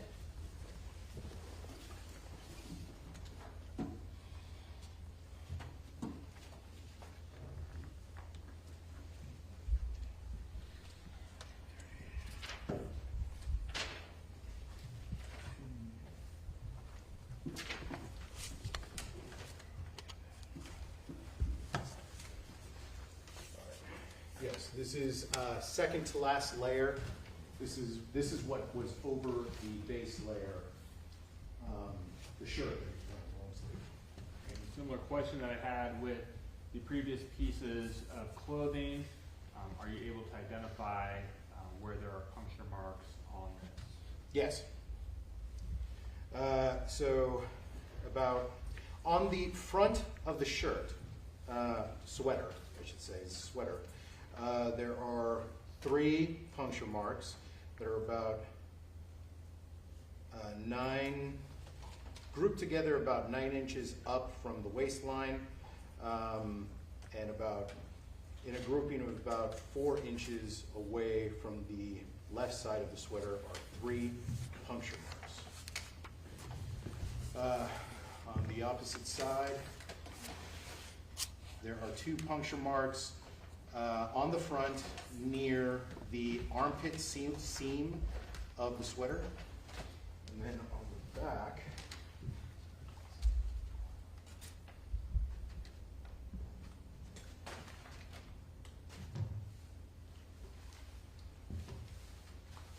there's a puncture on the right side sleeve near the top.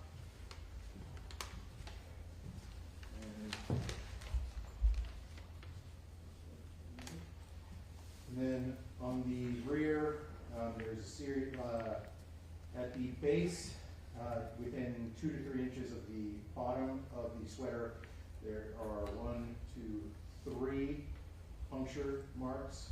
About 4 to 5 inches above that, there's another puncture mark. And above that, within about 4 inches, is another puncture mark. And then near the center, towards the left, is a puncture mark, center back. And then another 3 grouped together near the top right side where the shoulder blade would be. If someone were wearing this, or additional 3 closer together. And 2 more up at the right shoulder. And in looking at this, same question I had with other exhibits is we see this is obviously a light color garment, and we see what appears to be red stains throughout this. Based on your training experience, is that consistent with blood? Yes. If you wouldn't mind putting that one away.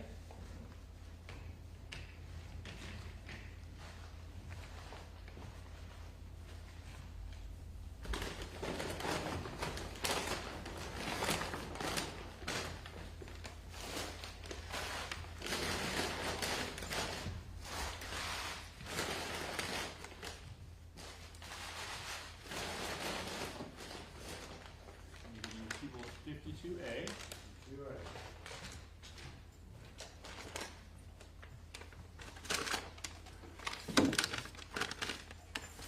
While you're opening that, what is 52A? 52A is from the original case report, item 34, and it is blue sweatpants. And are you familiar with those blue sweatpants? Yes. How so? These were the blue sweatpants that I collected from David Breaux, and they were worn by him at the time they were collected.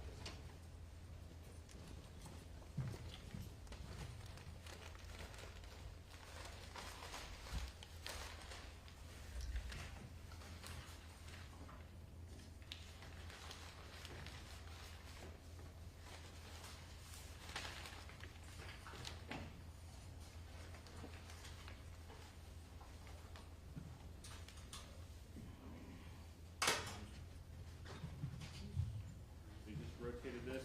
Is the jury looking at the front or the back of this one? This is the front that is facing the jury. This is the front of the sweatpants. Yeah. No. Any incision marks on this portion of the pants or this exhibit?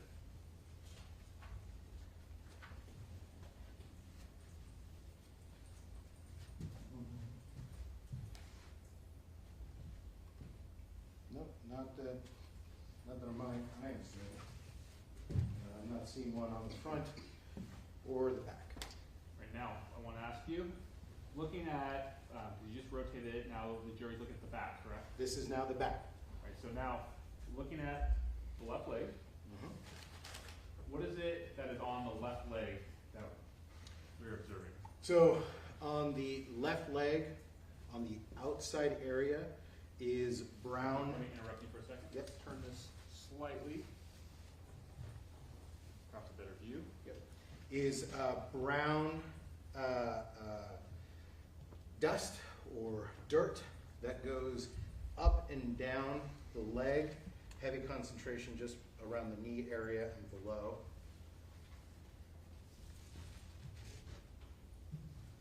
There's also on the left side pocket going down at the front, noticeable dust here, and then here at the bend of the knee area, a circular patch of brown dirt. And you said the bend of the knee, and it looked like you grabbed a different leg.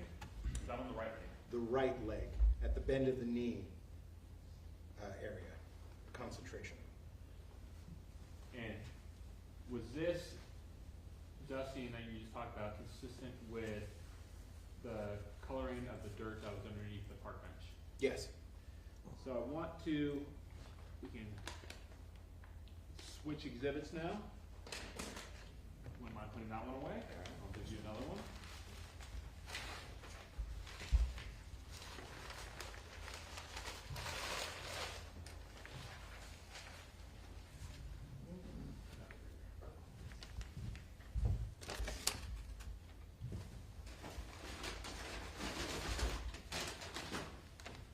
Give you exhibit 52B as your name is boy. And what is that detective for? This is from the original case. Item number is 37. Black shirt that was worn as a base layer by David Breaux. And you're familiar with that? Yes, I collected this out at the scene from his body.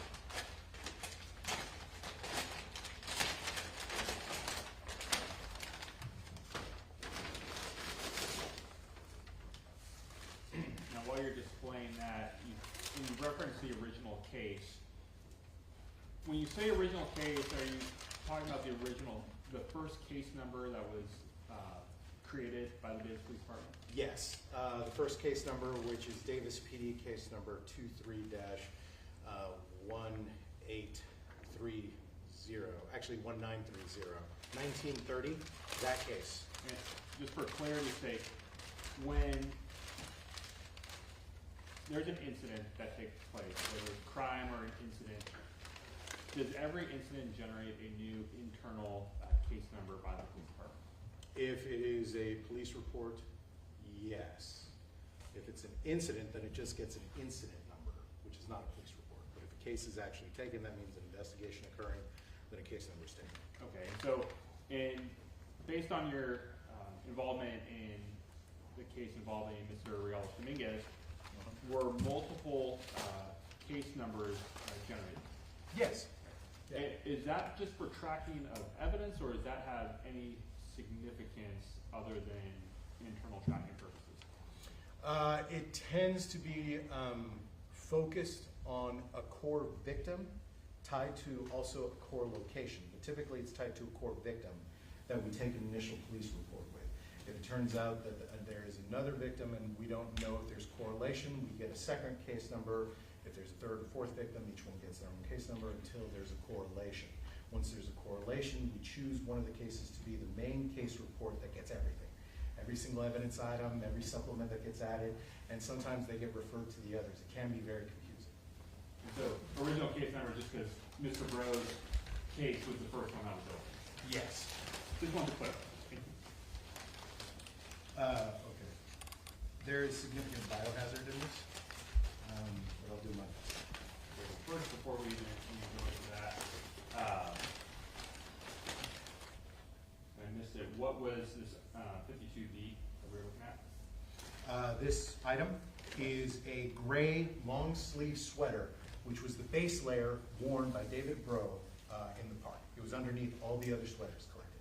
When you say significant biohazard in there, is there any concern about bloodborne pathogens or something like that that you think would be safer to keep it in there as opposed to displaying it? That would be, even though it's dry, that is my opinion, yes. Okay. Given the soap level, what I can see.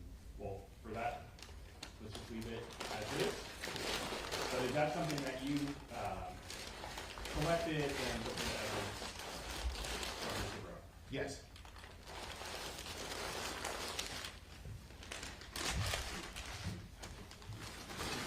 Let's go with 5 people exhibit 5.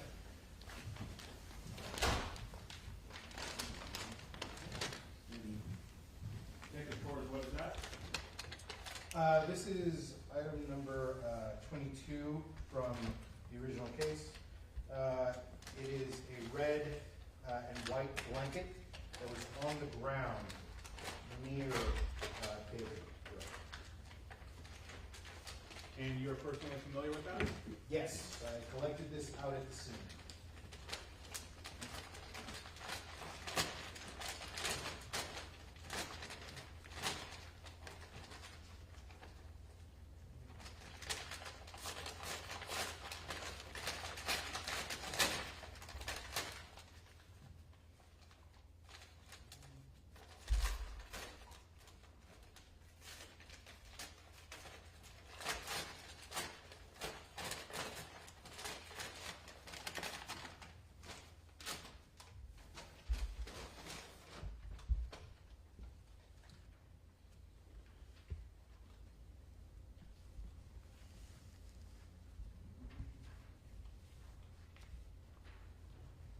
Talking about before the break, was this the item that was located by the bench on the ground? Yes. Any incisions or punctures on this piece of evidence that you were able to identify either then or now? No. Any, from what you're able to see, any signs of blood or other evidences that someone was stabbed? Of being stabbed? No. Of staining, yes. When you say staining, what do you mean? At the, this is, the way I'm hanging it, at the top, there is a dried, crusty substance near the top layer that is the top of how it's being displayed. Opposite the knot that is at the bottom, there is staining, reddish and hard now that it is dried. And based on your training experience, is that consistent with blood? Yes. Now, you're rotating the exhibit. Yes.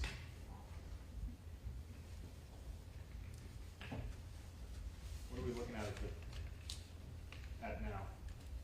now? It is a blanket with a knot at the top, a slight hooded area, much like a poncho.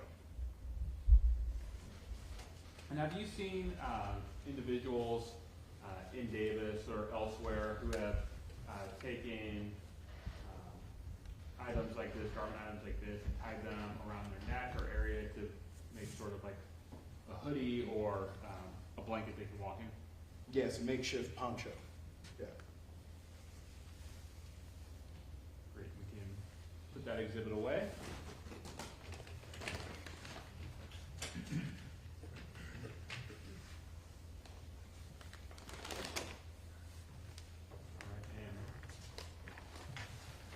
Last one I will put right up here for you.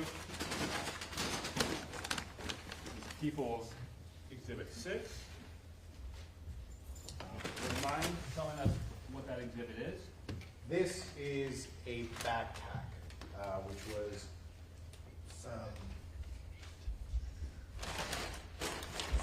this was packaged as reference item CS-6 for CS being crime scene, 6 being the 6th item collected from the crime scene, so CS-6. And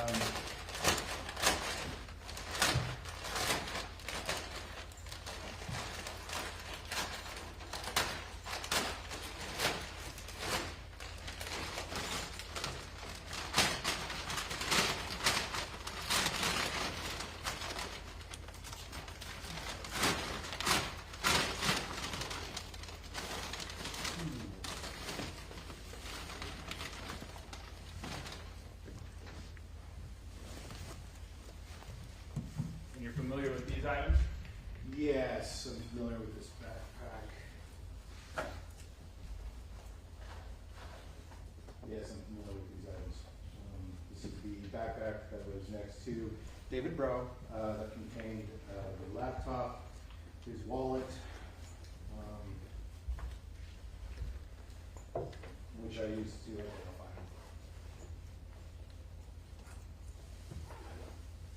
him. And where was this located next to him? This was located as he was seated on the bench. This was just to the right of him. Yeah. Right. You can put that away. And I'll show you people 7 and people 8.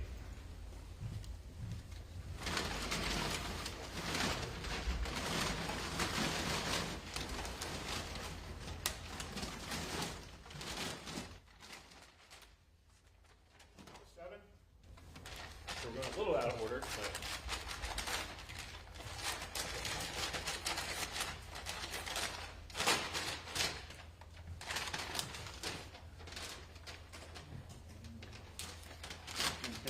what is people 7?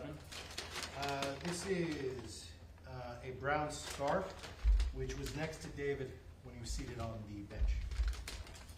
And I collected from that bench.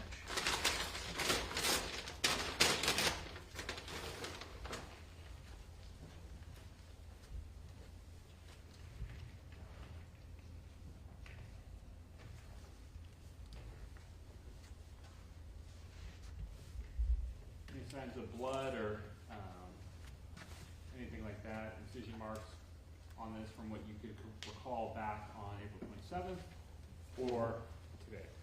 From what I could recall, no, and even on the examination today, no.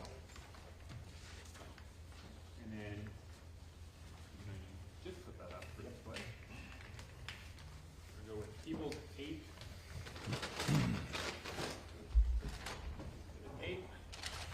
And what is People's 8? People's 8 is a Eddie Bauer checkered large shirt.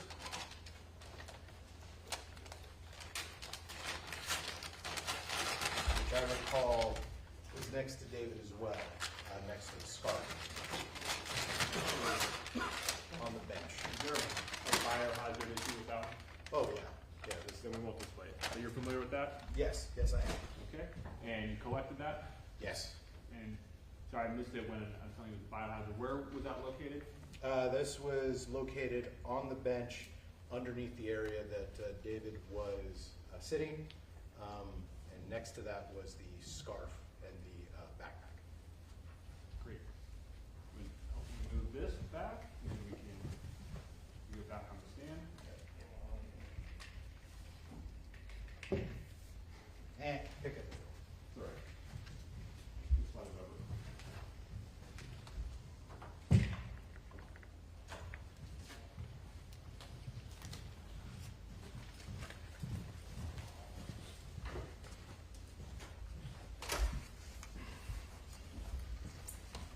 And now, during the break, you have a chance to examine a series of photographs on People's Exhibit 1. Yes. And are you familiar with all those photographs? Yeah. And without going into each one specifically, what were those photographs pictures of? Those were the evidence photos, overall photos for the scene at Community Park as evidence was being collected. And were those, were you familiar with the contents of those photographs? Yes. And were those fair and accurate depictions of the scene on April 27th when you were there and the evidence collection at that time? Yes. Do you know who took those photographs? Yes, that was PSS Linda Schwinn, SHWEND. PSS stands for Police Services Specialist. Great. And all those pictures, I may have asked this, fair and accurate depiction? Yes. Great. We can permission to publish, Your Honor? Okay.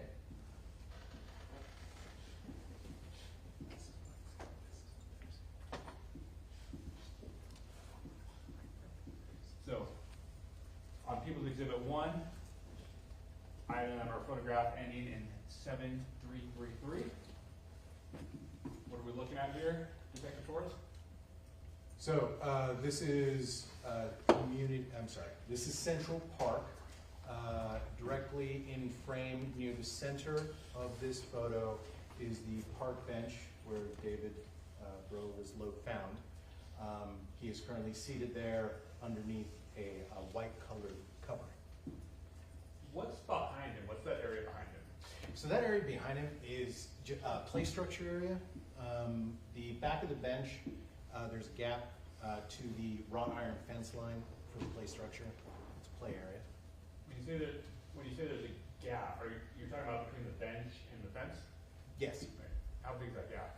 About 2.5, 2 to 3 feet, somewhere in there. Is there any lighting in this area by this bench? No. Have you been to this area at night before? Yes. Can you talk about the lighting?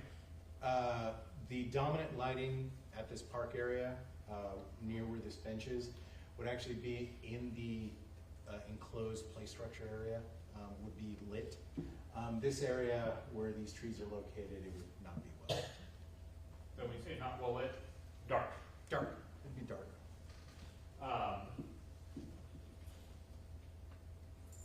When you've gone there, is a lot of the lighting blocked by the big trees? Yes, they provide both shade during the day, but also at night, shade from light. Go to the next photo. Exhibit 1.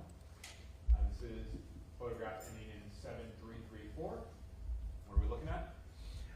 This is a photograph of the same area, slightly closer to where David Breaux was. And do you have the laser pointer or a laser pointer there?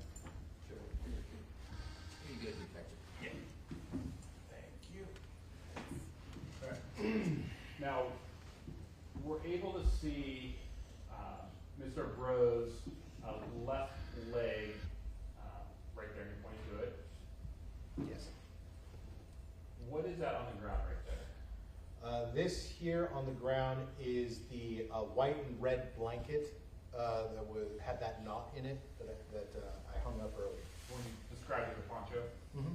Yes, yes. Okay. Next photograph.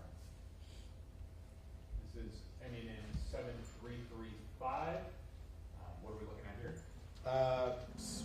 Again, of David Breaux on the bench here, red and white blanket, slightly closer, and the play structure behind, enclosed by this wrought iron fence.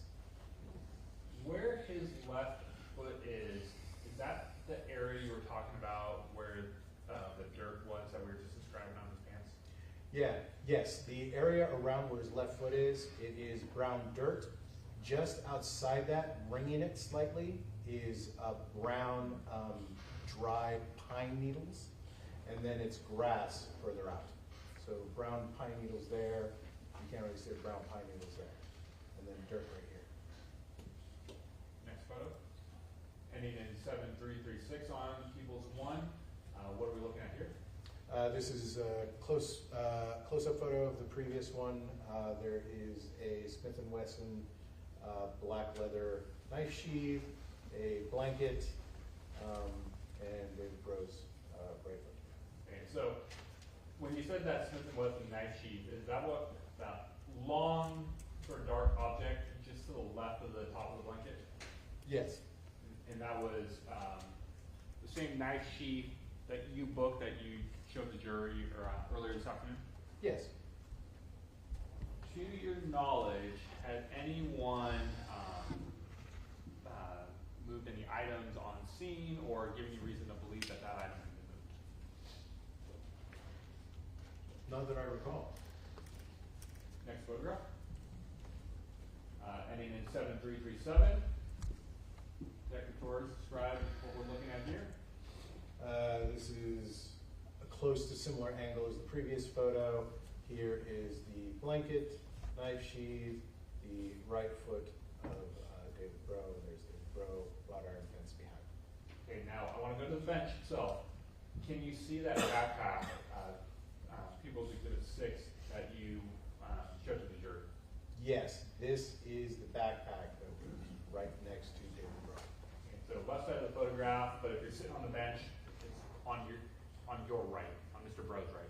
On Mr. Breaux's right there.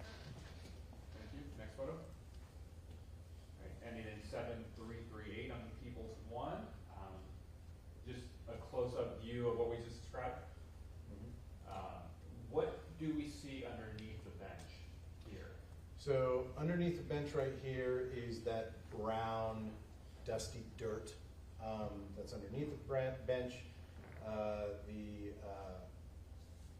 Here is the backpack. Next to the backpack is a brown colored scarf. And then in between Mr. Breaux and the bench is this shirt with red lines right here. In that photograph, is there any blood that's on the dirt from what you recall? Yes. Can you point to that with the laser? So there's, when I arrived on scene, I noticed like a piling of what appeared to be drying blood underneath is where he was seated. And so, you're moving the laser around. Can you just use the laser to point to where you're seeing that? So there's this pooling right here. And is that off on the photograph, the left side of his ankle?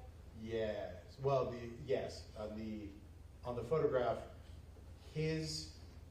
from photograph view, yes, left side. But then, if you were looking at this, the pool, is it actually behind his leg? Yes, behind his leg. Okay. And describe where else you see it. Then there's trailing right here, coming down, and then right here, coming down. When you say trailing, what do you mean? It appears that, because liquid tends to go down a grade if there's an incline, liquid coming down from a higher point to a lower point. And is that on the back side of the bench? Yes, on the back side where one's butt would be as they sit. And looking at the bottom left-hand corner of that photograph, that dark object right there. This one? Yes. That is the knife sheath. Do you recall what direction the portion that is open where you put the knife in, what direction that's facing?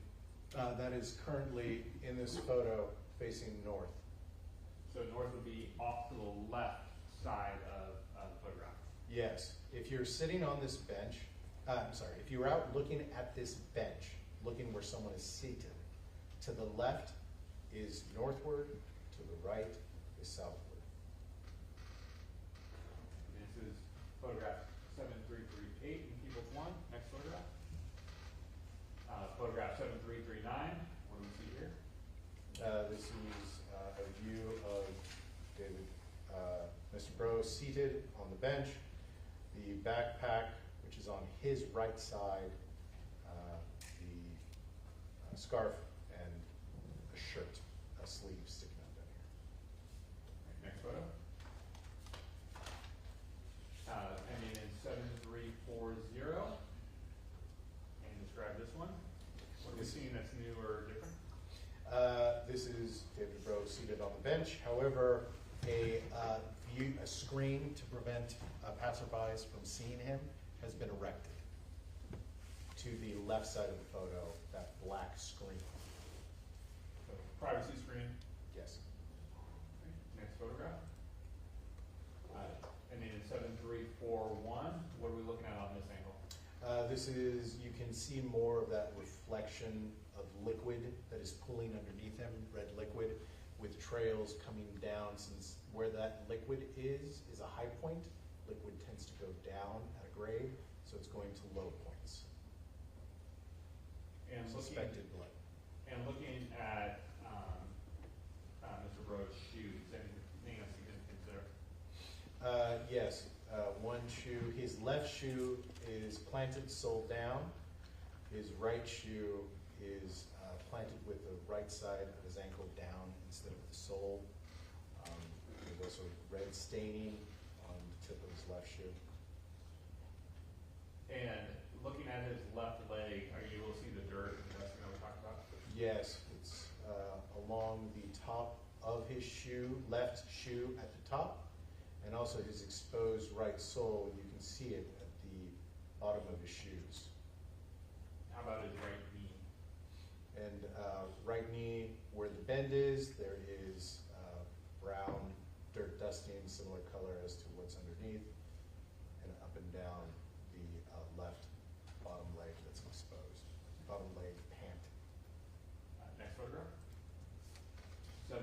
7342. What are we looking at here? The camera angle is currently facing northward. The screen is on the left side here. David Breaux seated on the bench. And looking northward, is that street where those cars are, is that Fifth Street? Yes, this street right here that goes left to right, which is west to east, that's Fifth Street. And can you point to where the knife sheath is in this photograph, if you can see it? Right here. Top, just off to the center of the towel that we were talking about. Yes. Next photograph. Ending in 7347 on People's 1. Is this another photograph of that knife sheath and towel we were just talking about? Yes. Knife sheath, and here's that blanket or towel. Yeah, sorry, the towel, I meant like the poncho, what you refer to as a poncho. Yes. Can you tell where the knot is on this one? No. Not on this photo. Off to the far right, there's, so go to, take your laser point, go to the right. Go right. This is my right. That, yep. All the way to the end. Oh. Right there. What's that? Oh, that's David Breaux's shoe. His right shoe, that's the tip. And next photograph. And in 7348, what's this angle that we're looking at? This is the bench that David Breaux is seated on.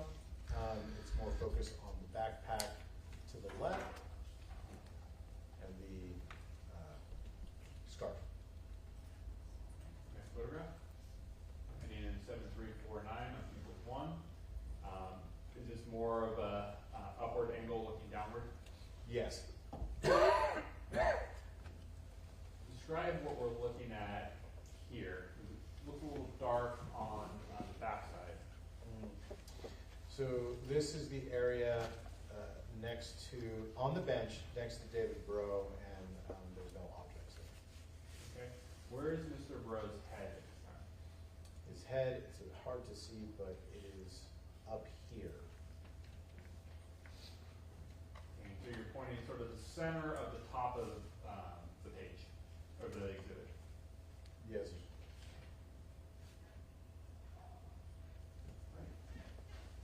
Next photo, ending in 7350. What's this? That's David Breaux's left shoe and leg. And similar to what we described earlier, you can see the dusting in the dirt. Yes. And is this the, he's seated on the bench, that area that you had described in the previous picture, that was, there's no objects there, is that what we're seeing right there? Right here. Next photo. And in 7353 People's 1, what's this? This is a photo taken in, the angle is northward. This is a photo of the left side of David Breaux, seated on the bench. He has his outer layer hooded sweater with the hood up. And immediately behind his head, is that the wrought iron fence that you were talking about? Yes, right here, wrought iron fence. Is there a lot of room to walk back and forth between that fence and that bench? Not a lot of room. Now, let's go to the next photograph. We move from 7353 to 7360. What is this? This is a photo of the right side of David as he's seated on the bench. And this is his right side, his right hand, and this is his head. As you mentioned earlier, his arms are outside of his sweatshirt. Yes, this is the actual sleeve right here, and this is his arm, and the tip of his shirt, the sleeve of his shirt that he's wearing. that wasn't the base layer, correct? That was that sort of off-white shirt we were talking about? From what I recall, what's on that sleeve right now is the base layer. That arm is in that sleeve right there, I think is the base layer from what I recall. Understood. Next, actually on this, on 7360, are you able to see where, or pointing with the laser pointer, where there were puncture wounds on Mr. Breaux? Yes, right about here. That is right shoulder area? Looks like right shoulder area was one prior to moving him. And when you say prior to moving him, you're able to identify this and then you moved him, right? Yes. Okay. He hadn't moved prior to this? No. All right, next photograph. 7361 equals 1. What are we looking at? This is a downward view of Mr. Breaux as he was seated on the bench. Are there any other puncture wounds you're able to identify or saw in the photograph? Not that I recall. Looking at his sweatshirt in the chest area, is that just the sun or is that dirt on him? This is dirt. This brown that's on his chest and down here on the stomach area. That is dirt. Similar to the dirt you were talking about on his hands? Yes. Next photograph. 7362. What are we looking at here? This is a photograph view behind the bench that he was seated on. This is his right leg, his left leg, and this is his main body here with liquid dripping down here. Okay, that liquid, you say dripping down here. If we go to the left side of the exhibit, 7362, and it's just in the center along where the bench starts to curve from going vertical to horizontal, is that correct? Yes, from the backing down becoming the base. That item that's hanging through the gaps in the bench, what is that? That is the shirt that was laid out underneath him where he was seated. Next photograph. 7365. What are we looking at here? This is his right arm resting on the bench. This is the base layer, the gray shirt, long sleeve base layer that he was wearing underneath the sweaters. And it looks like there's some incision marks or some cuts or something like that in that. Were you able to tell if those were associated to a puncture wound or some sort of injury? I do not recall. Dropping down by his arm on the actual bench itself, just below his hand, what is that that's on the bench itself? Red drying liquid. Is that consistent with blood? I suspect blood, yes. Right. Moving to the left, that piece of that garment on there, you have the red and white one? Yes. What is that? That is the shirt that was laid out underneath David on the bench. And when you say laid out underneath them, how much area of the bench did it cover? Roughly from the backpack to the area where his butt was seated on the bench. Roughly 2 feet wide. It was a button-up shirt, unbuttoned at the time, I believe. Did it appear to be used as like a sheet to sleep on, or could you tell how it was laid out? It was stretched, taut, and laid out underneath so that very few of it, very little parts of it could get in between the gaps, as if to prevent either a draft or to sleep on. And what on the far left of that photograph are we looking at? That's the backpack that was next to him.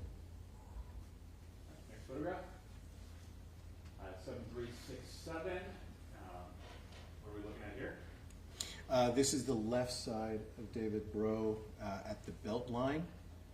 His pants, the blue sweats, underneath the sweats, blue jeans with the belt, and this gray shirt is the base layer underneath the sweaters. Next photograph. 7369 on People's One. What are we looking at here? This is the left leg of David Breaux with brown dusting on it. Now, at the top of the photograph, just if you move from the knee area, right there you go. You know where I was going. Mhm. What's that? That black item is the sheath. Next question? Or not next question. That's what I do. Next photograph. 7370. What are we looking at here? So this is the back of the bench, looking at the back of David Breaux's left side. Now, previously you had mentioned the blood, suspected blood that was dripping. Are you able to see that in this photograph? Yes, it's right here, these droplets, right here. And with the laser pointer, you're just going underneath the bench and going sort of on an angle as the bench, the bottom of the bench, moves in the exhibit. Yes. Next photograph. All right, 7371 of People's One. What's this picture we're looking at? This is the left side of David Breaux up at his shoulder. This is the black sweater on the exterior, the outermost layer. Is that dirt or sunlight that we're seeing on that? The light. At the seam of the shoulder, it is brown dirt. Any puncture or other wounds that you were able to see in this? Yes, there were two puncture wounds, I'm sorry, two puncture cuts into this sweater that had noticeable red staining around. What's this like little white like circle in the middle of the, yes, that right there. This looks like a hole in the outer sweater. Yes. Now, moving down on Mr. Breaux's arm, so go towards his forearm area. And his forearms are Right there. Right. Is there anything that you can tell in there? It looks like there's two dark blotches on there. Is that anything that you recognize? These two right here. Oh no, if so go up. Right there. Right here. The redness or the stains? You tell me. I'm noticing dirt here, Okay. dominantly. Dirt. Got it. Next photograph.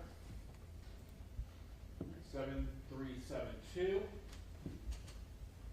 What are we looking at here? This is a photo taken from the south side of the bench to show its backing height here, which was about 32 inches. Okay, so just under 3 feet. Yes. Okay. Photograph. This was a photo to show the height of the armrest. How tall is that armrest? 23 inches, I believe. That's photograph 7373. Next photograph. Looking at 7381.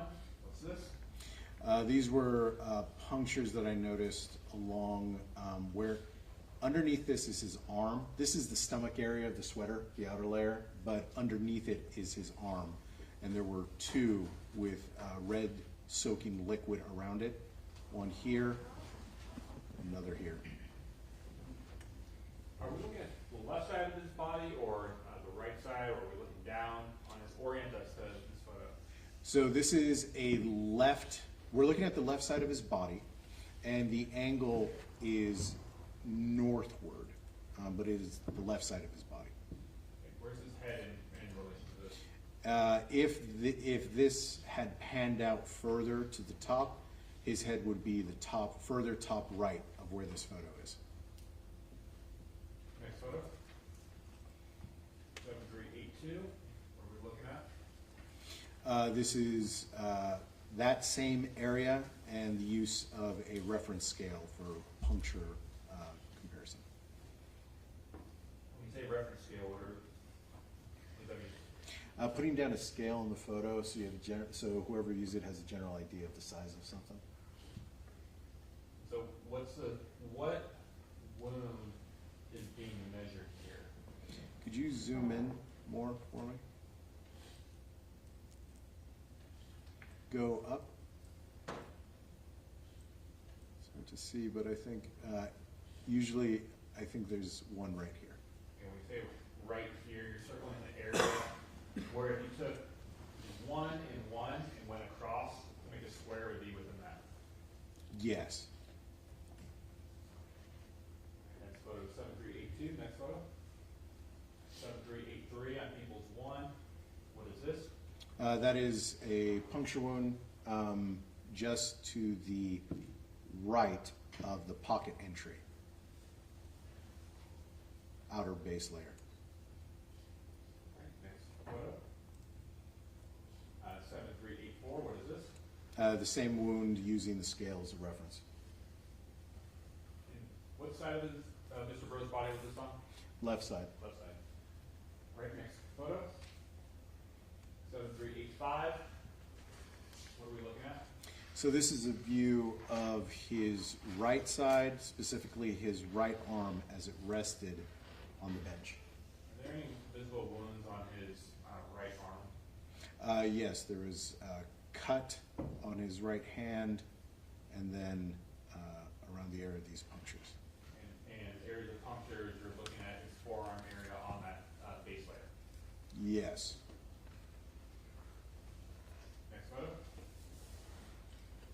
7386. What's this? This is his left forearm, and this is the sleeve, left sleeve of that shirt that he was wearing, the base layer.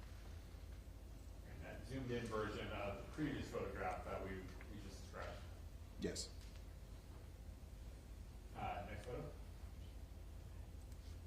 7387. What's this? It's a photo of his face and upper torso. Okay. Where are the puncture wounds, if any, that you're able to point out in this photograph? I do not recall. Let's go to the next photograph. 7388. What's this photograph? This is the right side shoulder area of the sweater with 3 puncture marks in the sweater. Punctures. 7388. Next photograph, please. 7389. What is this? One of those punctures, but slightly closer up view. Next photograph. 7390. What is this? Those are the other 2 punctures that were next to the previous photo.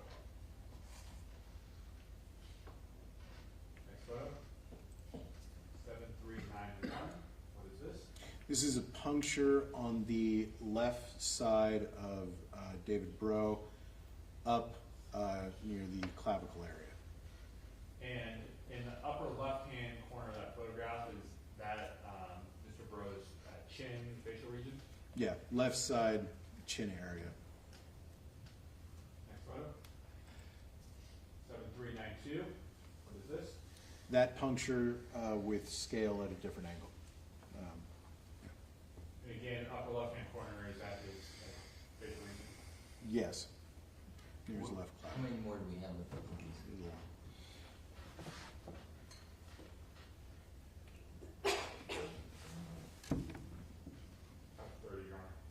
30 more? Okay, all right, we're gonna stop. Okay, thank you. Detective Torres, thank you for your testimony. We got more questions for you, and we're gonna resume, Mr. DeMora, with this witness first thing in the morning? Yes. Okay, so I'm ordering you back for 9:30 call. 9:30 call. Okay. And you can leave any exhibits you have here, take your investigatory binder, your excuse. Thank you for your testimony today, sir. I really appreciate it. Ladies and gentlemen of the jury, we have a 3-part admonition every time we break. Do not form any opinions, do not discuss the case other than scheduling, and absolutely do not research anything. So thank you for your service today. Tomorrow we're going to have the same schedule. So I'd love to see you here in just a few minutes so we can start at 9:30. Have a great night, folks. Thank you. Off record.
Outside the presence of the jury. And so, Mr. DeMora, is there a way we can move through the pictures? I worry that we're it's cumulative evidence. I mean, you're going to have the pathologist, of course. You showed the clothing, and I think the jury's got a feel for the nature of the cuts in the clothing. So I don't know whether you have any thoughts on that or not, but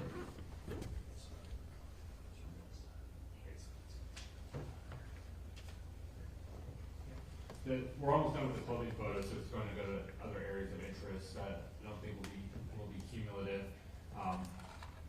The relevance of what we're showing right now, or the angles at the time when Mr. Breaux was found, which I think is going to be significant for our future arguments in proving up elements of communication.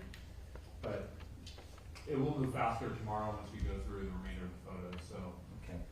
So make sure we're not being duplicative in what we introduced. I mean, I think in a situation like that, you know, you can show a few of them without losing the jury, and then you can indicate other pictures show similar cuts. But in any event, I would just be mindful of that. Sure. And just keep thinking about your evidence. I mean, I watched a 4-minute video, I think, from Sergeant Diaz, and I'm a little unclear why we watched that video. And so it just seems to me, again, as I mentioned earlier, the opening arguments really focus the dispute of fact. There's a tremendous amount of facts here that are not in dispute, and those facts need to be set forth, of course, but they can be done directly and efficiently, and the trial can be focused on those facts that are in dispute, which go to really the state of mind evidence. And obviously I understand from listening to your opening argument that the nature, the way the crimes are committed are part of the people's case. I understand that, but I would just admonish you as a consumer, the judge has eyes similar to a jury. You don't want to lose your jury. You want to be able to draw the attention to the really critical facts. So anyway, give you that direction. Also, I appreciate the professionalism of the lawyers' stipulations regarding the evidence, speeds things along too. Do we have any, is there a way, Mr. DeMora, that Mr. Vanderhook can cover on Thursday for you? Is there any update on you had a private issue on Thursday. I'd sure like to use our court time. Well, I have good news for the court. I was going to email the parties this evening, but it's all taken care of. It's not going to be an issue, so we have a full day on Thursday. Okay, well, thank you for the update, and again, you know, I'm always, it's always sad to hear that families have trouble, so anyway, I want to wish the best to your family. I appreciate that, Your Honor. I appreciate the We update. managed to arrange so we won't have an issue on Thursday, and we'll have a full court day. I can tell the court in terms of scheduling, since we finished jury selection earlier, we have been shifting witnesses to move up, and make sure that we have full and complete days. And it looks like we're gonna do that. There may be one day coming up where we may ask the court for adjournment slightly early, but I'm trying to fill those timeframes. I appreciate that. It's really important to keep the momentum going and to get the case going so the jury's focused and interested. And I appreciate your commitment. Who do we have tomorrow besides Detective Flores? Let me pull up my list quickly, Your Honor. We're going to have, finish up with Detective Torres.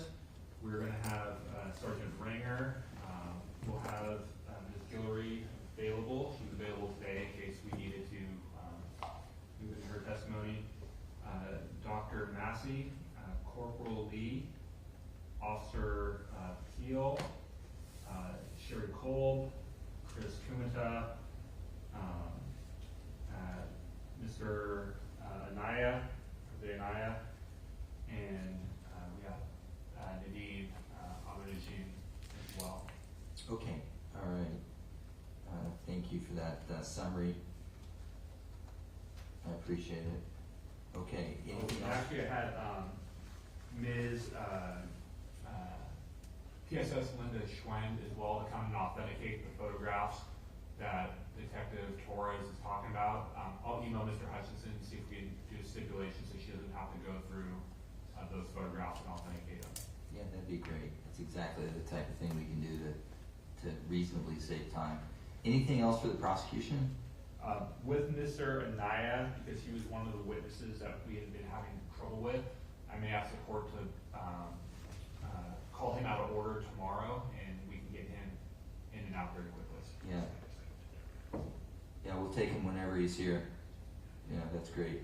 And he will need a Spanish language interpreter that we did arrange for. So. Okay. All right, noted. Does he need an attorney for this? Ms. Warren is representing him. Right, but we don't anticipate any Fifth Amendment issues. He's just a percipient witness. There's no legal jeopardy regarding his testimony. He does have an active pending case that he does need immunity on that we were prepared to give. Okay. And we could email Mr. Hutchinson. Ms. Warren knows to be here? Yes. Okay. You want to explain that immunity? Yes, Mr. Vanderhook has been handling that, so he can speak on that. Your Honor, so I've communicated with Ms. Warren on this issue. She indicated that letter immunity was sufficient, and so drafted a letter from my office indicating that with truthful testimony that his testimony won't be used against him in other proceedings. It's not going to require forced immunity through the court, and that Ms. Warren indicated that they're accepting just the letter immunity that we offer in this kind of circumstance. Well, do we expect him to state anything that's incriminating? We're not aware of what the cross-examination is going to consist of. He does have an active criminal case for substance use, and so it is conceivable that that could come up, and we're just trying to be prepared for what could happen. We couldn't say. Okay. All right. Okay. Any other issues for the prosecution?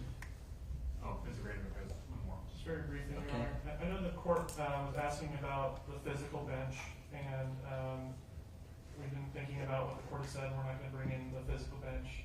As the court may have determined from the opening statement that there is an intention to use the tent briefly in court to kind of demonstrate some dimensions of the tent. Okay. And then the last thing is there was a video played with Sergeant Diaz. It was number 3. There was a transcript, and just I wanted to know for the record, a copy of the transcript was marked as 3A.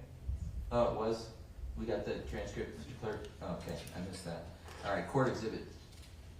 The transcript's really, I mean, I want to label them court exhibits so they don't get mixed in with everything. Can you relabel that?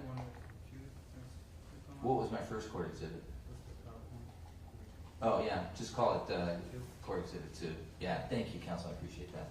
All right, Mr. Hutchinson, anything? Your Honor, just anticipating some additional body cameras that people may intend to play. I know I brought a motion for no transcripts for the jury. I think for body cameras, transcripts take away because you can't see what the person is doing. So I made that motion eliminate. I understand for audio recordings, a transcript is helpful, but for body cameras, I don't think the jury should be provided transcripts. Even with the court's admonition, they're looking at the transcripts. Yeah. Okay, well, I'll wait till the next, I'll make a game time decision on the next one. It's hit and miss. I get your point though, and that's a fair argument. And Your Honor, if I may, Yeah. I don't mean to interject, but I would agree with Mr. Hutchinson on some of the body cameras. I know there's one coming up with Corporal Lee, That's fine. where I believe that having the jury focus on the actual footage is going to be much more compelling than having them read the transcript, or the risk of them reading it versus watching the video. Okay, thanks. All right, anything for the defense? No. Okay, all right, see you tomorrow. Listen, the jury trial starts at 9:30. I don't have any outstanding issues. I'm not ready to address the one pending motion. So I don't see why you just get here, ready to go. And if you get in at 9:15, I can check in with you and see how you're doing. But we're going to call the case at 9:30. Thank you. Thank you, Your Honor. Off the record.